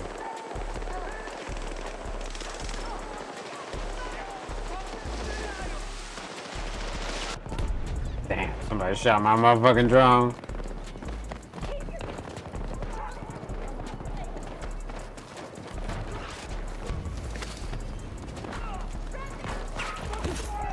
Yeah, I got your jewelry, nigga.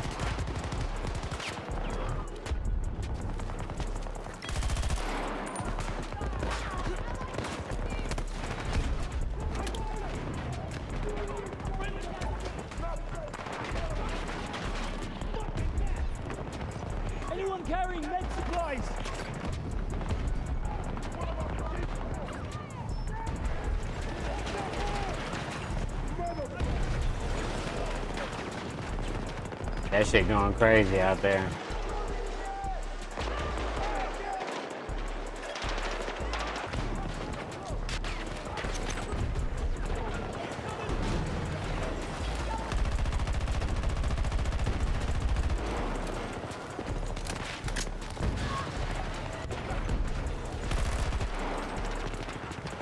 That's cool as hell.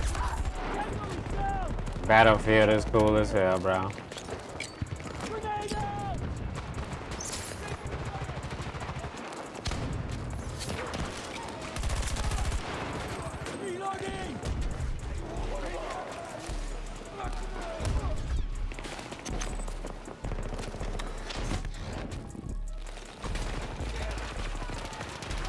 The EMP fucked up my drone.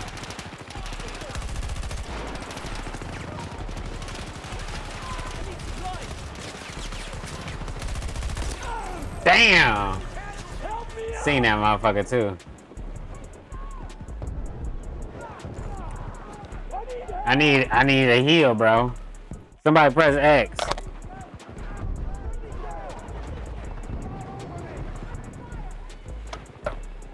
I think in hardcore, the only person that can heal me is a medic, though. Let me go crawl over to this nigga. Hardcore is where it's at. I ain't gonna lie. I don't know if I could ever play this shit, and it's not on hardcore now. I should have been doing this shit all year. Oh shit, bro.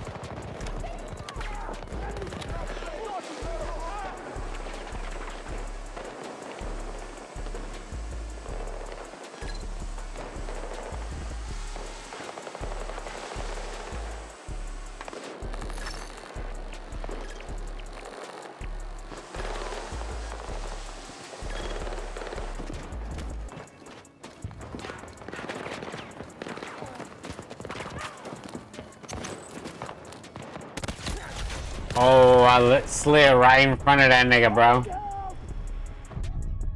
Dude finna get killed too.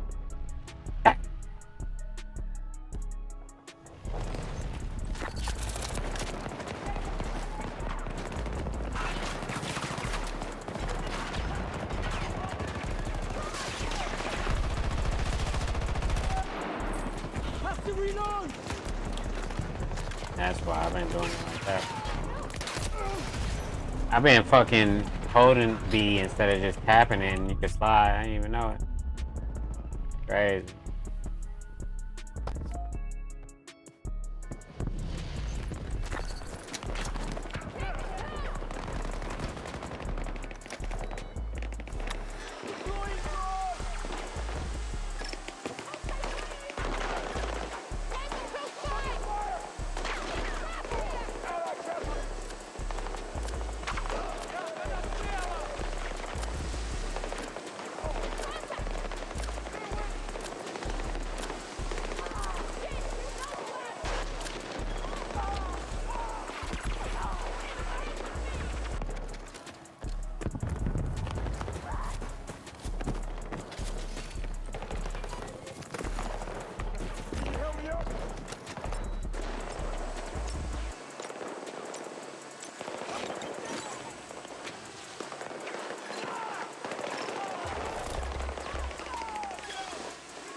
Probably not a good idea to go upstairs. At least the traditional way.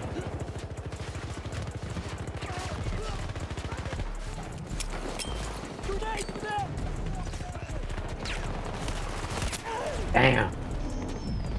Should have waited just a little bit longer. I like how you can get more jewelry because it's on hardcore. That's crazy.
Yeah, he saw me.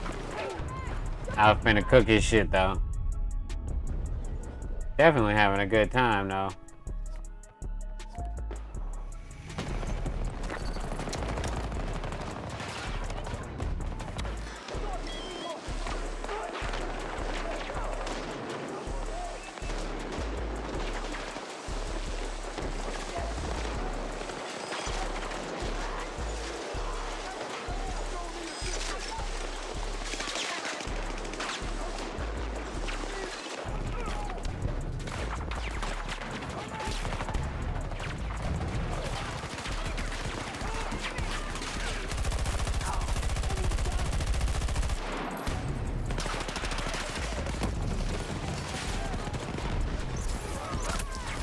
Damn, I was supposed to lay down. I forgot. Fuck.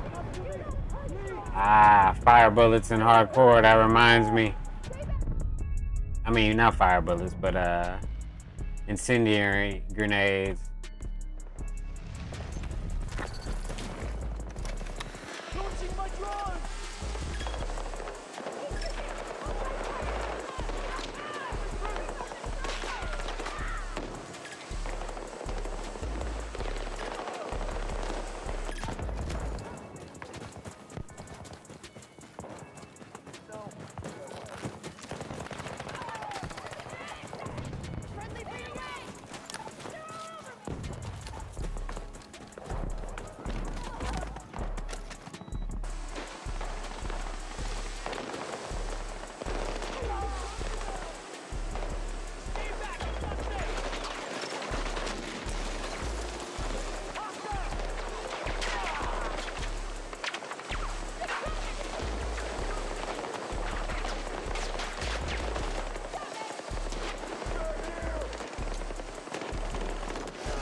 He knew he was spotted.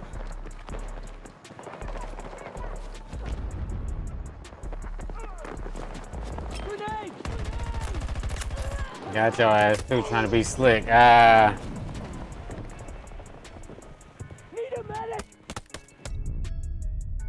That's crazy. Hardcore is real life. Took two to the motherfucking side and said, fuck it.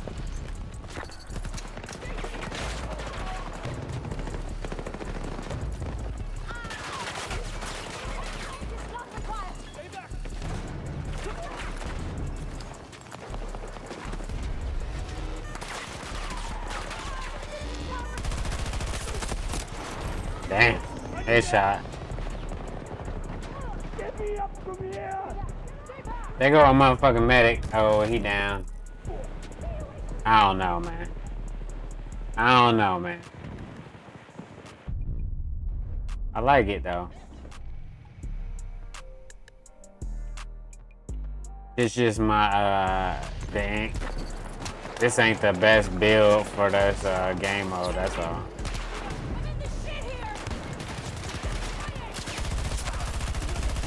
God damn, bro. God damn, I got shot by my own teammate or something. Must have been. I don't know what the fuck happened. Yeah.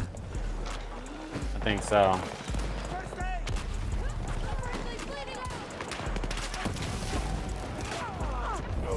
Holy shit, that fire go crazy on hardcore.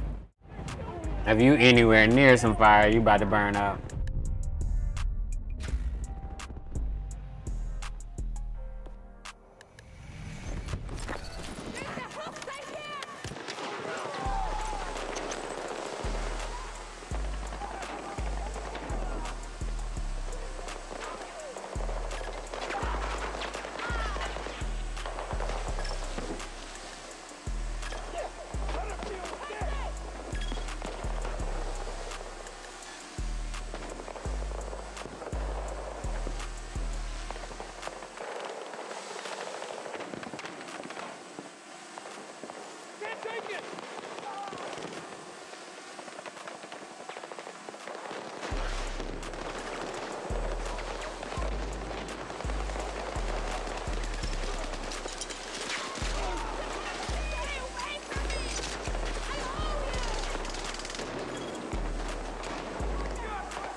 Damn, we must have got defeated. I can't tell in hardcore, bro. It's just a fun game, regardless. But give me like a couple minutes. You know what I'm saying? Ah.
Makes sense, man.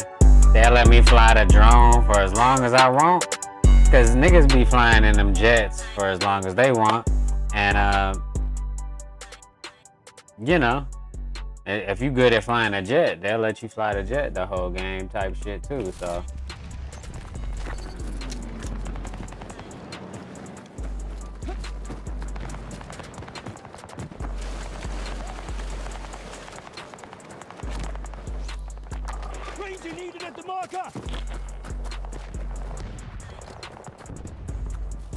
having a dog is DPS without getting shot, you know?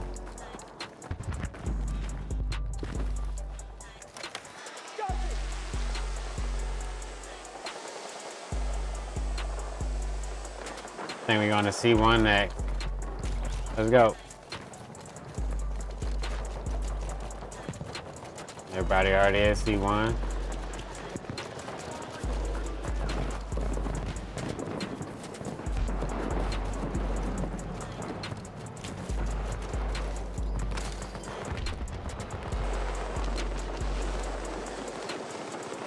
Who the fuck?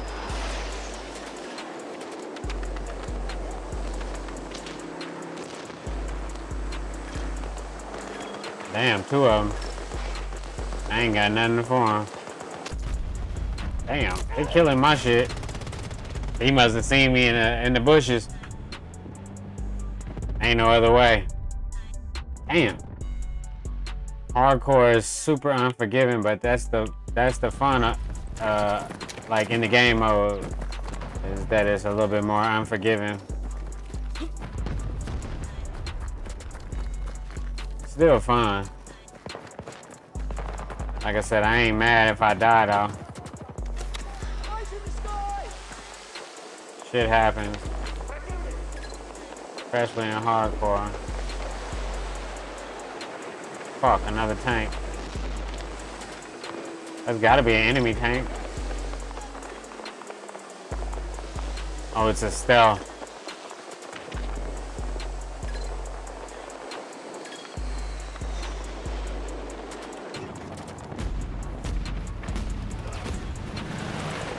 Yeah, about to say, that nigga about to die fucking around, coming around this wall. Fuck. Stealth tank coming around the wall.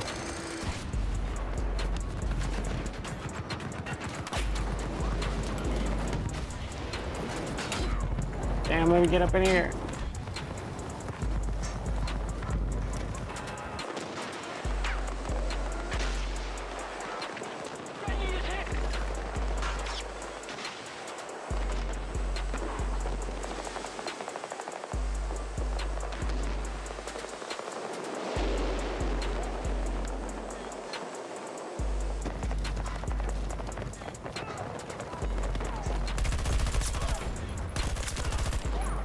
Damn.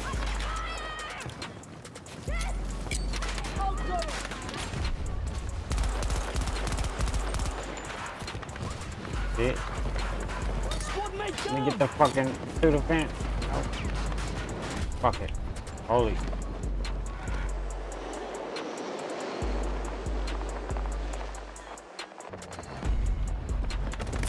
Oh, I tried to make a run for it. Is he hiding underneath the truck? That's crazy.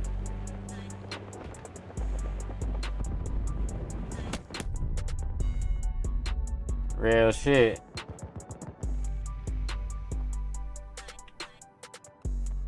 Let's go to C1 and D1. Fuck. Sniper pointing his gun at me too.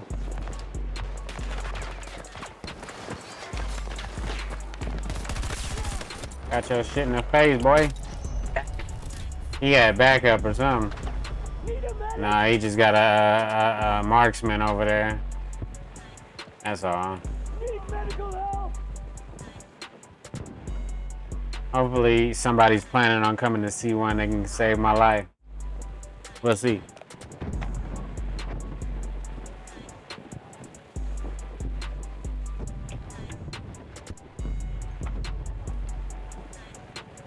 Come on, man. Somebody come to C1 and save my life. I got a drone on my back. Nobody at C1, huh? Except the enemy.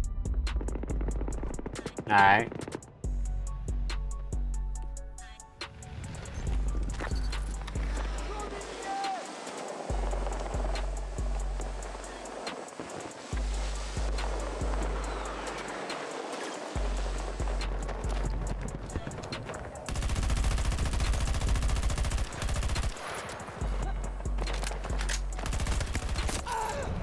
We got each other.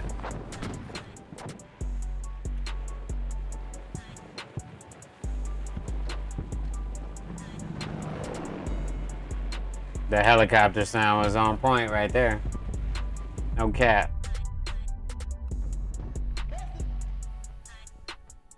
Thank you. We got C1, fucking everything now.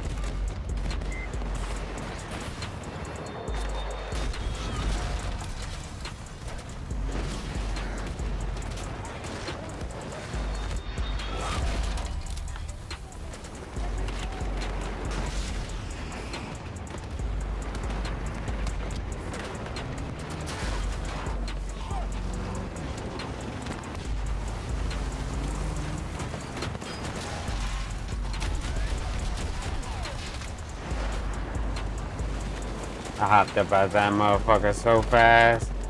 Got me fucked up.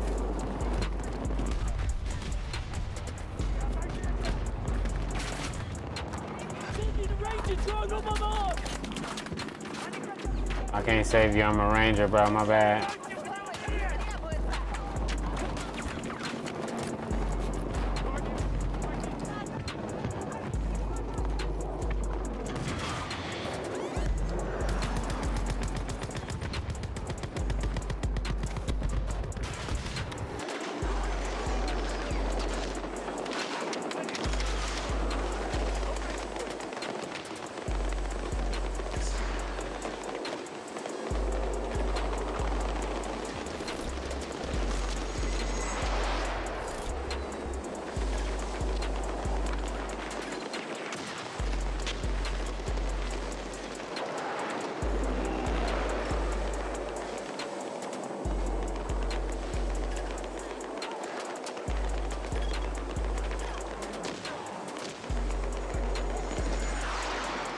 How far away can I spot him?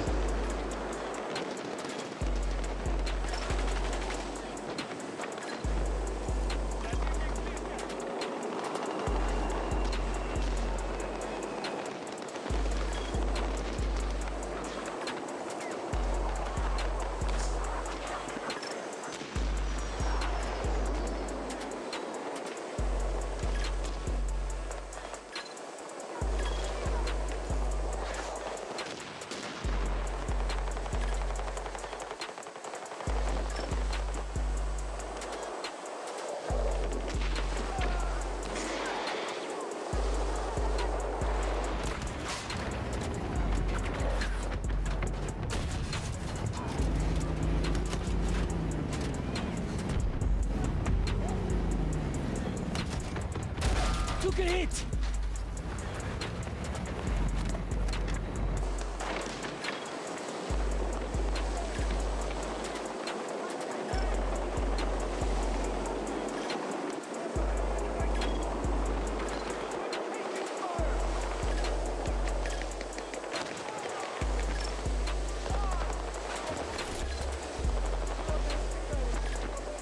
That's crazy, they got cooked.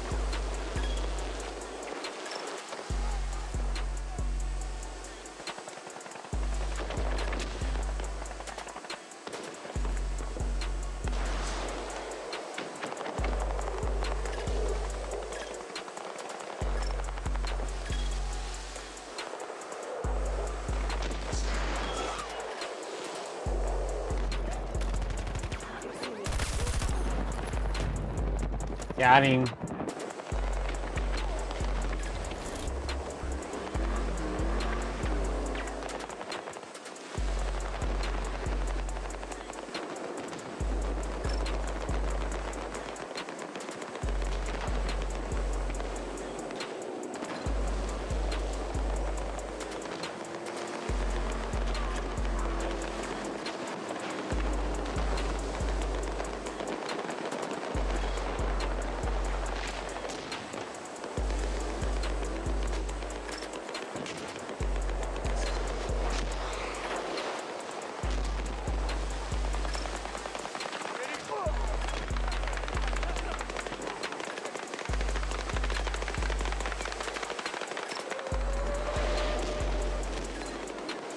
Shit's going crazy, bro.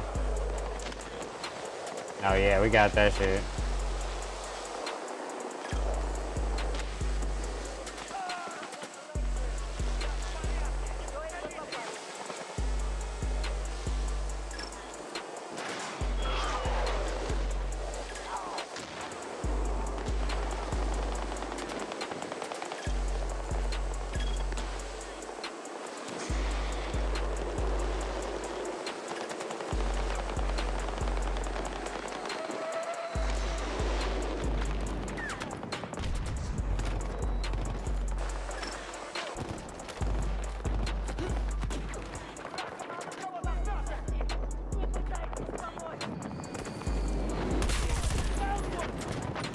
That's crazy.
I just fucking ran away. That's crazy.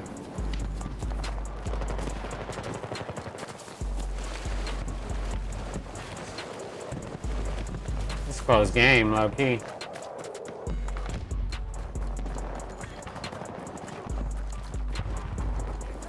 I was probably in a pretty good spot, but I just got up out of there. Looked like it was too many people.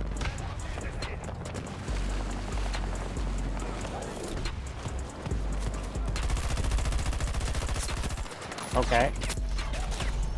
Damn, they got fucking shields and everything over there. Damn.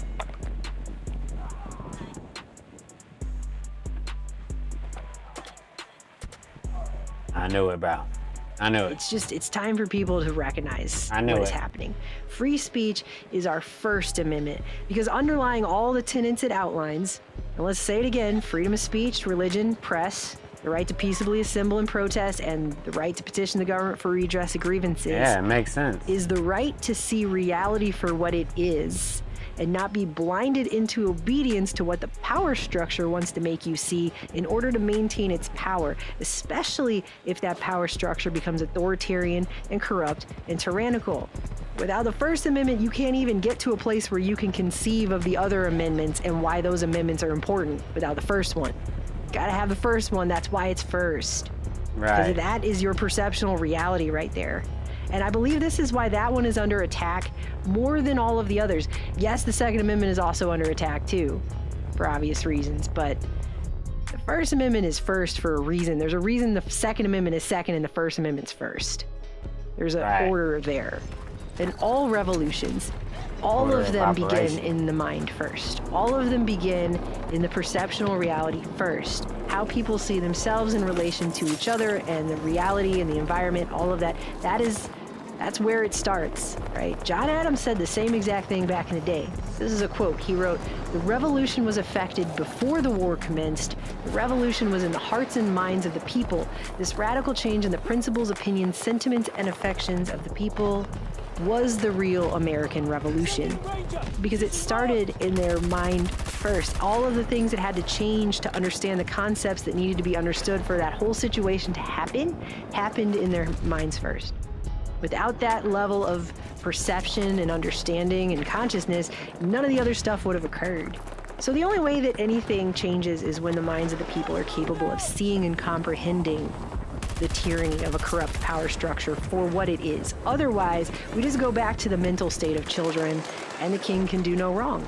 Complete with the king can do no wrong levels of tyranny, only this time it'll be in an augmented reality overlaid in a digital space. So much more efficient tyranny, I guess. And the bottom line is silencing speech is a clamp down on perceptual reality that literally keeps people's consciousness from evolving. That's crazy. To even be able to change anything. Humanity will devolve. No matter what this future is about to be, humanity will devolve if we do not bring free speech forward. I would like to solve the puzzle.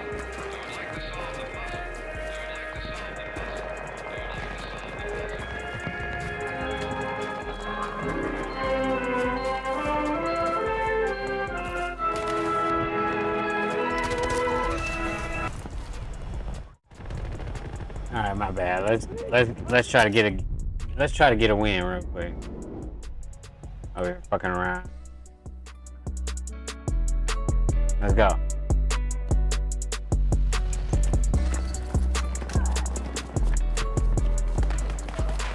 Oh shit. Niggas over there, right? Oh.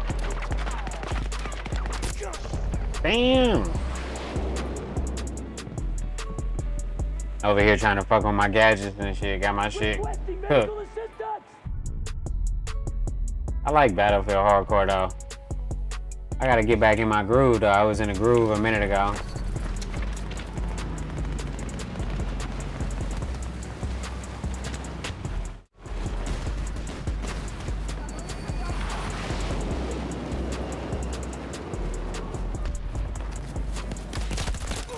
Damn. That's exactly where they was at though.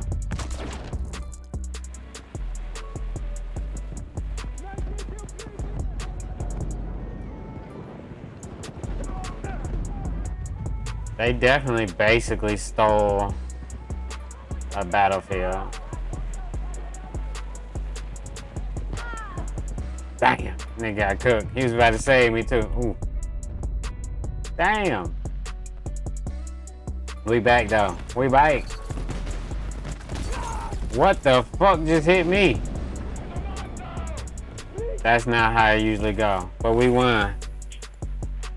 Hey man. Say man, I'll holler at y'all another day, man. I got some other shit I gotta do, man. But you know what I'm saying? Keep it pimping, bro. You know what I'm saying? I ain't got nothing prolific to say today, man. If you want to hear some prolific shit, listen to Nipsey Hussle or Black Sam or, you know what I mean, your mama or your motherfucking daddy, you know what I mean? But shit, read the Bible if you really want to hear some game, you dig what I'm saying? Hey, but I'll holler at you motherfuckers later, man. Peace. Hey.